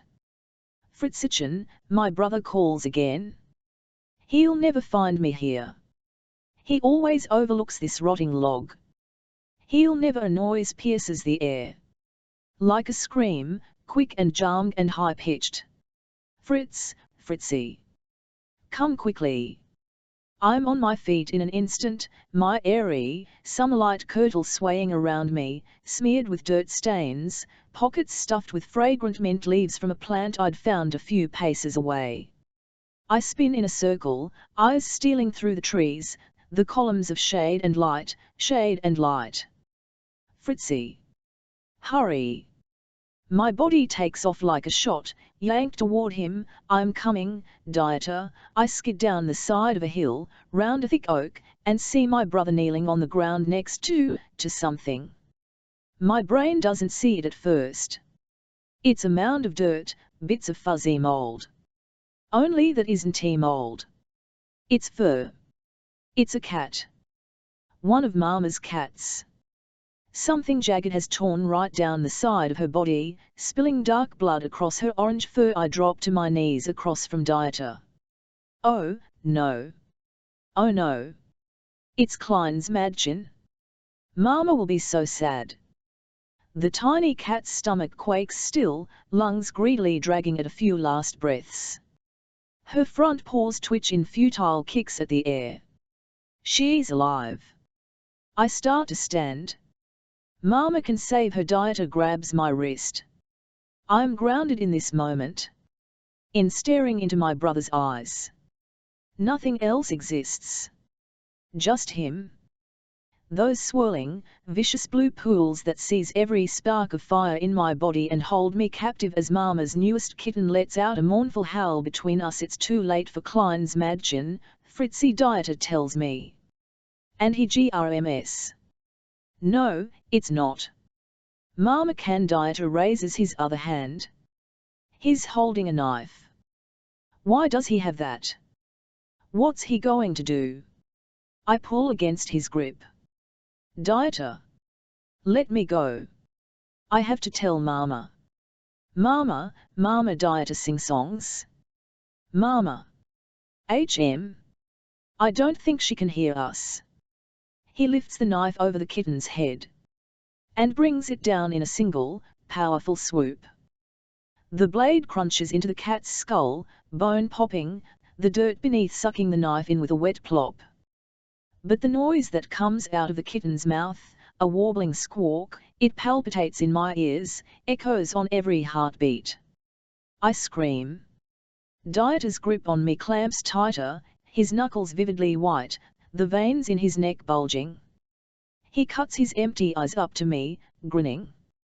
I needed to lure you out, didn't I, Fritzchen, he says, teeth as white as his knuckles. That's all I needed to do. Lure you out. And now I've won our game. The Burris bomb forest wavers, trembling at the edges of my vision, a vision quickly blurred by tears. I blink, trying to clear my sight, but the fog of everything coalesces around me, and when I manage to see again, Dieter and I are standing. Reality crashes through me, and I feel every bit of terror that the memory had repressed. It wasn't real, just a memory, but it had been real, and we're back in the pool glade in the well now. I'm safe now, only Dieter isn't here. He's a dream still, a figment of memory. He has to be. My lungs ache from breathing so fast, that tight pinch in the back of my throat like I've been sobbing. How did I forget that memory? But I feel it, deep in my mind, extracted from where I'd buried it under fear that hardened into scar tissue. Survival denial, because he was my brother, and I loved him. Dieter is in front of me now, somehow, holding his hand out to me. Beckoning. An apparition and a dream, and he isn't real, this isn't real, the barrier is thinning. How many people has he killed to beat it back since we parted ways? Does he even really need to do that to harness wild magic? Does he realize how much we've all been lied to? Distantly, I hear Otto shouting for me. I feel his hands on my arms, prying at me, but I'm staring at my brother, part of my brain still mired in memory and dreams. Dieter beams, that smile I used to think was all confidence. Now, I see the holes in his facade, the madness he hides behind a veil of certainty. I will stop you, I tell him, pushing the words against the sourness of my shaking disgust and horror. I don't want to save you. Not after everything you've done. His smile widens. He's all teeth and twistedness, all horror and poise. You can't be here, I say, my voice rising. His silence is unnerving. You can't get past the well's barrier. Can you? Not entirely. I don't know how to get out of this spell he's pulled me into. I'm frozen there watching him, this echo of him, that cruel smile, those callous eyes. Dieter's smile bends, showing some of that cruelty unrestrained. Oh, Fritzchen. You misunderstand. I don't need to get in yet, I just need to get you out. My fear starts to crack, panic slithering up through me, and I fry to buck backward, to Otto. I strain, pulling, but this spell has me, whatever he's done. I stepped into it somehow, a snare, a rope tightening around my body and shackling me to him. Just like Klein's Madchen, he coos. I only need to lure you to me. He snaps his hand shut. I hear the crunch of the skull. The whimper of the cat. I hear Otto screaming for me, frantic, one final claw of his fingers on my Anne. And then the whole world shatters into darkness. 40 Otto 1 minute, I'm holding her. The next, she's gone. I stare down at my hands, now empty, my mind stuttering over the concept of how a person can simply disappear. Fritzi, I whisper, my entire being bereft at the loss of her. I look up, the pool now eerily quiet and empty. Help, I scream, panic raising my voice to a fever pitch. Help! The bath was private, but in moments, guards come rushing in, led by Brigitte. They have weapons already in hand, some with blades, some with vials of potions or spells weaving through their fingers. Brigitte stops short when she sees me alone. Fritzi was here, I say urgently. A look of confusion flashes across the guard's face. Fritzi was here, I repeat, and then she disappeared. Gasps filter through the crowd of guards, but Brigitte holds her hand up, demanding silence. What do you mean? She said Dieter's name, as if she saw him, but there was no one else around. And then she stood up, and I reached for her, and my hands open and close in the empty air. She was gone. Breach, one of the guards shouts. I hear footsteps on the wooden walkway beyond the door, more yelling. The wall has been breached. Brigitte turns to a man with copper hair who stands at attention beside her. Summon the council, she orders. She sends more guards elsewhere, to check the perimeter, to inspect the trees, but that is useless. Dieter hadn't been here. He had taken Fritzi by some foul magic. Come with me, Brigitte says, motioning for me to follow her. My heartbeat thunders in my ears, numbing my other senses, forcing me to replay the image of Fritzi fading from my grasp over and over in my mind. As we walk higher into the trees, I pause, shaking my head. Where are you taking me? The council needs to be informed of this, Brigitte says. I shake my head more forcefully. Liesel needs to be informed. The council are the highest officials in the well. And Liesel is not only a powerful witch with a direct connection to a goddess, she is also Fritz's cousin. And Dieter's cousin, I think, but don't say. I need to go to her. First. Brigitte hesitates. We don't have time for this, I say in a low voice. She nods tightly and leads me in a different direction, but then grabs one of her guards and orders him to bring the council to the champion's room. Good. From the way Fritzi spoke of them, it will do this council well to be reminded that while they serve the gods, they are not themselves gods. In moments, Brigitte knocks at a door. Liesel doesn't answer. I push past Brigitte and open the door. Liesel, I call. It's a mark of how tired she is that she doesn't immediately get up. The room can only be described as cozy, with fresh flowers spilling out of every jar and window, filling the room with a sweet, warm scent. Flickering candles burn low, and dozens of colored glass balls in various sizes hang from the ceiling. At a word from Brigitte, the glass balls light up, filling the room with a magical glow. What's going on? Liesel asks sleepily from the bed. I drop to my knees in front of her. Dieter has Fritzi.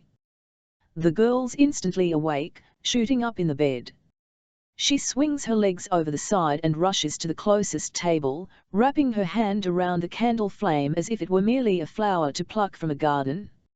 She turns her palm over, the flame burning in her open hand, and stares deeply into the fire.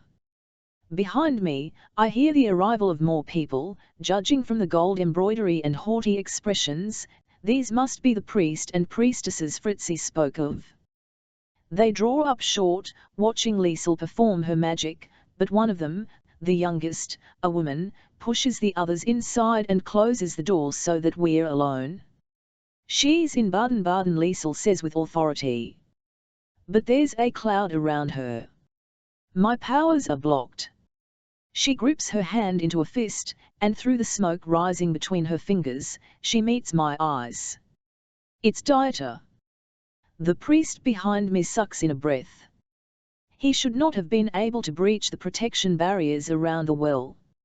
I'm not sure he did, I say. I didn't see him, only Fritzi did. I don't think he was actually here, I think he just found a way to pull Fritzi out. Still, the priest says. It's a bad sign. His magic, at least, crossed the barriers. He continues talking, and the priestesses chime in, conferring with each other about what this means for the well. But my eyes have not left Liesel. I see the fear blooming inside her, the paralyzing, horrifying terror. We will get her back, I vow to her. I don't think she understood before, Liesel says, her voice a whisper, only for me. Dieter is my cousin and her brother, but there's something wrong with him. It's not the wild magic. I think he's just Tong. Her eyes blur with tears. He's going to hurt her, she tells me, carefully enunciating each word, as if trying to make me realize the depths of his depravity. I won't let him, I say, my voice cracking. This is the second time someone I love has been whisked away before my eyes, but I didn't understand fully what magic was when Hild went away, and by the time I did comprehend, I knew Fritzi well enough to trust Hild was safe. Now, though, now I know Fritzi is not safe. I know that Dieter will not kill her outright.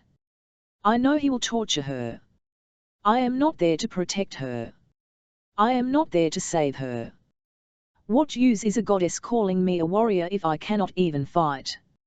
My breath comes out in a shuddering release, and for a second, I let the fears spooling inside me tighten around my mind, and I can hear nothing but Fritzi screaming, feel nothing but the hollow knowledge of my own uselessness. And then I look at Liesel. I see her swallow down her fear, her tears. What do we do next? Liesel meant the question for just me, but the others hear it. Liesel, it's up to you now, the priest says. Rochus, the youngest priestess, says, abashed. Rochus ignores her. He takes a step closer to Liesel, his hands out, but the girl shrinks into me, and I wrap my arms around her, glaring up at him. The priest squats down, eye level with her, ignoring me.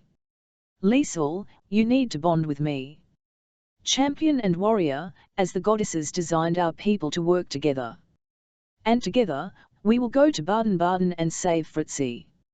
Liesel, he hesitates, and I know at that moment he intends to leave Fritzi to her brother's devices. To leave her to die. My arms tighten around Liesel, but that child has seen the way adults lie and manipulate, and she knows what Rochus means. You still want to run, she says coldly. We have to, Rochus starts. What kind of warrior could you possibly be? I snarl, and for the first time, the man looks directly at me. Neither my god nor yours would choose a coward as a warrior. I'm not a coward for trying to protect my people. For trying to protect Magska, a million curses rise to my mind, but before I can say a single one, Liesel speaks, her voice soft but certain. You are, she says, and Rochus reels back as if he'd been punched. Well, I'm not. The youngest priestess speaks loudly, drawing attention to her. Cornelia, she says by way of introduction, nodding at me. I don't need my goddesses to tell me the right thing to do. Brigitta, summon every guard willing to become a true warrior. We do not patrol tonight. We go to war. The council does not approve of this action, the other priestess snarls, blocking the door as Brigitta moves toward it. If the goddesses don't want us to fulfill our destinies, Cornelia growls, then they should not have given us a destiny in the first place. Do you intend to fight the very gods you serve? Rochus asks, eyes wide. Yes, Cornelia says emphatically. Me too, Liesel says, her voice still calm. And if I don't get out of the way, Philomena, I'll just set this entire place on fire. Sputtering, the priestess finally moves aside. She and Rochus storm out, Brigitta rushing past them, a horn to her lips, sounding an alarm. Alone now, Cornelia turns to us.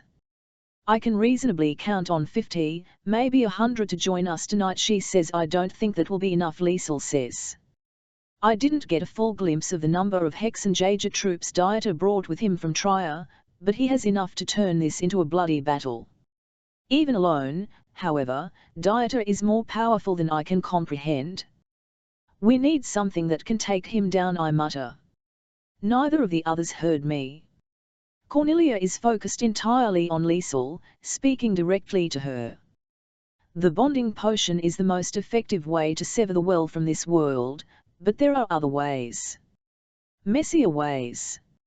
I don't trust Rochus not to you them if battle fails. He would rather break the well than let Dieter have it, Liesel says. Perhaps. That bonding potion you keep talking about, I say, loud enough to make the others listen.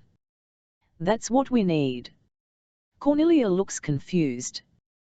The goddess holder called me a warrior, and not just any warrior, but Fritz's warrior. I take the potion with her, and together we take down Dieter. I know this is the way it has to be. I cannot let Fritzi be in a position to kill her own brother, that would break her. But if I have some of her power, I can do it. Cornelia, however, is shaking her head slowly. You don't understand the danger of this potion. Fritzi warned me about it. It's a highly complicated spell. It's meant to bond, yes, but if it fails, a witch would lose all connection to magic entirely. One or both of you could die. Liesel can, I start, but she interrupts me. I don't know that spell. But you do, I say, turning to Cornelia. Fritzi told me you were making the potion already. Yes, but it's not complete. And I cannot get it now. Rochus and Philomena will stop us. I squeeze my eyes shut, concentrating on everything that Fritzi had told me about the bonding potion. A beer base, I say. My sister can give us. I could bring the last ingredients needed, Cornelia says doubtfully. But this plan seems unwise. I am not a potion maker, Philomena is, but she would never aid us. A last resort, I promise her, a new idea forming in my mind. But when it comes to Dieter, we need every weapon we can get. If all else fails. Reluctantly, Cornelia nods. If this potion fails, it may kill me or kill Fritz's magic, but everyone in the room knows there are worse things than death when it comes to Dieter. Every second counts. Liesel and I rush from her room down to the forest floor, and I lead her to Hild's cottage. Cornelia heads in a different direction to ensure the troops are ready and to procure the needed ingredients. That was a long bath, Hild says, swinging open the door. I heard the horns, what's going on? Liesel and I charge inside. I need your beer, I say. Yes, let's get drunk when the alarms are sounding, Hild says, staring at me flatly.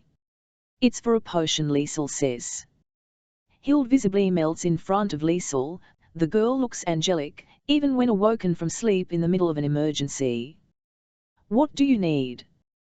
Hild asks. I go over to her fireplace, looking at the murky liquid bubbling in the cauldron over the low heat. Another knock on the door. Hild opens it, and Cornelia steps inside. Priestess. Hild says, shocked. I've brought the rest. Cornelia holds out a small basket, and Hild looks inside. This is poison, she gasps. I take the basket from Cornelia and start adding in herbs, among them belladonna and henbane. Otto, what is this? No one can drink this now. Cornelia touches Hild's elbow. It will not be poison when it's finished. A dark look crosses her face. Although I confess to not fully understanding your intent with this, Otto. The door opens a third time, and Hild whirls around. What now? Just me. Brigitta steps inside. Her eyes linger on Hild, but she quickly turns to the priestess. We're ready. The potion is not, Cornelia says. This must be done with care. She casts a dubious look at the cauldron, and I can tell she's on the brink of telling me not to even bother trying this. Damn it all. Every second counts, and while this potion may be key, Brigitta moves closer to Hild, quickly explaining the situation. This is too rushed, Cornelia adds, doubt lingering in her voice. It's too dangerous. We need to go, now, and, Liesel, help me bottle this, I say. Liesel reaches for the ladle as Hild hands me an empty bottle. Otto, a potion is not merely a mixture of ingredients. The spell must be spoken, and Cornelia starts. I ignore the rest of her protests as I pour the brew through a funnel into Hild's bottle. The hot liquid burns my hands, but I stow it in a pouch Hild offers. I tie the bag securely closed and glance up and see Liesel watching me. I have come to know the girl as well as I know my sister, and I recognize the look in her eyes, the slow nod of approval. I straighten and look at Cornelia, who is still protesting this plan. Fritzi knows the spell, I say. I spoke to her about it before, in Trier. I know she knows the spell. All you have to do is get me to her, and she can complete the potion. We will be bonded, and together, we will have enough power to kill Dieter. The bag weighs heavily on my shoulder, but I do not flinch as I meet Cornelia's eyes. Liesel steps a little closer to me, slipping her hand into mine. Potions do not work like that, Cornelia says in a low voice, but there is doubt. Magic isn't working the way it should, I remind her, pointing to Hild, who was spirited away here in an explosion of power that belied Fritz's intent. It's worth it to try. We have to go, Brigitte says. She moves closer to Cornelia. Let him have hope, even if it is false. Her voice is a low whisper. She did not intend for me to hear, so I pretend that I didn't. I don't know why I don't tell them what my real plan is. I just keep thinking of the way Fritzi was furious at the council, the way her expectations for the haven of the well, the safety of the goddesses, were belied. Magic is not always the only answer, even if none of these witches can see it. Hild whips her head around to me, concern flashing on her face. I give her a silent look. In a house like our father's, we both learn to communicate without words. She frowns but accepts the way I shake my head, telling her, don't worry. I know what I'm doing. Cornelia sighs, defeated, then turns and leaves Hild's cottage with a swish of her robes. Be safe, Hild tells me, wrapping me in a hug made awkward by the way Liesel refuses to relinquish my hand. My sister turns to Brigitte. And you too. Be safe. She stands on her tiptoes to give her a kiss. As they break apart, my sister shoots me a questioning look, and I grin back at her, thrilled to see her so in love. I crouch in front of Liesel. You stay with my sister. You can trust her. I will bring Fritzi back to you. Liesel nods. I know she wants to come with us, but she is still a child. And I cannot live with the idea of allowing her to fight. And you bring Otto back to me, Hild murmurs to Brigitte. The other woman chuckles, her lips on Hild's neck, but Hild pulls back, stands on her tiptoes, and whispers urgently into her lover's ear. Brigitte's eyes snap to me, so I have little doubt my sister was speaking about me. As soon as Brigitte and I exit the cottage, I turn to her. How are we going to get from here back to Baden-Baden in time? I ask, a new worry twisting inside me. Do not fear, Brigitte says, her lips carving into a smile. Transportation is the least of our worries. 41 Fritzi. Darkness shatters like I broke the surface of a lake. I gasp, chest screaming and arms aching, eyes flaring open in a wild panic. Sure, Fritzchen. Sure. You've been out for quite a while. A hand pats my cheek. My sight is blurry, and I will it to clear, wild terror making every rational thought scatter. I am instinct only. I need to see. I need to see where I am. My eyes focus. Dieter is in front of me, reaching above us. I realize, then, that my hands are overhead too. An iron lock clicks, and he steps back to survey his work. My wrists are in manacles fixed to chains that hang from the thick wooden beam of the ceiling, dangling me in the air. Barbed terror burrows into my chest, and I throw my eyes around the room, desperate to focus, to breathe. A bedroom stretches around us, something opulent and ornate.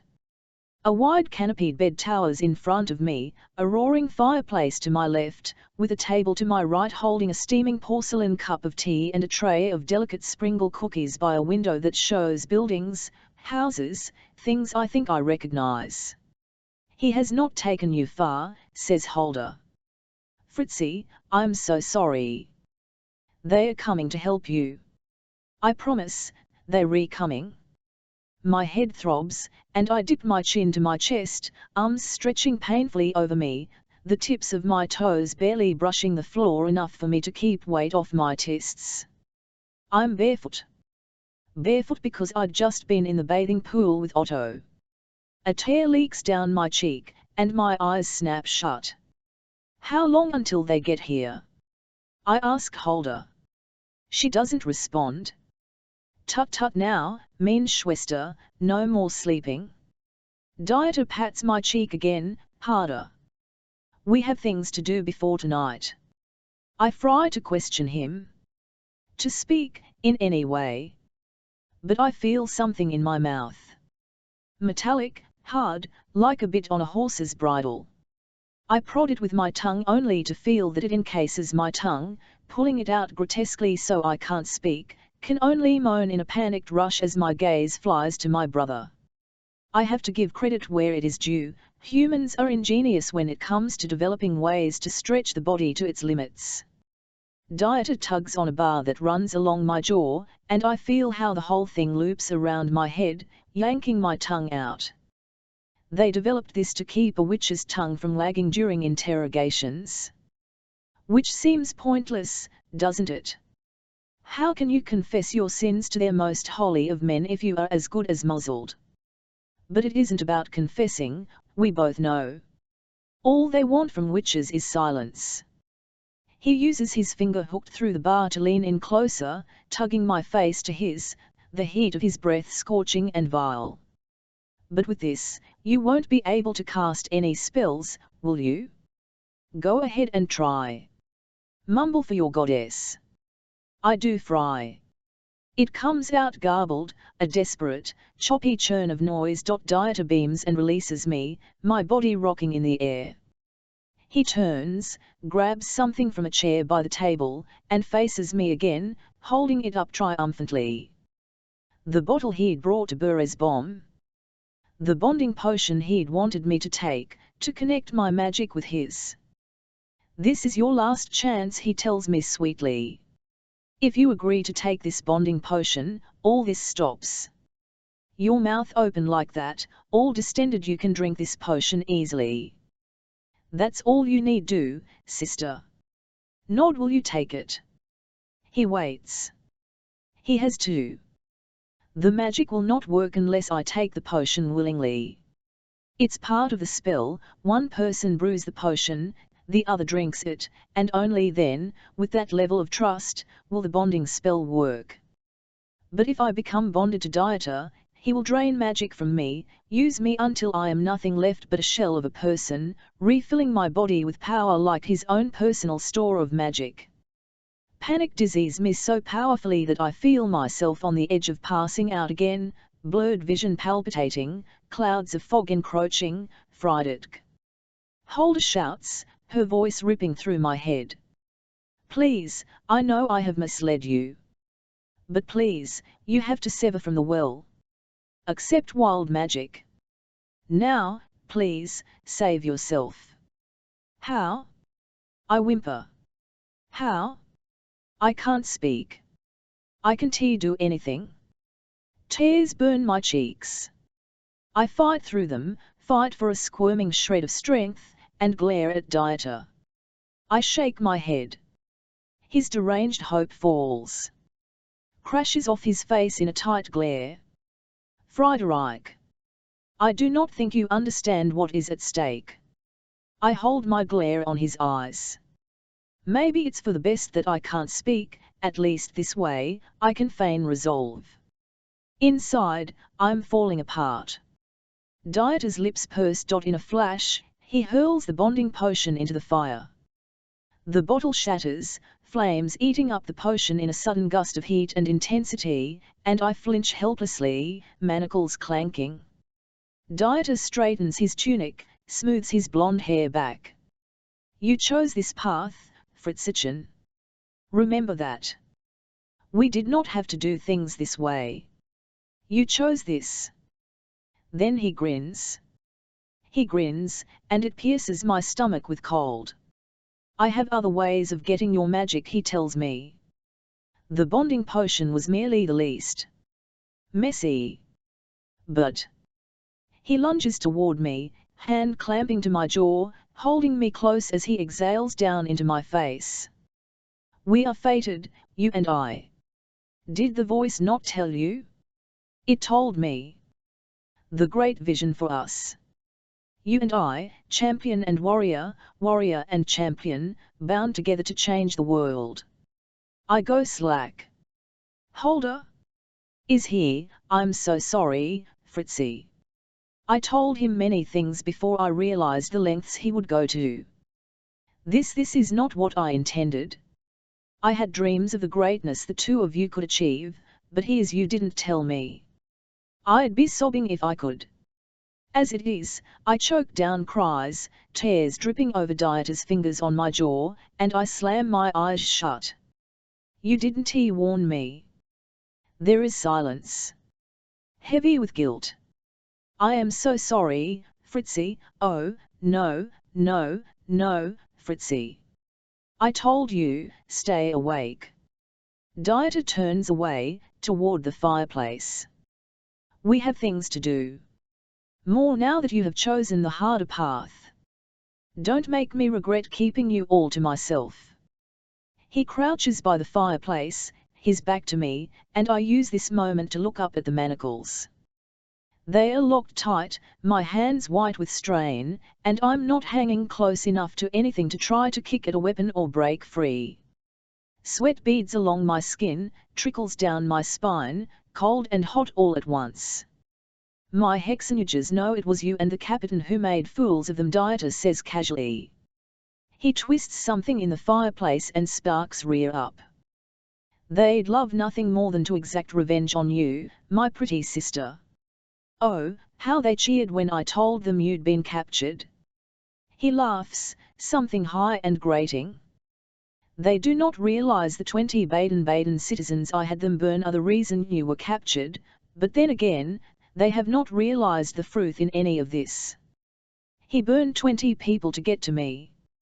Betrayal gnaws in my gut, but I can't wallow in it now. I have to act. I have so little on my side, I can't afford to alienate Holder. He didn't need to burn anyone, I say to her. Did he? Wild magic doesn't need sacrifices or evil to use it. That's what you wanted him to see, what you want me to see. One of the things, yes, she says. Please, Fritzi. You still can say the spell. You're talking to me, aren't you? Please. I cannot help you more than this. With wild magic, you will not need to adhere to the rules of the well. You can fight back. Metal clanks from the fireplace, and I go rigid, hating the weak whimper that slips out of my throat, the only noise I can make. Dieter stands. If I was at all certain that my men would not kill you in their drive for vengeance, you would be at their mercy right now. Morale and all, humans are so much easier to manipulate when they are high on bloodlust. So remember that, mein Schwester. He turns that beaming grin at me over his shoulder. Baden-Baden is positively crawling with hexenjägers. And this time, there are no aqueducts to sneak through, no honorable captains to save you. I doubt very much you will be able to seduce any of my men now. I promised that they would get to hear you scream and shortly see you bum, and they are manic for it. He faces me and lifts the object in his hands. I thrash against the manacles, tears leaking down my face, pathetic garbled moans cracking from my throat. I need to say the spell to sever myself from the well. I need wild magic. But my mind is blank with terror as he closes the space between us and cups my cheek around the horrific gag, shushing my sobs, all the while holding a long iron bar out to the side. At the top of it, glowing orange from the heat, is a brand. one I've seen before, singed into the chests of witches. He twists it, bending it through the air like it isn't scalding hot and dangerous, and I see the letter D, the size of his palm, the iron thick in artful curls. D for Damon. The letter that he branded Mama with. He follows my gaze to it and back. The bonding potion would have let me access your power far more easily, but, well, you did say no. But this. See, this is one of the things I'd hoped you'd come to realize. Sigils are not something holy, something the goddesses designed for us. We give them their power. Sigils can be anything, anything at all, that we choose to give power to. And this sigil? This one makes you mine. His. It rocks through me. How could I have been short-sighted, so quick to believe he'd do something for the church instead of himself? P not D for demon. For Dieter. For him, he's been swinging the brand the whole time. Swinging it, each pass of the metal through the air making it flare from orange to red to yellow underscore. Without warning, he straightens the brand and shoves it against my stomach, straight over the thin bodice of my gown. Pain is an explosion behind my eyelids, a brilliant, searing burst of lightning and ignition. The expanse of it is too inconceivable to be felt immediately, and it isn't until he rips the brand away, tearing singed flesh, that I scream. That noise is garbled, mutilated by the tongue gag, a shrill, careening wail. Shush now, Fritzchen. Mama didn't cry when she got her mark. I look down, the need to retch sending sour bile up my throat. And I see the mangled flesh, burnt and blackened, bits of it now orange and glowing on its own, and I gag, hard. Dieter lays his hand over the wound. Sure, he coos, and a wave of magic pulses into me from his palm. The pain vanishes. Immediately. No balms or potions. Just my brother, muttering slightly under his breath. He pulls his hand back, and my stomach is healed. My goom lies gaping and scorched, but the brand is gone. The sheer might of wild magic stuns me, even here, even now. He healed such a wound himself. None of our laws used, none of our rules followed. Just him. I gasp, tears streaming down my cheeks, and when my eyes find my brother's face, he's giddy. This didn't work on little Liesel, he says to my stomach. He strokes a finger down the healed flesh, and I shudder. The brand, I mean. So resistant to fire, that one. But you and I will have some fun with this, won't we? Some scars don't ever heal. And these scars connect us, Fritzchen. He shoves the brand against my stomach again. My scream this time is a crooning shriek, and I flail on the chains, trying to get away, trying to escape him. The heat and the pressure of the iron and the smell, I thought I had known every facet of how burning could smell, but this is a phantom of its own, a snarl of laughter that grabs me by the throat and sneers, "You thought you knew suffering? This is where it is born." He removes the brand, lays his hand over the spot, heals it again. He was meant to be our village's healer, he was meant to help us, I wanted you to listen to the voice too. Dieter rests the length of the brand on his shoulder and props his other arm on a nearby chair so he can bend closer to me, catching my gaze through surges of tears. I wanted you to sever from the well and give into wild magic like I did so you would know how deep the lies run. Wild magic is not something to be feared, and the origin tree's magic is not the most powerful. We have been lied to, forced to grab up scraps so we can stay in their control. Mama, the elders, our coven, the well, all of it is a festering hive of deception bent on keeping us in line, and I will break it open. Oh, don't cry. You get to help me still. What was it you said to me? I don't want to save you, not after everything you've done. Well, likewise, sweet Fritzi. I don't want to save you anymore. But you are still very, very useful. He pitches the brand toward me, and I flinch and writhe. Say the spell, Fritzi Holder begs, and I beg myself too. I'm so deranged by pain and horror that all I can think is, say it, say it, say it, but what are the words? On this day, I start. That's right. On this day, you have to know, Fritzi. Dieter steps away to stick the brand into the fireplace. I think he's done, he has to be done, but he holds it in the flames, eyes drifting to the ceiling, his head shaking in exasperation. This is all the fault of Ndama and the elders, and those forest folk you met. They are the ones who kept the secret of wild magic from us, knowing just how powerful we could be. They are the ones who forced rules upon us. All the things I do, they force it. If they had given us the hue strength of the well from the start, none of this would be necessary. He turns back to me. The brand glows orange again. Just like this pain. He nods at the brand. It isn't necessary. You chose this route. Because, no matter how powerful wild magic may be, it showed me that the only way I will be able to change our world is with your power enhancing mine. You're special, Fritzchen. And this is the sacrifice you must make for freedom. I blubber and beg through the gag, but it's all muffled, all nonsense, my world a swimming, flickering sea of pain, and I am rendered inconsequential but to experience this. Dieter holds. The brand dips to the side as his head does, surveying me, his brows sharpening. Oh, pretty sister, you're crying out for him, aren't you? That traitorous captain of mine. He clicks his tongue and shows me the brand. But you see, you aren't his anymore. You aren't Mama's. You're mine.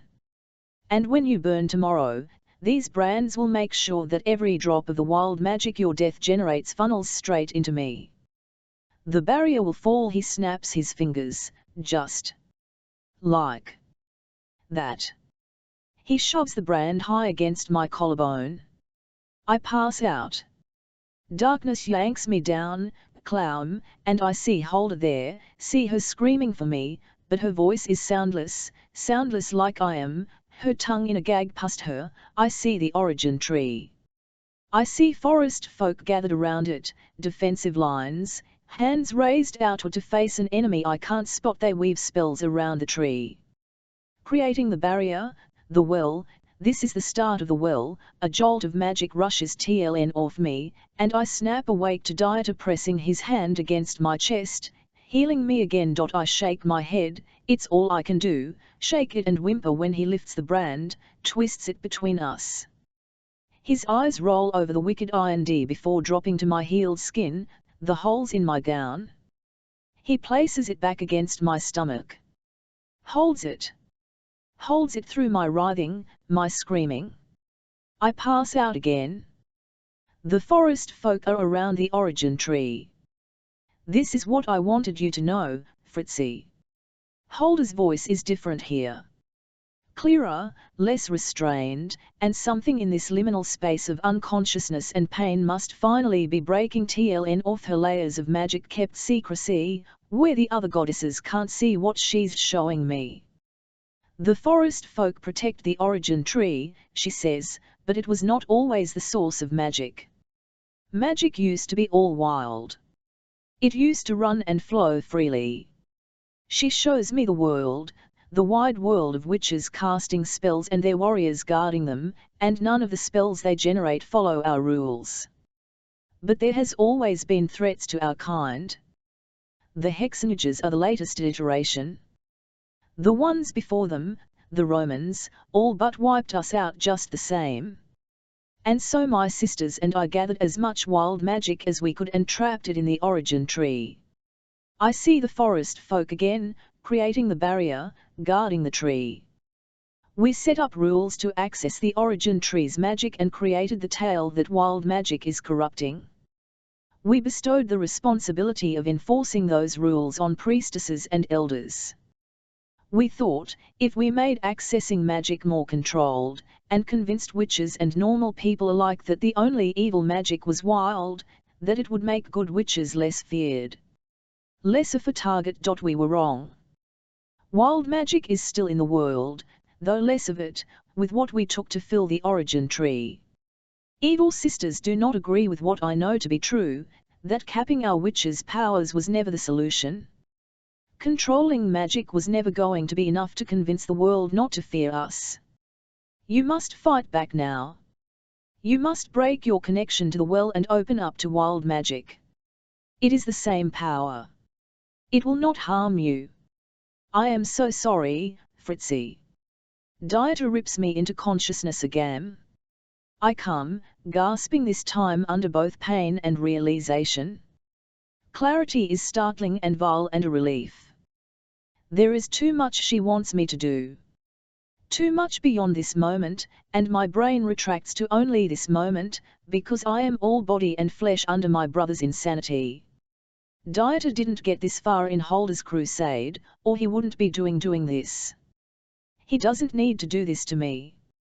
He doesn't need to do any of this. This brand may act as a focus for his intent, but he doesn't realize how limitless his own power really is. I try to tell him, if only to get him to stop. I remember Liesel saying that. I just wanted to make him stop.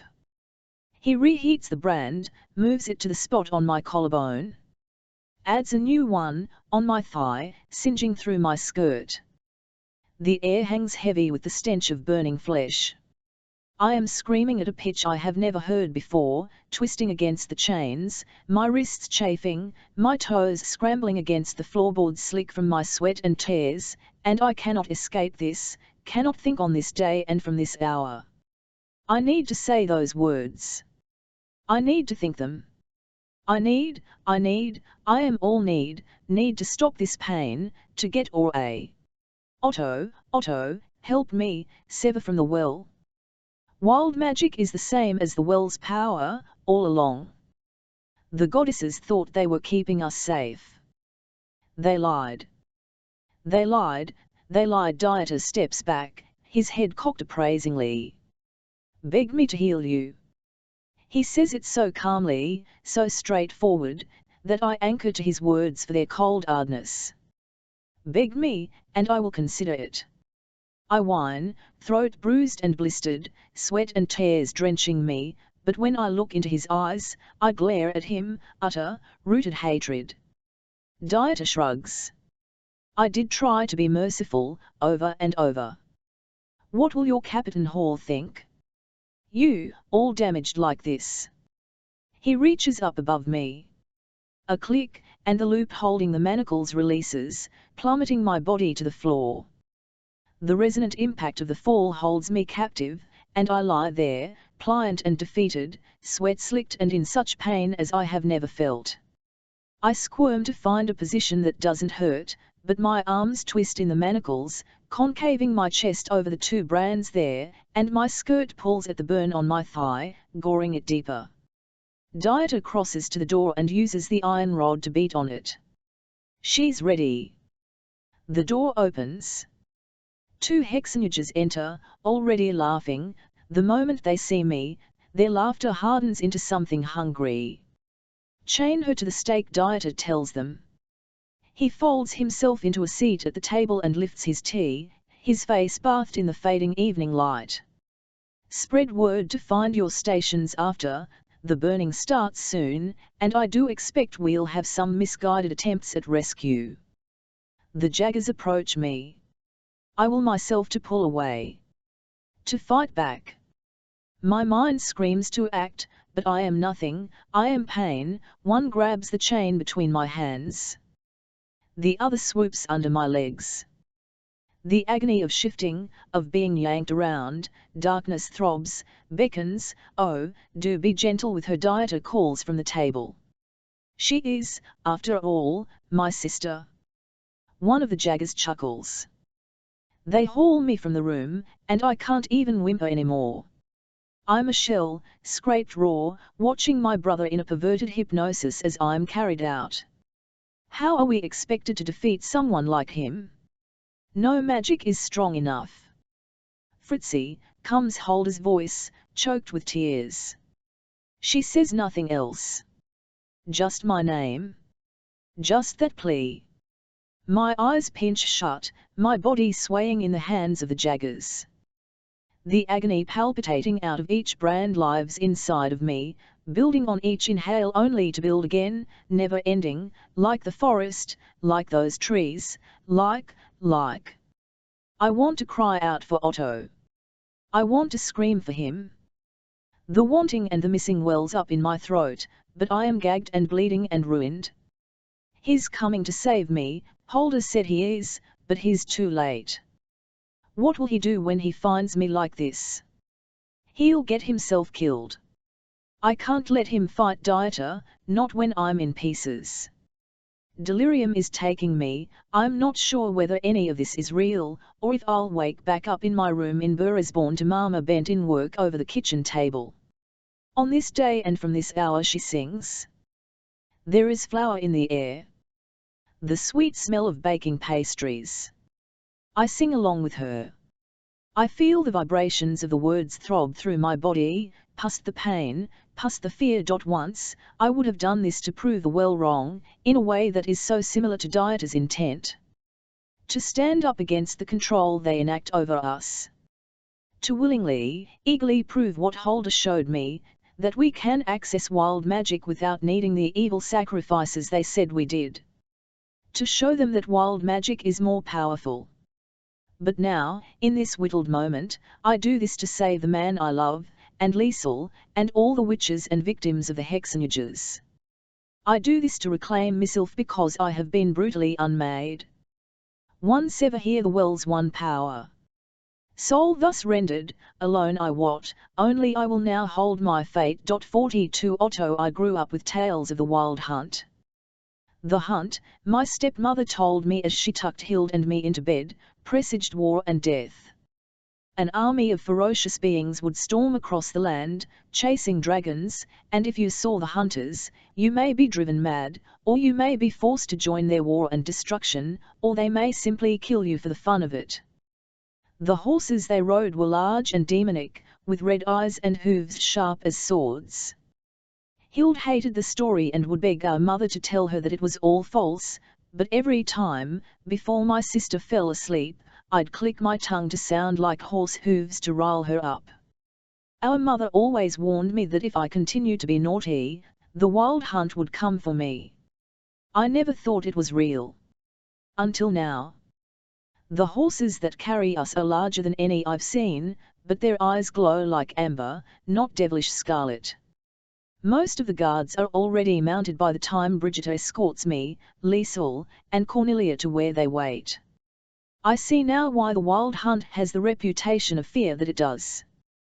This is not even the full number of guardians the well has to offer, but those gathered here are ferocious, dressed in full battle garb, leather straps holding plate armor, spears and swords gleaming. Cornelia mounts a white stallion, heading to the front of the troops assembled. Brigitta brings me to a black horse with gold-painted hooves. Its long mane is plaited with glass beads that are somehow silent even when the mare shakes her head. Brigitta hangs back as I hold my hand out to the horse. She snuffs, the scent of clover filling the air, but then she bends her head low, letting me rub her nose.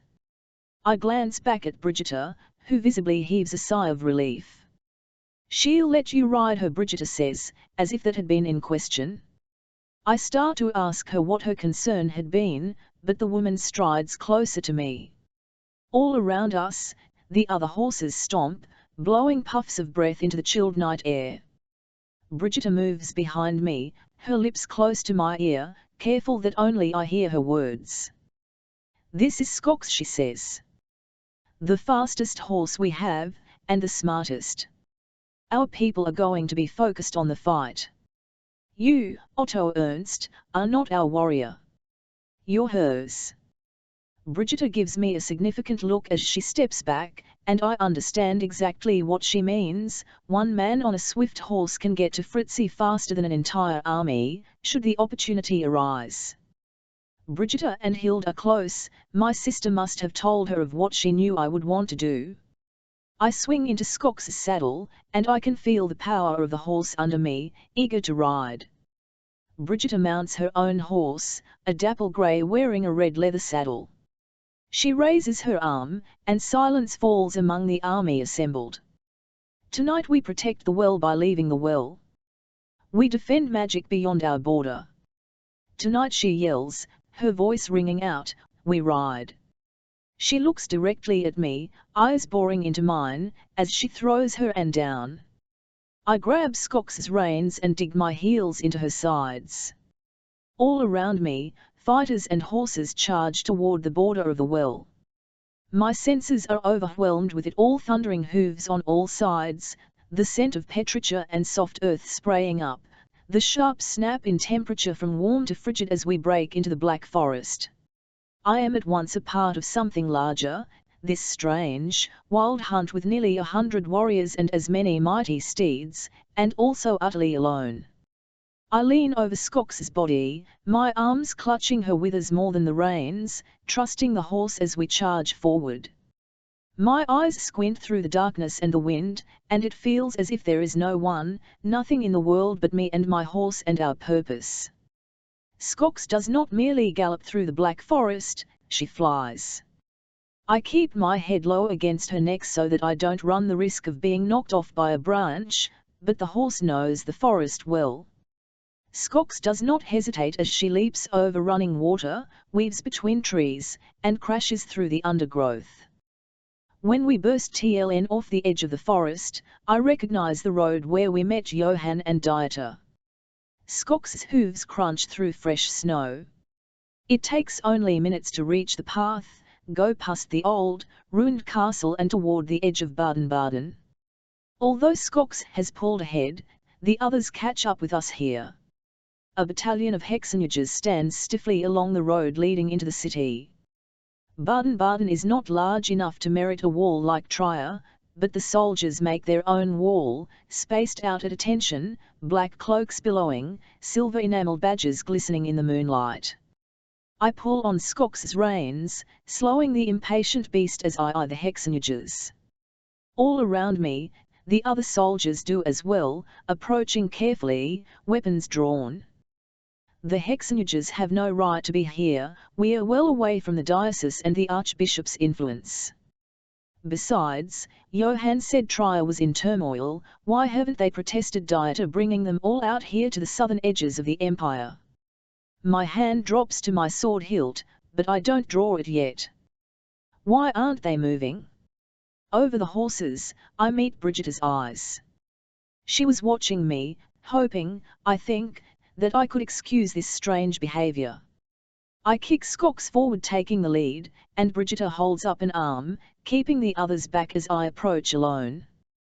The men standing before us are silent, their eyes hollow, their muscles oddly tense.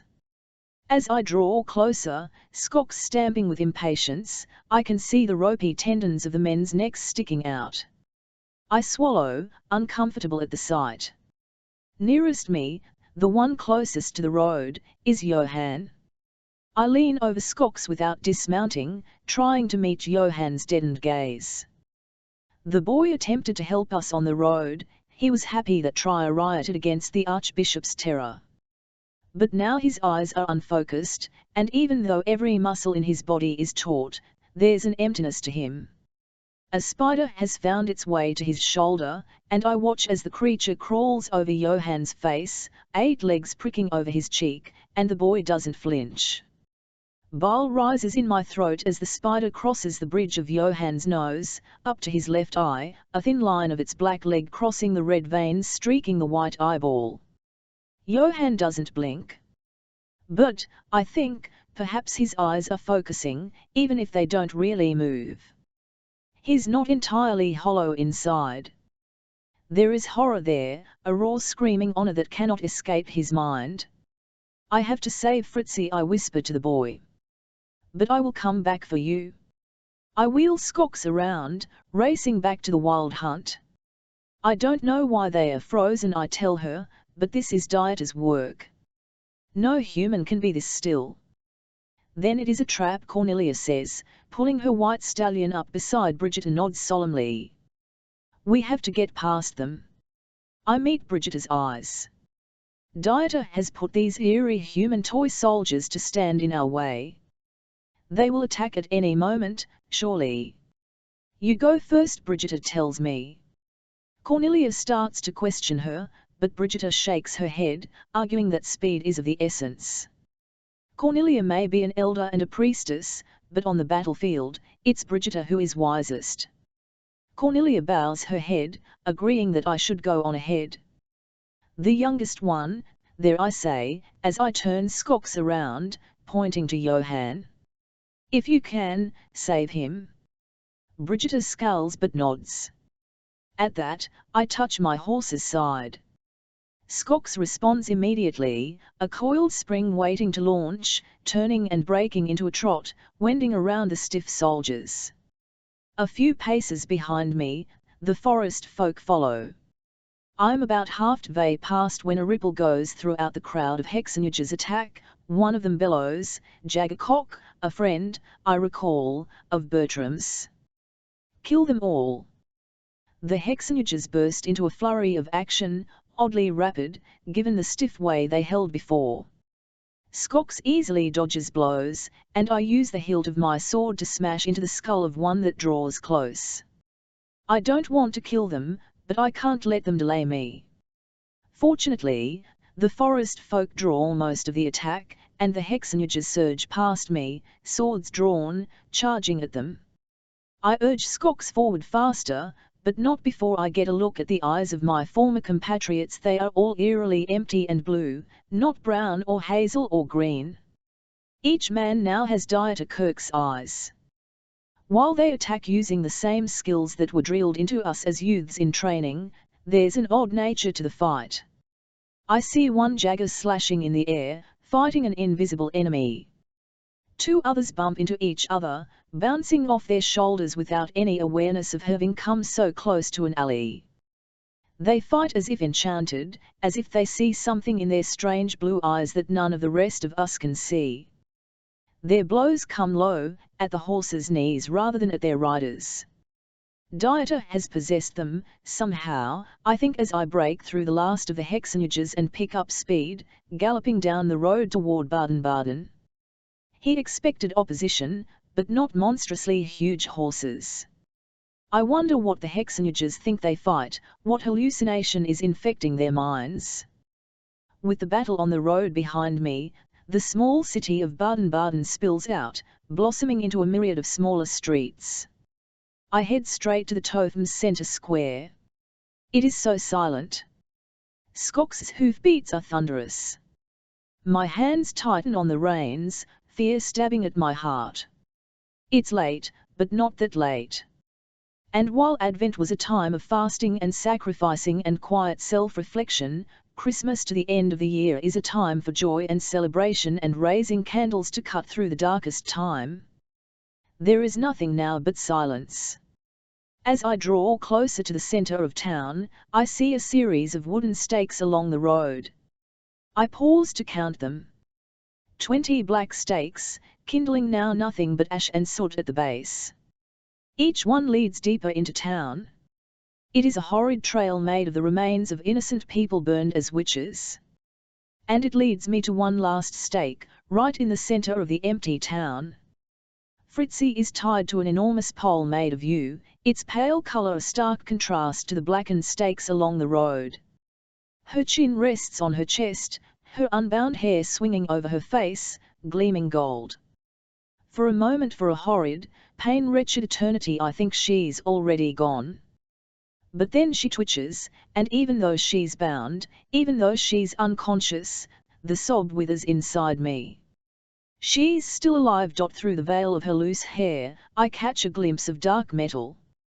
My teeth clench at the sight of the iron muzzle forced over and into Fritz's mouth, a painful violation of her body that works to silence her as well. A slight breeze blows through the square, and despite being nearly unconscious, Fritzi gargles a sound of pure pain.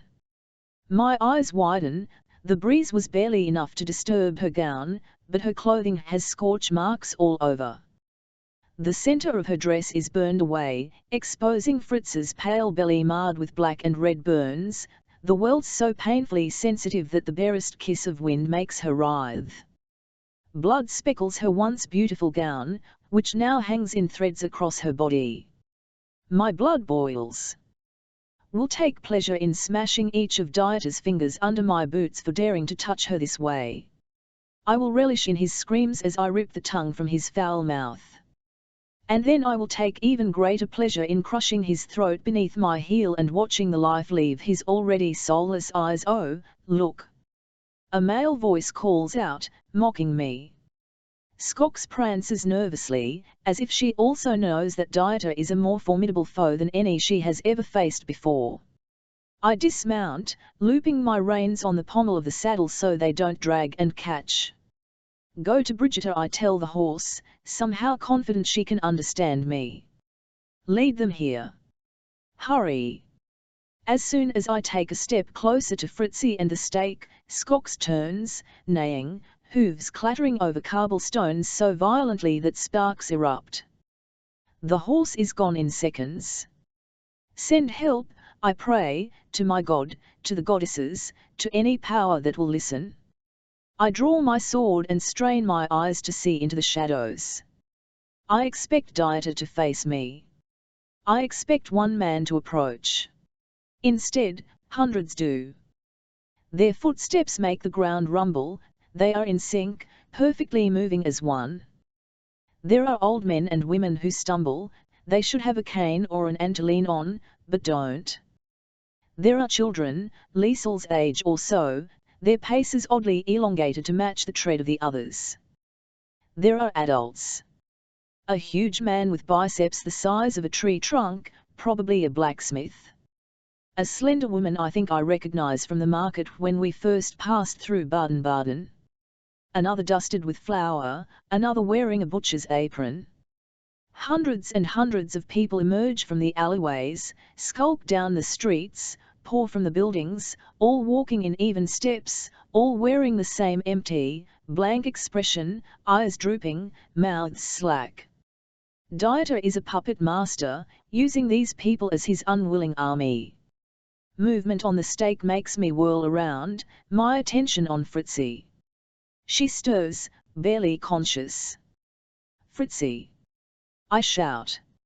Every single person turns as one. My heart seizes in terror at the abstractness of it all. And then the townspeople speak. Each person says the same words, at the same time, with the same inflection. The sound of it is deafening, rattling my bones. And although every voice is unique, cracked and old, young and high, deep and weary, the words are Dieter's. Look at the insignificant traitor, come to fetch his witch, the 100 voices say as one. Let them go, Dieter. I bellow. Captain, Captain. Even though it is 100 voices that speak, they all, somehow, have a condescending inflection to them that is distinctly the commandant's. How did you sneak past my men? You always were the cleverest little witch killer. Another laugh, this one darker.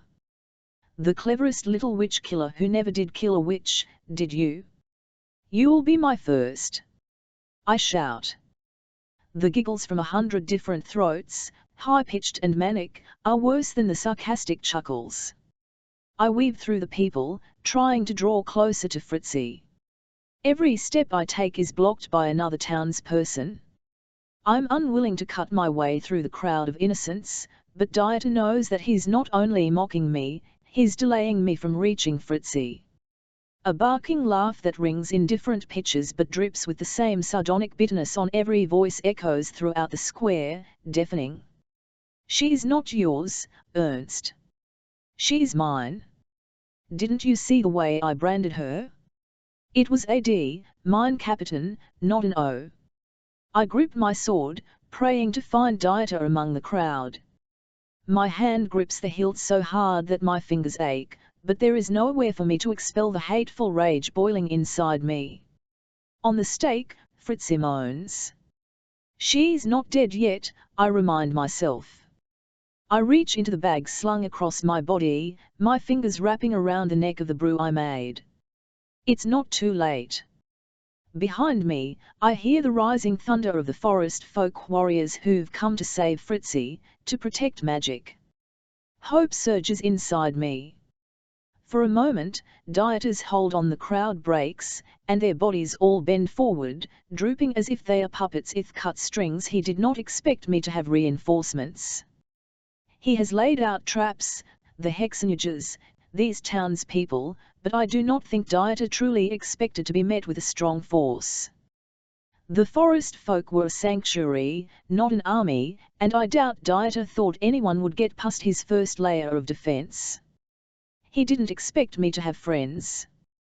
Because he has none. With a bone-jarring jerk, all the bodies of the townspeople simultaneously snap to attention again, each one raising fists or holding out tools as weapons. The forest folk burst onto the square, having fought through the hexenjägers. Cornelia, astride a white stallion, is in the front. "Don't hurt the people," I shout, hoping my voice can be heard over the thunderous arrival of the others. They are being controlled. Bridget is beside Cornelia, and I see her eyes flash. She, at least, heard me, and she calls back a warning command to the others. Horses are pulled up short, hooves stamping on the cobblestone. The priestess pulls out a length of bright red string, weaving it through her fingers. She raises the pattern to her eyes, scanning the crowd, then points there. She screams. I do not hesitate. I charge forward, knocking aside the empty puppets of the townspeople. They fall as if they were dolls. Hidden deep in the crowd, I see an old person hunched over a cane, a brown cloak pulled over their head. The person is eerily, emptily still, just like all the rest, but there is not a flicker of doubt in my mind as I raise my sword and smash it down. At the very last second, the cloak swirls as the person dives in the opposite direction. Off balance, I stumble as my sword strikes the cobblestones. 100 townsfolk laugh, the sound an echo of Dieter's, but too even, too measured. Ha! Ha! Ha! Ha! The brown cloak drops, and I catch a glimpse of pale blonde hair. The townsfolk move, their steps jerking like puppets, surrounding Dieter, separating him from me. Cornelia looks through her strings again, and the army, now aware of what's happening, all track her movements. There, she cries. A dozen soldiers lunge toward a street-corner blocked by a dense cluster of people protecting Dieter with their bodies, and the warriors fight as gently as they can, pushing through the crowd. The puppets, though, do not care about injuring either the forest folk or themselves. Their movements are jerky, but their bodies swing out, arms flailing, legs kicking, heads thrashing. It will delay the forest folk, prolong the battle. I whirl around at the scent of smoke, acrid and sharp. I don't know if Dieter used magic or if he merely controlled the townspeople to do it for him, but the kindling piled under Fritz's stake sparks in flame.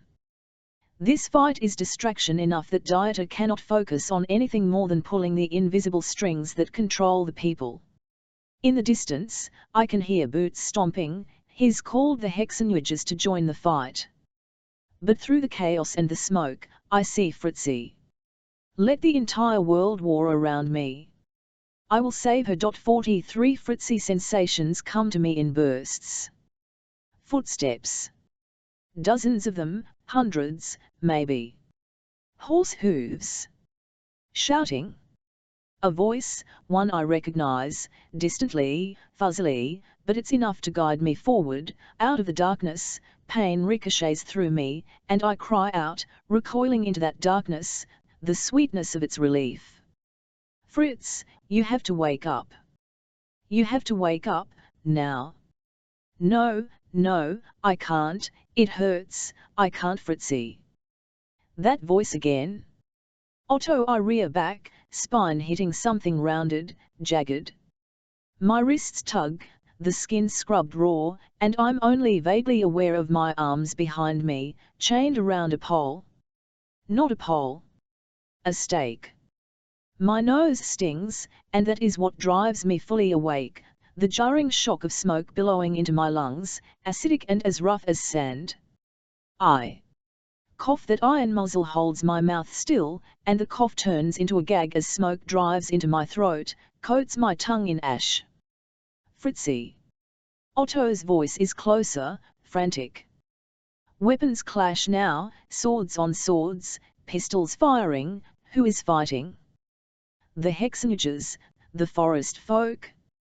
My eyes peel open, but there is only smoke, great billowing sheets of it, so thick I briefly wonder if I'm already dead. There's so much, my eyes fall, and I see the pile of kindling beneath my bare feet, flames licking all around the edges, eating up the snow-damp wood and puffing screens of grey into the air.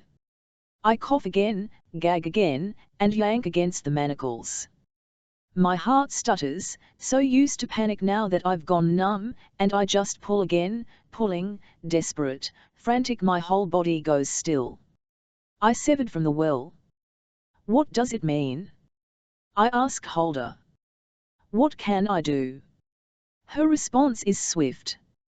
A gust of cool air, a surge of light from the orange-gold sunset sky. Anything, Friederike. Anything. The only pause I have is in knowing that once I do this, Dieter will realize he never needed sacrifices to gain his power. It was the only gruesome cap on his mania we had. In a way, I understand the limitations that the goddesses sought to impose. When I face him, it will be all of him, unscrupulous, versus all of me, broken and terrified. I focus on the manacles. Can I just will them to break? A sharp cry pierces the air. A shout, a plea. Bodies shove, and through a break in the smoke, I see townspeople fighting the forest folk, and my mind rattles with confusion. Within them, shoving through the crowd, is Otto. His gaze collides with mine. I sob, relief so potent I can feel its warmth in the pit of my stomach. He barrels forward, but townsfolk swan him, beating him back. He tries not to fight, but they swing axes at him, butcher knives, whatever weapons they could find. Blades cut through the air, aimed at his neck, his side. Otto, I try to scream for him.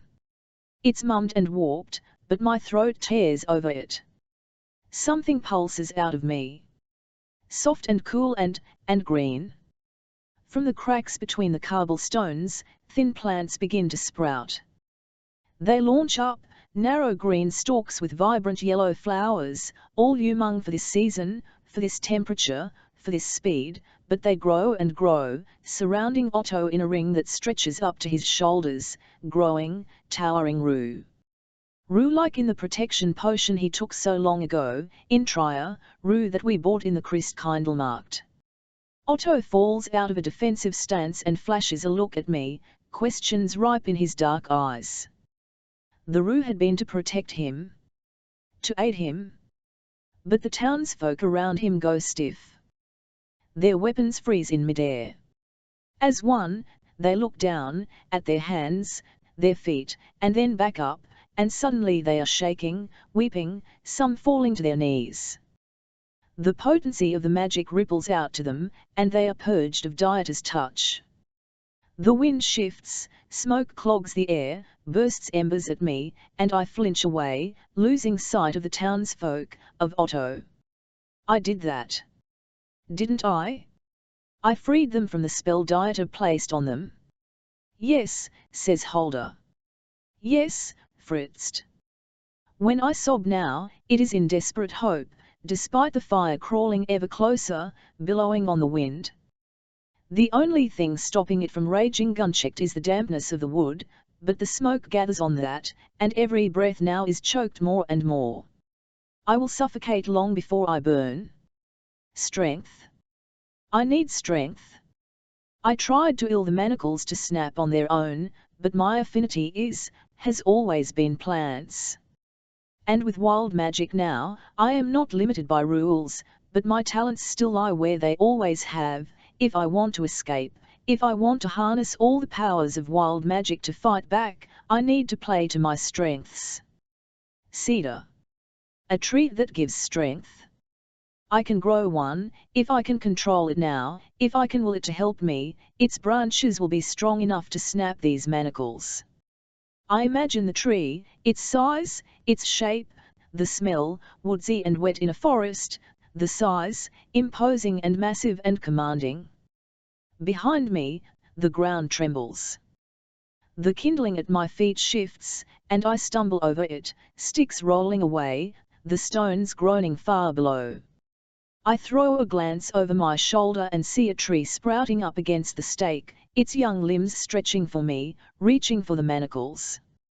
I push more of myself into it, tears racing down my face as I watch it climb, driven by me, just me. All this time, we were capable of this.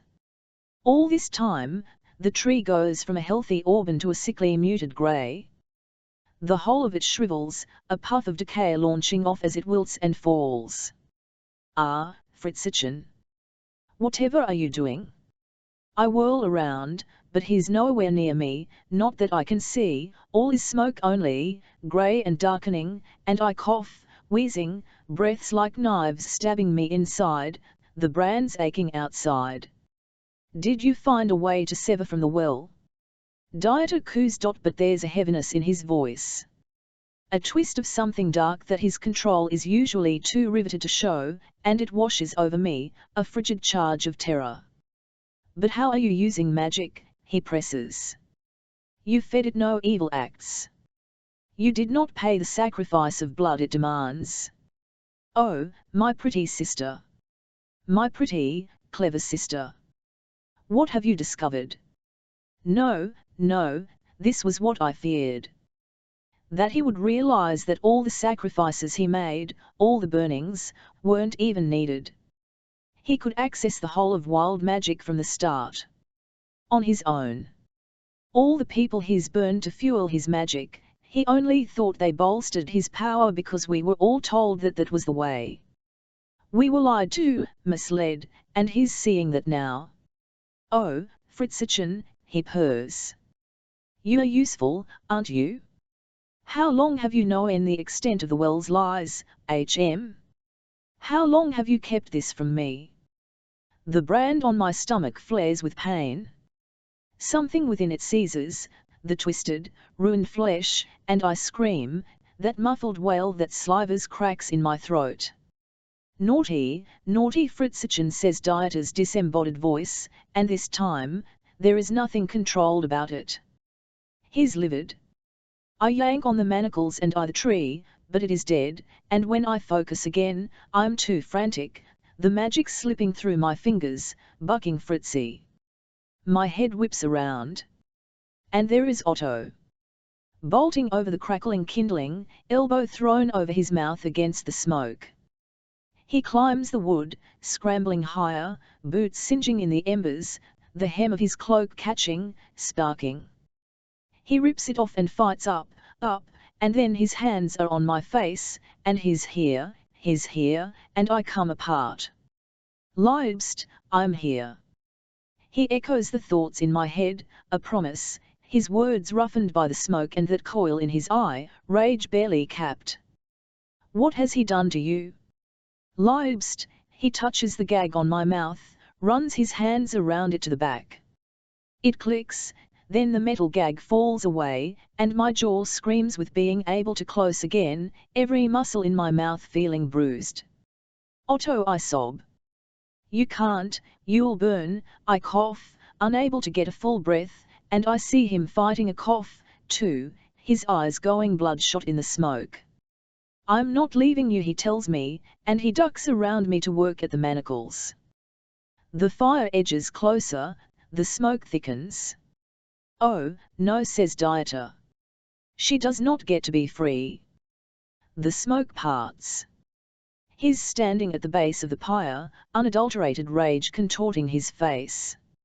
My dear sister lied to me, Captain, he says.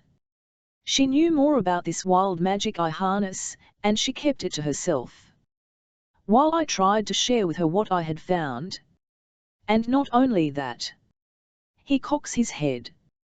How many innocents did you let me bum, Fritzchen? To keep this information to yourself. That all this time, the only source of magic I needed was me. That makes him grin. His rage toward me breaks in an undeniable cackle of glee, triumph ripe and vile. All this time he gasps, staring at his splayed fingers. All this time? Killing people was pointless. Well, educational. But not necessary. Oh, the goddesses are even more demented than I thought. Look what they made me do. Do you see? He glares into the sky. Do you see what you let me? Dieter lifts his hands into the air, closes his eyes in something like reverence, something like awe.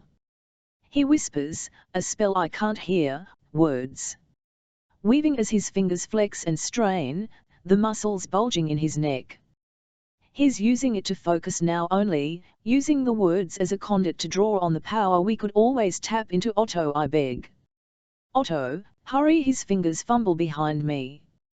He curses, slips on the wood, tugs on the irons. It's not coming off. Verdammt, L can't break it. It's like something's jammed. He bespelled it, I gasp. He bespelled the manacles. Dieter's eyes pop open. And he pulls. The street, already a cacophony of noise from the battle, echoes with a thunderous percussion, like an explosion, like a burst. And I know. Deep in my heart. In the pit of me. The part no longer connected to the well, but forever a part of it, magic in my blood. He's ripped open a gap in the well's barrier. A look of pure joy floods my brother's face. He is, in that moment, all giddy happiness in a way that is disgustingly innocent. Then Dieter staggers as if hit by an invisible force. His eyes, fuming, whip around.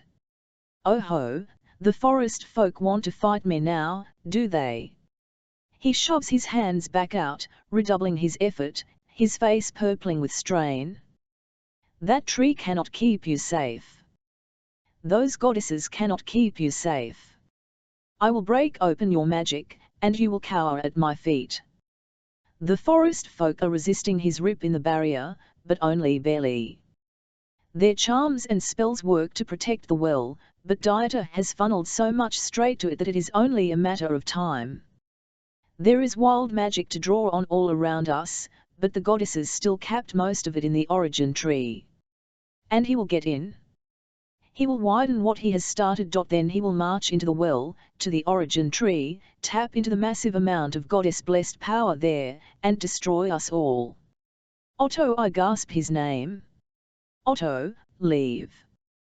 He shifts back around to stand in front of me, my manacles locked fast.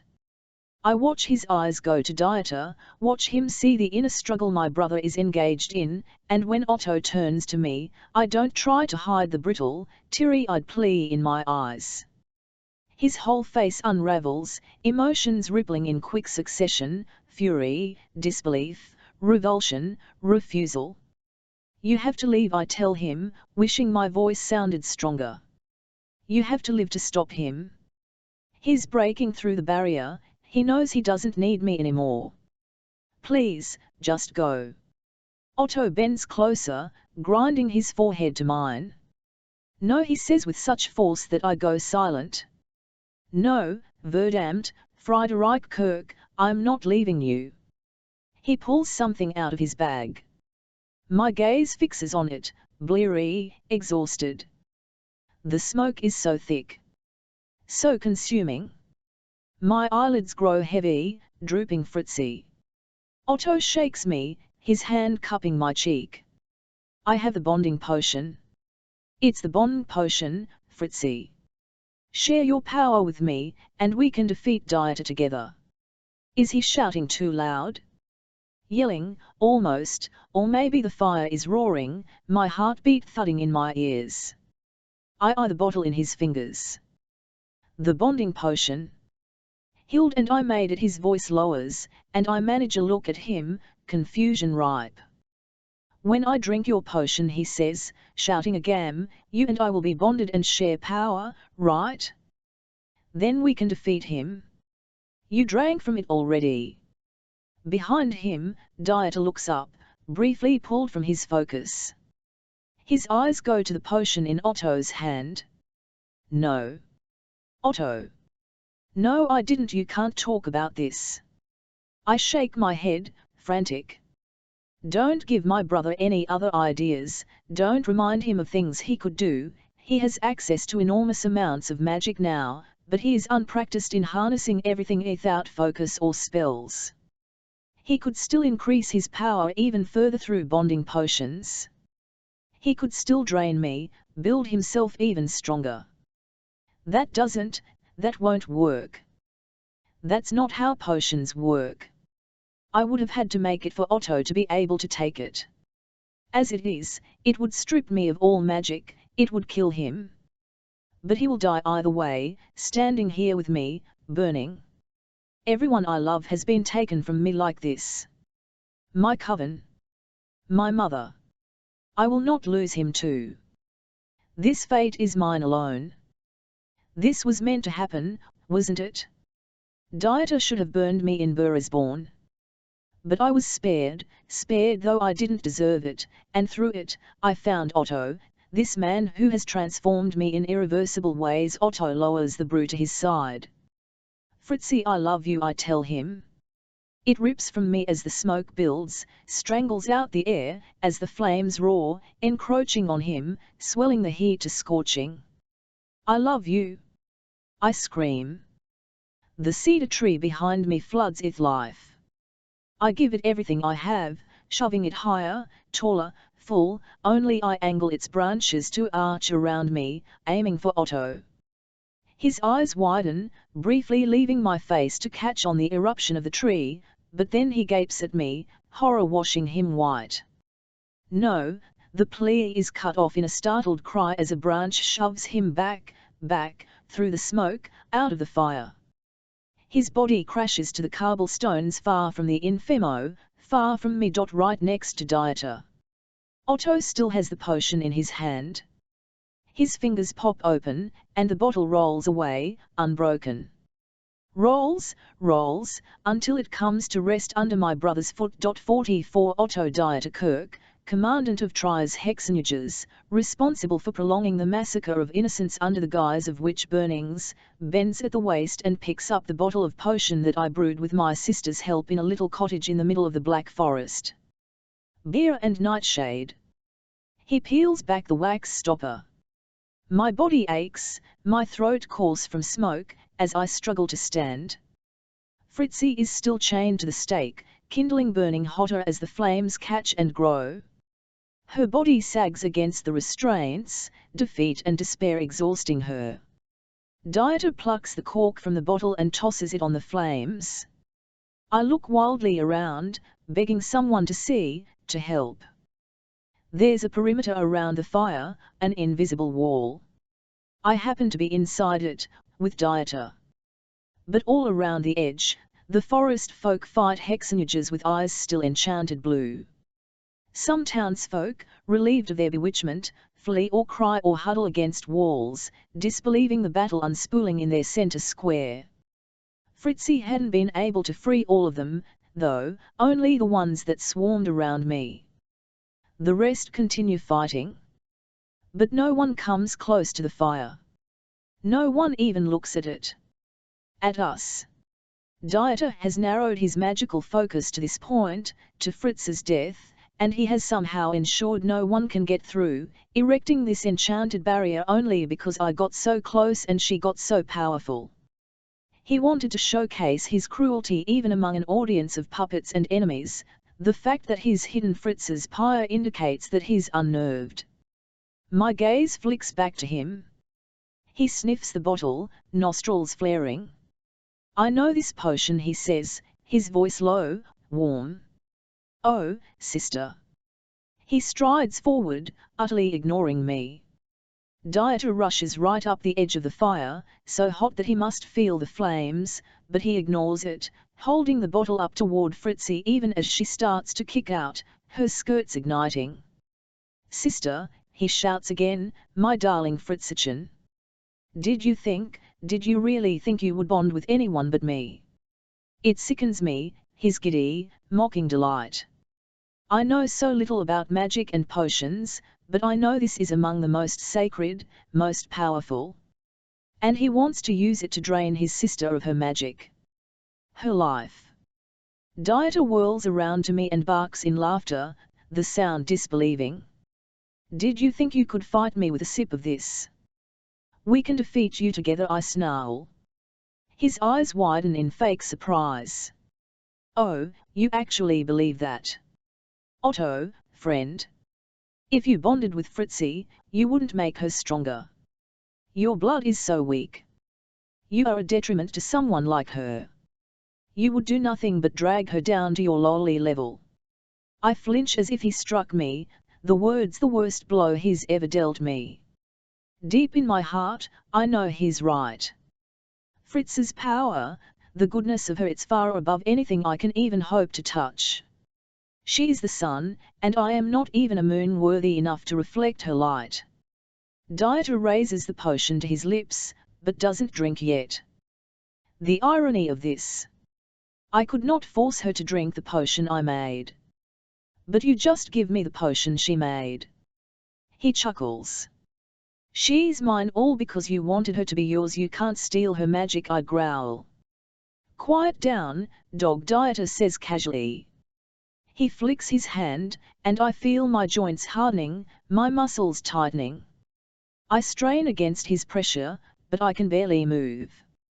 He tips the bottle up to Fritz's tithing body in a cruel salute. "Prost," he says. The flames around her freeze. He will delay her murder long enough to attempt to steal her power. The fire doesn't disappear, the heat still radiating from static sparks, but it no longer roars and spreads. Dieter brings the potion to his lips. "Your magic will be mine, Fritzchen. You can break with the well, but you'll never break this bond with me." Dieter downs the potion, his throat bobbing as he gulps the liquid. I strain my body, still struggling against the magic paralysis Dieter placed on me. And then, with a stomach-churning lurch, I break free. I stagger up. Dieter whirls around, the bottle still in his hand. I said, "Down, dog," he growls, a cough choking his words. He swipes his hand at me, nothing happens. Dieter's eyes widen. A rush of noise swooshes over us, and people spill across the invisible barrier that had kept them out. At the same time, the flames around the pyre swoop up, stronger than ever. "Save Fritzi!" I hear Cornelia call. More forest folk run forward. Dieter curses, twisting his arm, his fingers bent grotesquely. Nothing happens. "What did you do?" Dieter screams at the fire, even as Fritzi throws her head back, trying and failing to escape the flames. "What did I do, you mean?" I growl. His head whips around to me. His eyes are wild, his skin sallow. The bottle drops from his fingers, this time smashing on the cobblestones, the remains of the liquid spilling out. He buckles over in pain. "Fritzi didn't make the potion," I say. "I did. And without Fritz's spelling the liquid as it brewed, it was poison. It won't kill him, but it will kill his magic." Which was, of course, my plan all along. 45 Fritzi. The space between Dieter and I deepens into a vacuum, an echoing tug of absence that I feel as strongly as his rip in the well's barrier. Something is gone. Like a light flaring on to show that what was once monsters and lurking beasts is now just an empty room. Otto severed my brother's connection to magic. All magic. Dieter is realizing that now, too, and as forest folk pour toward him, he turns on Otto, still on the ground at his feet. The look on Dieter's face is the most chilling he's ever shown, violation and malice unrestrained, and seeing it aimed at Otto sculpts everything in me to the finest of points, the sharpest of intentions. The cedar tree's branches twist for my manacles, now free of Dieter's enchantment, even as forest folk guards start scrambling up the flames, fighting to snuff them with waves of their hands and muttered spells.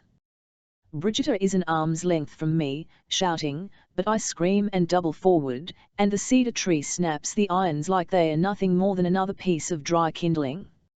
My hands flare in front of me. I am action only. Instinct pure and stripped. Vines creep out of the ground, shattering cobblestones, slithering across the town square from the forest. They come at my command, and in a heartbeat, Dieter is knotted up in dozens of thick green snake-like vines that lock his arms to his chest and ensnare his legs and keep him there, immobile, helpless. He tithes and turns that withering glare onto me. Friederike. I feel Brigitta's fingers on my Anne. I hear the snap and crunch of footsteps on the kindling, smothering the flames easily now that Dieter's magic isn't keeping them lit.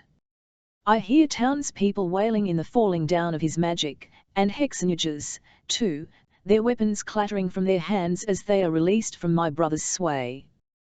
The kindling shifts beneath my bare, scorched feet, and my body is still a chaos of pain, but all I see, truly, is my brother. The vines tighten on him. Tighten. His fury holds, but his face begins to go red, his lips sputtering, spittle dripping. I could kill him. So easily. There is no fear in it now, is there? No need to worry about feeding wild magic with a cruel act, because wild magic is only as evil as the intent behind it. And right now, I embrace that evil, if it means seeing the light go out of his eyes. Fritzi. Fritzi, look at me. Otto pulls at my face, trying to get me to look at him, but my hands are still outstretched, and Dieter's eyes are on mine, and if I don't kill him, if he doesn't suffer, you have him, Otto says. He's done, Fritzi. Stop. You can stop now. He is done, echoes Holder. Look, Fritzi. Look at the hexenjägers. With effort, I peel my eyes away from my brother. Around him, forming a haphazard half-circle of shaking weapons pointed at Dieter, stand some of his jaggers. Many can't seem to decide whether to gawk at the forest folk or at their commandant, but the pulse deep in their eyes speaks to revelations unfolding, truth emerging, or taking root. Johann is first to step forward. He looks up at me, and I realize the sight I must make, bleeding and burnt and dishevelled on a now smouldering pile of kindling, forest folk flanking me, broken manacles dangling from my wrists. He nods at me, apology heavy in his eyes, and he faces Dieter. Kommandant Kirch, he says, pushing his voice loud. You are under arrest. A pause. His throat works. For the use of witchcraft, two other jaggers step forward, one pulling out a pair of manacles, and Brigitta, next to me, makes a choked noise of objection. He is our prisoner, she starts, but I seize her Anne. With my other hand, I reach for Otto. The rush of this victory is quickly catching up with me, and I can feel my legs straining to hold me, the ache from my brands demanding to be the center of my focus. He immediately sweeps in, his hand going behind my back, his grip tight on my upper arm. I meet my brother's eyes again. I let him see every bit of my Pam, every piece of my fury, as my thoughts roll over themselves. The forest folk would imprison him. Maybe, eventually, execute him, but I know what will happen if the hexenjägers take him. I have seen firsthand the reception awaiting an accused witch in a Catholic church, no less one who possessed an entire brigade of jaggers and hid his power from them for years. They will strip him to nothing. And only then will they burn him.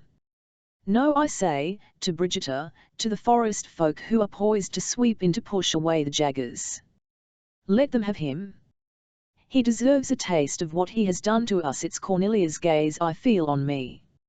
She sits astride a massive white horse, and when I look at her, she nods, her brow pinched, understanding resonating.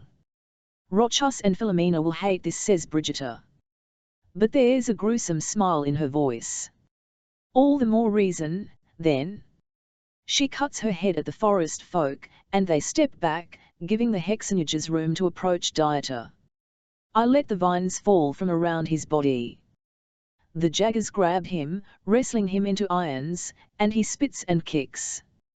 Worms. You don't know what you are doing. You will regret siding against me, you will regret. They haul him off into their swelling crowd, a mass of black-cloaked jaggers, all solemn, all shocked. Otto helps me down from the kindling pile. As my toes touch the cool stones of the town square, Johann alone lingers, his face dirt-smeared, blood caked along his neck. Captain, he says to Otto, and comes to attention. But something in him weakens, a tremble of fear. We could use you back in Trier. I know the Archbishop will dismiss any accusations Dieter made against you, and my place is here, Otto says immediately. He looks at the side of my face, back to Johann, to the forest folk spread around the milling jaggers. Besides, I think we will have a need for an intermediary, now that the world has seen who truly lives in the Black Forest. Johann's face pales. That hesitation is reflected tenfold in the jaggers behind him. What has revealing the forest folk done to their already ripe fear of witches and magic?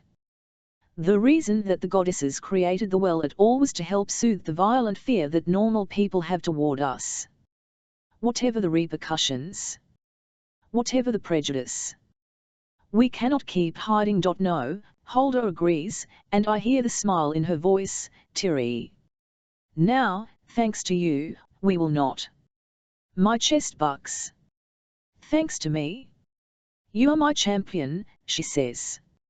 I have long searched your world, hoping to find one worthy of the task I set forth.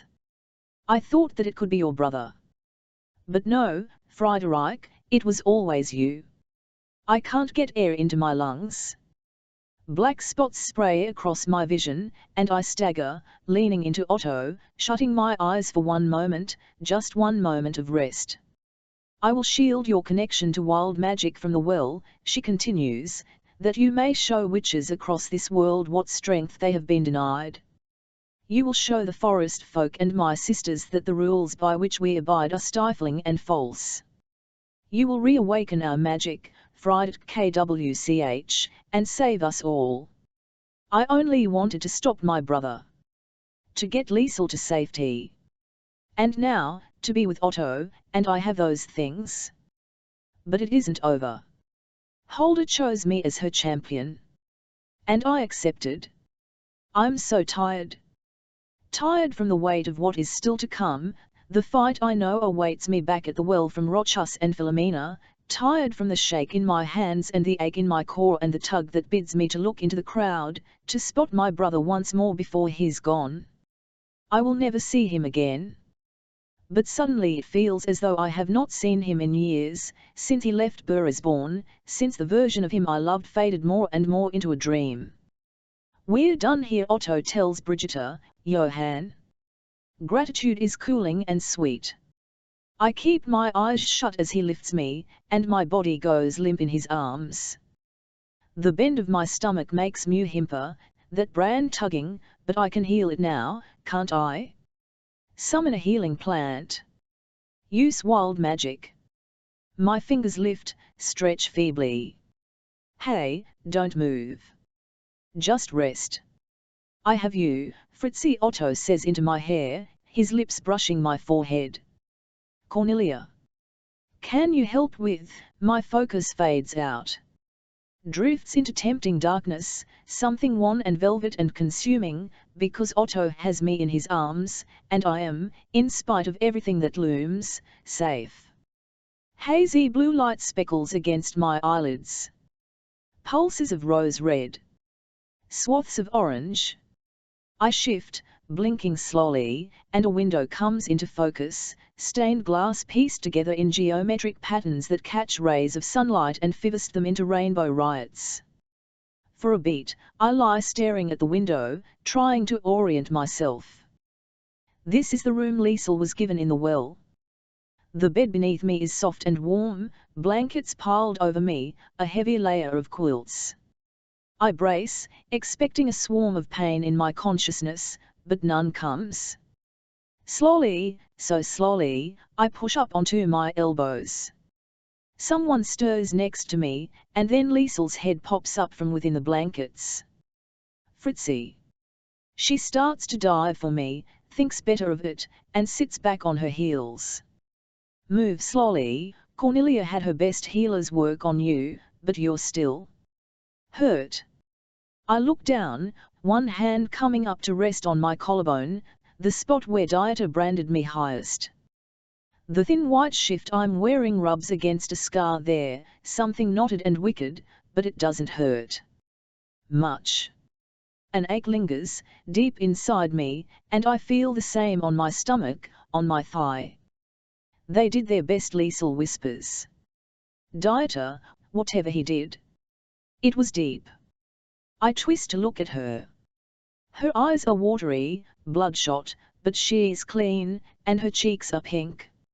I open one arm to her. She doesn't hesitate. Her little body crashes into mine, and we go back against the bedding, her tears wetting my shoulder, her chest trembling. I want to reassure her that it's all right. That he's gone, far off back to be tried and executed for the same crimes he forced on us. I want to promise that he'll suffer for what he did, but as her weeping stills, I can barely speak around the lump in my throat. I'm so sorry, Liesl is all I manage. I'm so sorry. For our coven. For our home. For I'm Sony too. I push her away to look into her eyes. You have nothing to be sorry for. Her lips pull into a soft smile. Neither do you. Silence falls between us. She truly means that. Can I ever begin to believe it? Where is Otto? I ask, voice rough. Liesl grins. Oh, him? Why would you want to see him? My lips flatten, barely suppressing a smile, and she rolls her eyes. He's sort of been worried about you. He comes here all the time. It's really annoying. I told him, this is where girls sleep. How long have I been out? About 3 days. 3_. My breath catches. But Liesl squeezes my hand and wriggles out of the bed. I start to follow her, pausing with each movement to readjust to the soreness in my body, but she gets me standing, and I balance on her shoulder, my thin shift fluttering to brush the tops of my feet. There's a bandage wrapped around one ankle. A series of bruises shows when I look at my W-tist, splayed purple and yellow petals like a wildflower, the final kiss of the manacles that hung me from the ceiling of Dieter's room and bound me to the stake. I can't even begin to think about what the rest of me looks like. I'm on the verge of healing. I'm alive. I should be grateful, but each motion prods at the remnants of the brands. Scars my brother left on my body. Will I be able to heal them completely with wild magic? How will I hear, in the well, without drawing fury from Rochus and Philomena, or even Perta and Abnoba? And what about the barrier Dieter ripped? What has it done to the well's magic? How will I be able to convince everyone here that the well and the origin tree are not only unneeded, but that we should do away with all of our laws and ceremony and embrace wild magic? How does Holder expect me to fix any of this? My heart thunders, and I have to pause, hand to my forehead, breathing deep. Don't think about that now. Don't focus on tomorrow. There is only today. Liesl at my side. My body, healing, repairing. And Otto, waiting for me.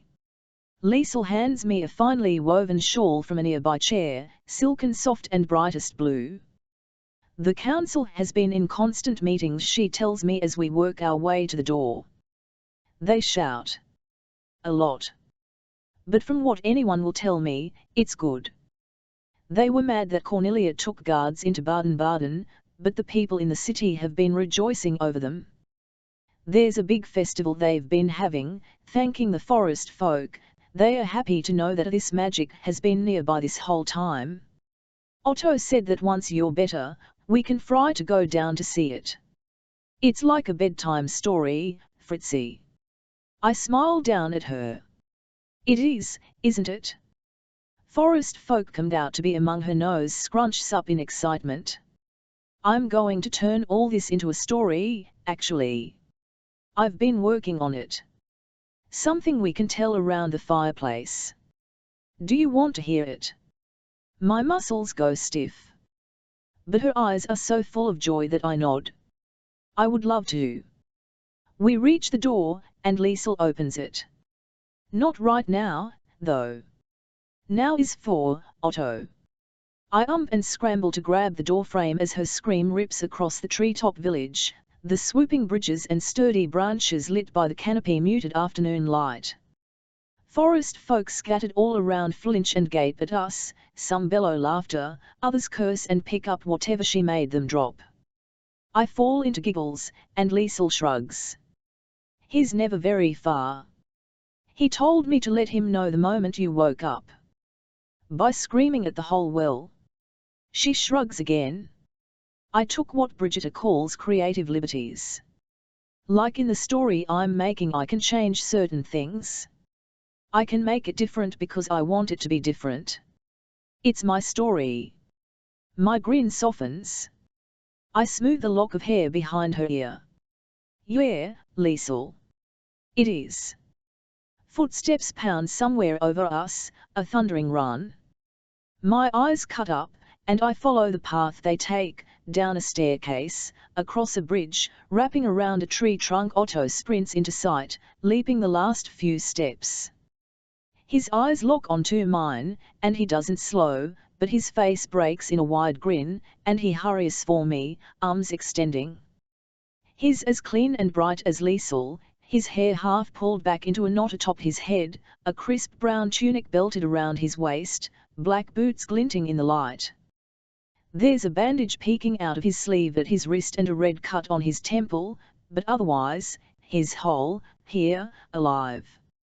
I stumble forward, smiling so wide my face aches, and barely clear the doorway when he swoops in, his arms encasing me gently, testing my limits, my pain tolerance. Is this all right? He asks. Am I hurting you? I squirm against him. If I'm not fully in your arms in the next 2 seconds, Otto Ernst, he relents, lifting me against him, and I hear the rumble of his chuckle resonate deep in his core. Demanding, aren't we? But there's palpable relief in his voice. I let him take my weight, ignoring the sting of the brand on my stomach, the tug of pain from the one on my chest, and just revel in him. The feel of his solidness and the smell of his warmth and the way he rests his mouth on the seam of my shoulder, half kissing the spot, half inhaling back the way he came. Cornelia appears, flanked by Brigitta and Alois. Brigitta! Liesel cries and races toward her. I told Fritzi about my story. Her voice fades, but I stiffen, knowing why they've come. They'll want to fill me in on what has happened in the meetings, and I do want to know, but I want to pretend, just a little longer. That everything is truly over. Otto feels my tension, and he tightens his hold on me. Not yet. Things have waited 3 days, they can wait a little longer. A little longer? How much longer? I cut a grin, clinging to the insinuation he might not have even intended. His chuckle turns into the rumblings of a growl. Liebst, if I thought your body could at all handle that right now, I would leap from this treehouse and plummet us straight into the bathing pools. 1,000 jokes are on the tip of my tongue. 100 ways to torment him, tease him, dissolve into this banter. But my eyes fix on Cornelia, talking with Liesel, and everything awaiting me rears up again. Here's the single fixed point. The anchor that has quickly become my lifeline. All I have to give him in return are the raw parts of me. I push my face to the side of Otto's head and hold there, a tremor shuddering through my limbs. There is no healing that can be done to me, I start, a whisper hung with yearning, that is more potent than your hands on my body. He stumbles, one hand snapping out to steady himself on the wall of the cottage. His jaw bulges beneath my lips, pulse firing against my fingers on his neck, and he dips his mouth to my shoulder again, the bare skin where my shift pulls back. You need to rest, he tells me, tells himself.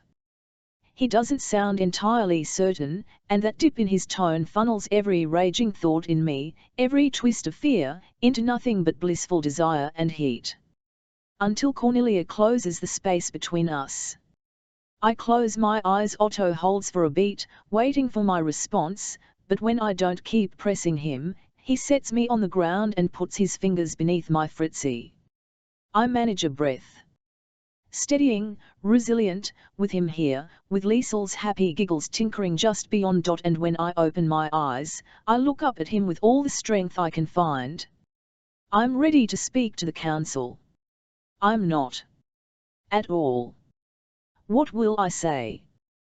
That Holder showed me she made a mistake? That the very positions of power the council has enjoyed are what is stifling our people? That wild magic is actually no different from our magic, except that it's more powerful. Otto's brows bow inward. Speak to the what? Even Camelia, who comes up alongside him, frowns at me. You are in no shape to speak to the council, Friederike. I squint at her.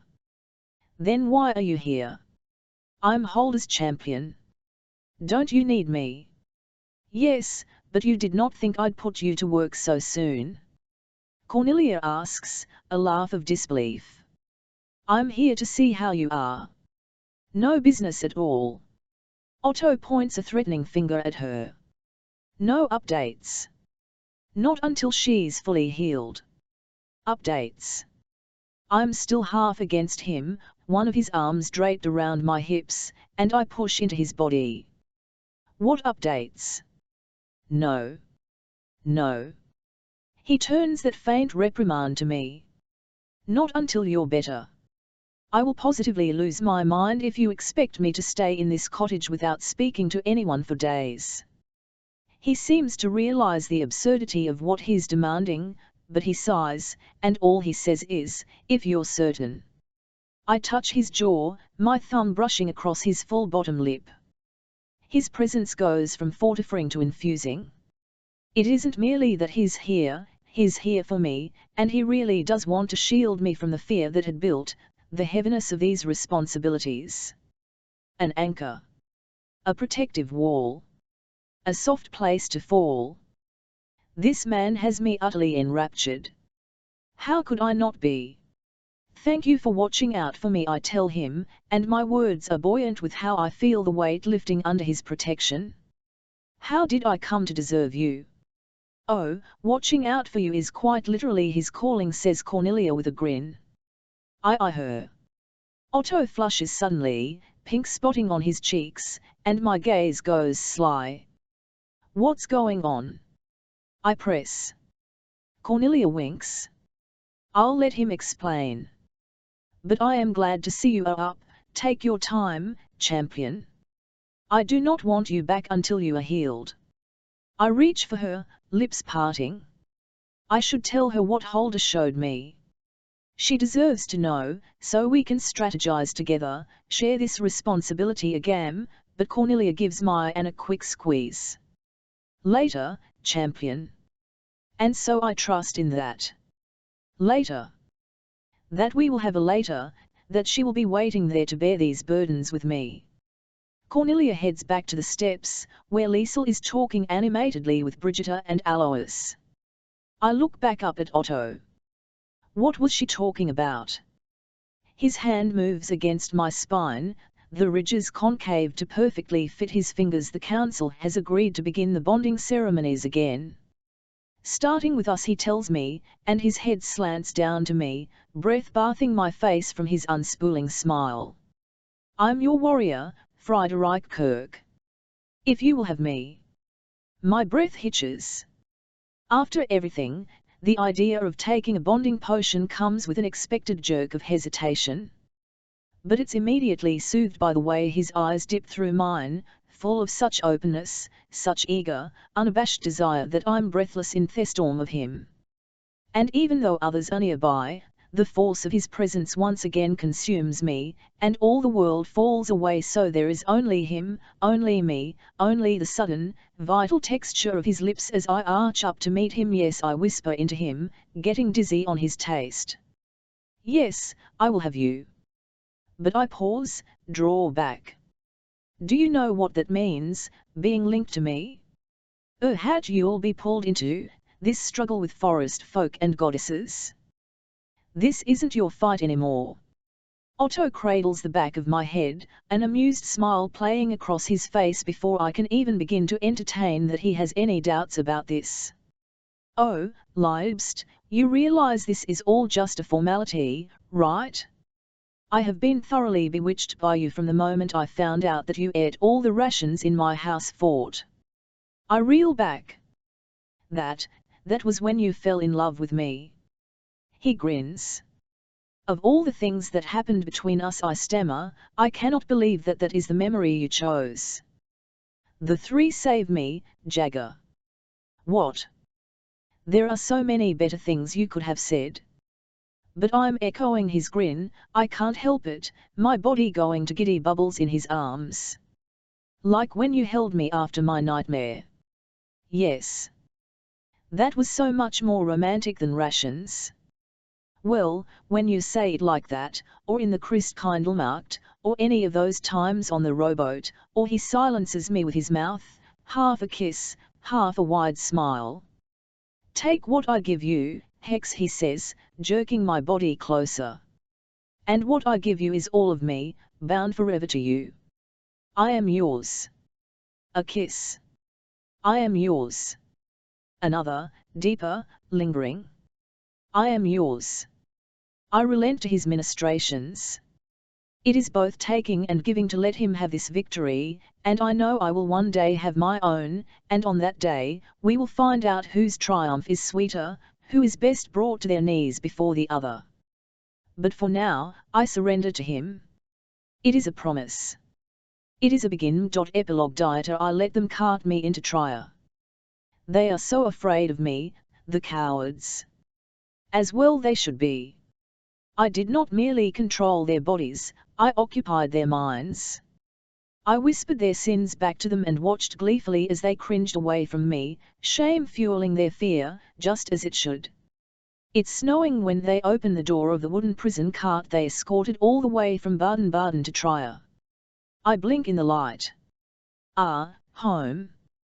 We pass by the burnt debris of the riots that followed my former captain's traitorous act. More guards are posted in the streets, windows are boarded up. Winter approaches, the snow quenching the fire of rebellion. This will all soon be forgotten. In other times, perhaps, such resistance would take hold. But I'm back now. There is a pyre already built in front of cathedral. Some of the city's residents have gathered. No doubt rumors have preceded my arrival, the commandant of the hexenjägers, brought back to Bern. I smile at them beatifically. This way. The impertinent young hexenjäger pulls my chain, and I stumble forward, toward the cathedral's main door. That one, Johann, he was trouble. But he has his weaknesses too. If only I had possessed Otto before. I would have known of his treachery. I could have used him before he tore apart my pretty little prison. But then again, if Otto had not enacted his silly plans, he never would have found my pretty little sister. A smile twists at the corner of my mouth, and I do not bother to hide it. I like the way it makes the hexenjägers guarding me cower. I must have caused quite a stir to be sent straight to the Archbishop's office, I say as we step inside the cathedral. How naughty I've been! Jaggercock, to my left, lets out a hiss of breath. I think he believed my skin would ignite the moment I touched foot on holy ground. I turn my head to look at him and slowly lick my lips, savouring the taste of his terror. Come on, Johann says, jerking my chains. I will kill you slowly, I tell him, my words light. Not before I watch you burn, the Jagger mutters. I chuckle, following along like a good little boy. I can do that, you see. I can be a good little boy, go to church, say my prayers, burn the witches. Such a good little boy. Johann holds open the door to the Archbishop's office, and I step inside, chains rattling. It is irksome, that metal rubbing my wrists. I hold my hands out to Johann. Please, sir, I say sweetly. Johann ignores me, and Jaggercock follows inside, intending to be a guard to protect the Archbishop from my foul evil. The two men block my vision of the Archbishop temporarily. I hear the old man start to stand. This is, he says in his cracked voice. Is that fear I hear? I bite back a giggle at the rhyming thought. Fear I hear, fear I hear. Dieter Kirch, which? Johann spits the words out. Tentatively, I feel for the magic. That potion, it broke me for a moment. I lost hold of my threads, they slipped through my fingers. Just like my games with Fritzi as children, those little links to magic are hiding in the dark, but I can still see them. The Jaggers step aside. I lift my head. I meet the Archbishop's eyes. And I smile. Got you. The Archbishop sits down placidly at his desk. You can go, he says to the judges. Johann's brow furrows. Thinking, that one. Did his training teach him nothing? Ha, the irony. I giggle to myself. What good training the others received, to learn how not to think and take off his chains, the Archbishop adds. Johann's consternation grows, but I hold out my manacled wrists obediently. He fits the key into the lock, and the iron falls away. Johann closes the door behind him. The Archbishop moves to sit behind his desk. I take the seat across from well, the Archbishop says. Well, I echo. Another laugh bubbles up. Well, like the well of magic. How strange that I once thought such magic as that was important. I thought I needed it. That damn goddess tricked me. Made me think wild magic wasn't as powerful. As easy. The Archbishop's watery eyes meet mine. I think a burning is presumptuous, he says, hefting a sigh. I'll dismantle the pyre. A quiet retirement would be best. People will forget. In the spring, as I continue the Lord's work, I ask. Sir, you've never done that a day in your life. You have always worked for me. The Archbishop blinks several times. I stand up and start pacing. I like being able to stretch my legs. It was harder to think, all cramped in that prisoner's box, but at least the men moved quickly, eager to be rid of me. It's that damn tree I did not factor in, I tell him. The tree, he says blankly. Oh, I know what you're thinking, the tree that my little sister grew, that enabled her to break free of my bonds. Not that tree. That's not the tree I'm thinking of, you stupid man. I pause, take a breath.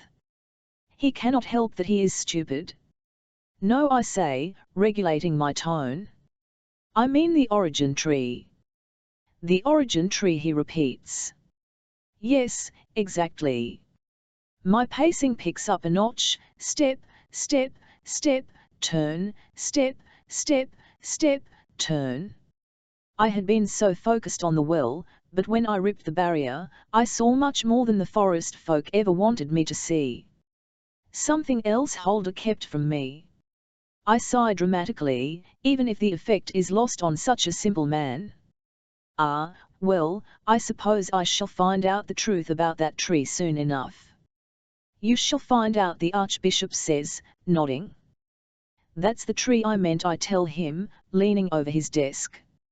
In my excitement, spittle flies from my lips, but the Archbishop is such a gentleman, not wiping it away, pretending it doesn't land on his face. The origin tree. I thought, before, that wild magic was just an untapped source that must be fed evil, must be tempered in some way before it can be used. I giggle again. How silly I was. Wild magic is wild, that's all. And so am I. We are made for each other, no.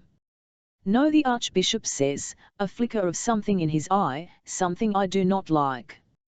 No, no, no, no, no, you are not going to slip from me again, you are not going to hide from me. You are mine. I lunge across the desk, grab his arm, yank up those pretentious robes he wears. There it is. I trace my finger along the white lines of the scar on his arm. A decorative, curling letter D. Branding him had been difficult, getting close enough to do it half the battle, but the risk has paid itself off many times over. I can seep into any weak person's mind and control them like a puppet, but that requires concentration. At best, it is a temporary measure. The brand, however, is a magical sigil, one that allows me true possession of a human's body, of a witch's magic. You are mine, I whisper. You are still mine. There was just a little worry, before, when Fritzi nearly killed me, when she thought she broke my magic. But no. She did not. Not the way she thinks. I am yours, he whispers back. And so too is Trier. The entire diocese. The entire empire. Mine. Fritzi thinks this is over. Weak and wounded, she thinks I will die at the stake. I know what our dear Mama would have advised, that I should go into hiding. A god does not die. A god does not hide. Already, I can tell that my men's fear is spinning the legends of what happened to me into mythic proportions. Any of them, like that damned Johann, who would think to oppose me, would never oppose the Archbishop. And if they try? I smile. All will be well. I pat the Archbishop's arm and pull the robe back over the brand on his skin. Now first, I say, you're going to write a very clear decree that not only am I not a witch, but I remain the Commandant, your trusted ally in the face of evil witchcraft. Actually, my grin is feral. Let's go ahead and give me all the power of a prince. This diocese is a principality, no? It deserves a prince. The Archbishop picks up a quill and pulls over a sheet of vellum. The nib scratches on the surface, ink bleeding onto the page. Good, I say, looking over the desk at the praise the Archbishop writes for me, the way he confirms that I did not bend to the temptations of the devil, but my weak hexenjägers did, led astray by evil. What is it your Bible says? Sanctio them in the fruth, your word is truth. For so many, all it takes is a word titten for them to believe it. The Archbishop continues writing. Taking him had granted me power, of a sort. It had allowed me access to the city, enabled me to become the leader of the hexenjägers. But that was never the type of power I needed. I need power like my sisters. Magic. Strong magic. Fritzi opened herself up to wild magic, and my brand opened her up to me. Will she feel it, I wonder, as I siphon off the power she taps into? Probably not. The wild magic is so much stronger than the wells after all, and she won't notice as I divert a little back into me. She's mine, I think, my mind stretching back, recalling the way her skin seared, her flesh burned, the smell ripe and delicious. My mouth waters at the thought. She's mine, and so is her magic, and she doesn't even realize it. I told you, Fritzi, I murmur, some scars don't ever heal, some scars don't ever heal, the Archbishop repeats hollowly as he lays down the quill. I watch the ink dry, my smile spreading as I think of our mother's death, our mother who died without screaming. Pity that I had thought that the only way to take a witch's magic was to mark it as my own and then burn the body of the witch. With nowhere else to go, the magic came to me. My sister showed me the foolishness of that. I do not need to kill for power. I can do it simply for pleasure. I frown, and the Archbishop stills, like a rabbit under the shadow of a hawk. That damn potion had been a surprise, enough to sever my original connection to magic, but not enough to break the ties that bind me to Fritzi and her magic. A clever trick, though, to use a potion like that. A trick I had not believed Emst capable of manufacturing. I'll give him that. He played a good game. But I play a better one. Wild magic is a flood, one I drowned in. But I learned to swim. And even if they dammed the magic up and tried to take it away from me, a river stronger than the Rhine pours from my sister's brand, straight into me. I flex my fingers, feeling the magic pooling inside me. Oh, this is going to be fun. Historical note: this story is a blend of history and fantasy. Trier remains a real city in Germany, home to the Porta Nigra, the cathedral, the basilica, known as the Aula Palatina, and surviving house forts, although we added a house fort in the Judengasse for Otto. The hypercaust under the basilica and the tunnels under the streets that Otto and Fritzi used to free the prisoners are also real, remnants of heating systems and aqueducts made by the Romans. The Trier witch trials were also all too real. They began in 1581 and extended all the way to 1593, with an estimation of 1,000 executions. One of the 4 largest witch trials in Germany and possibly the largest mass execution in Europe outside of war, the Trier witch trials were so impactful that news travelled throughout Europe, sparking a revival of witch trials as far as Copenhagen, Scotland, England, and eventually, the infamous Salem trials in America. While the hexenjägers, forest folk, and the well are all fictitious creations, it is true that the Romans did not dare breach the Black Forest.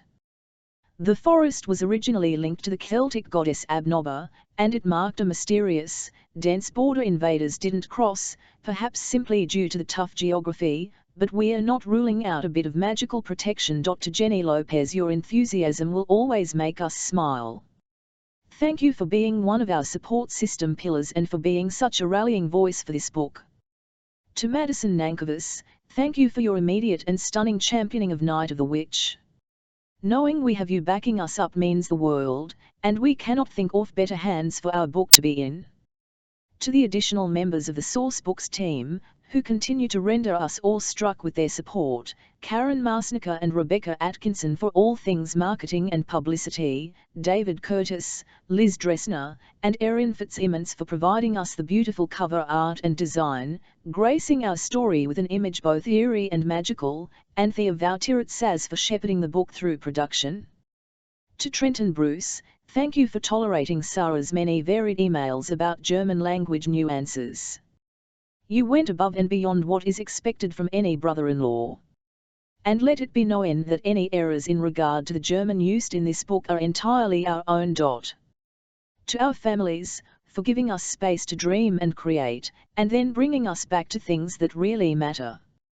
From Sarah, to Beth, for giving me a light in the darkness of these past years with this book and your friendship. It still shocks me silly how well met my soul is with yours, and I am so honored to have gotten to write this book with you. From Beth, Sarah. Words cannot say how much of an impact you've had on my life. Thank you for reminding me of the beauty and power of words, and for taking a chance with me as we discovered this story. The book may be fiction, but the magic was real.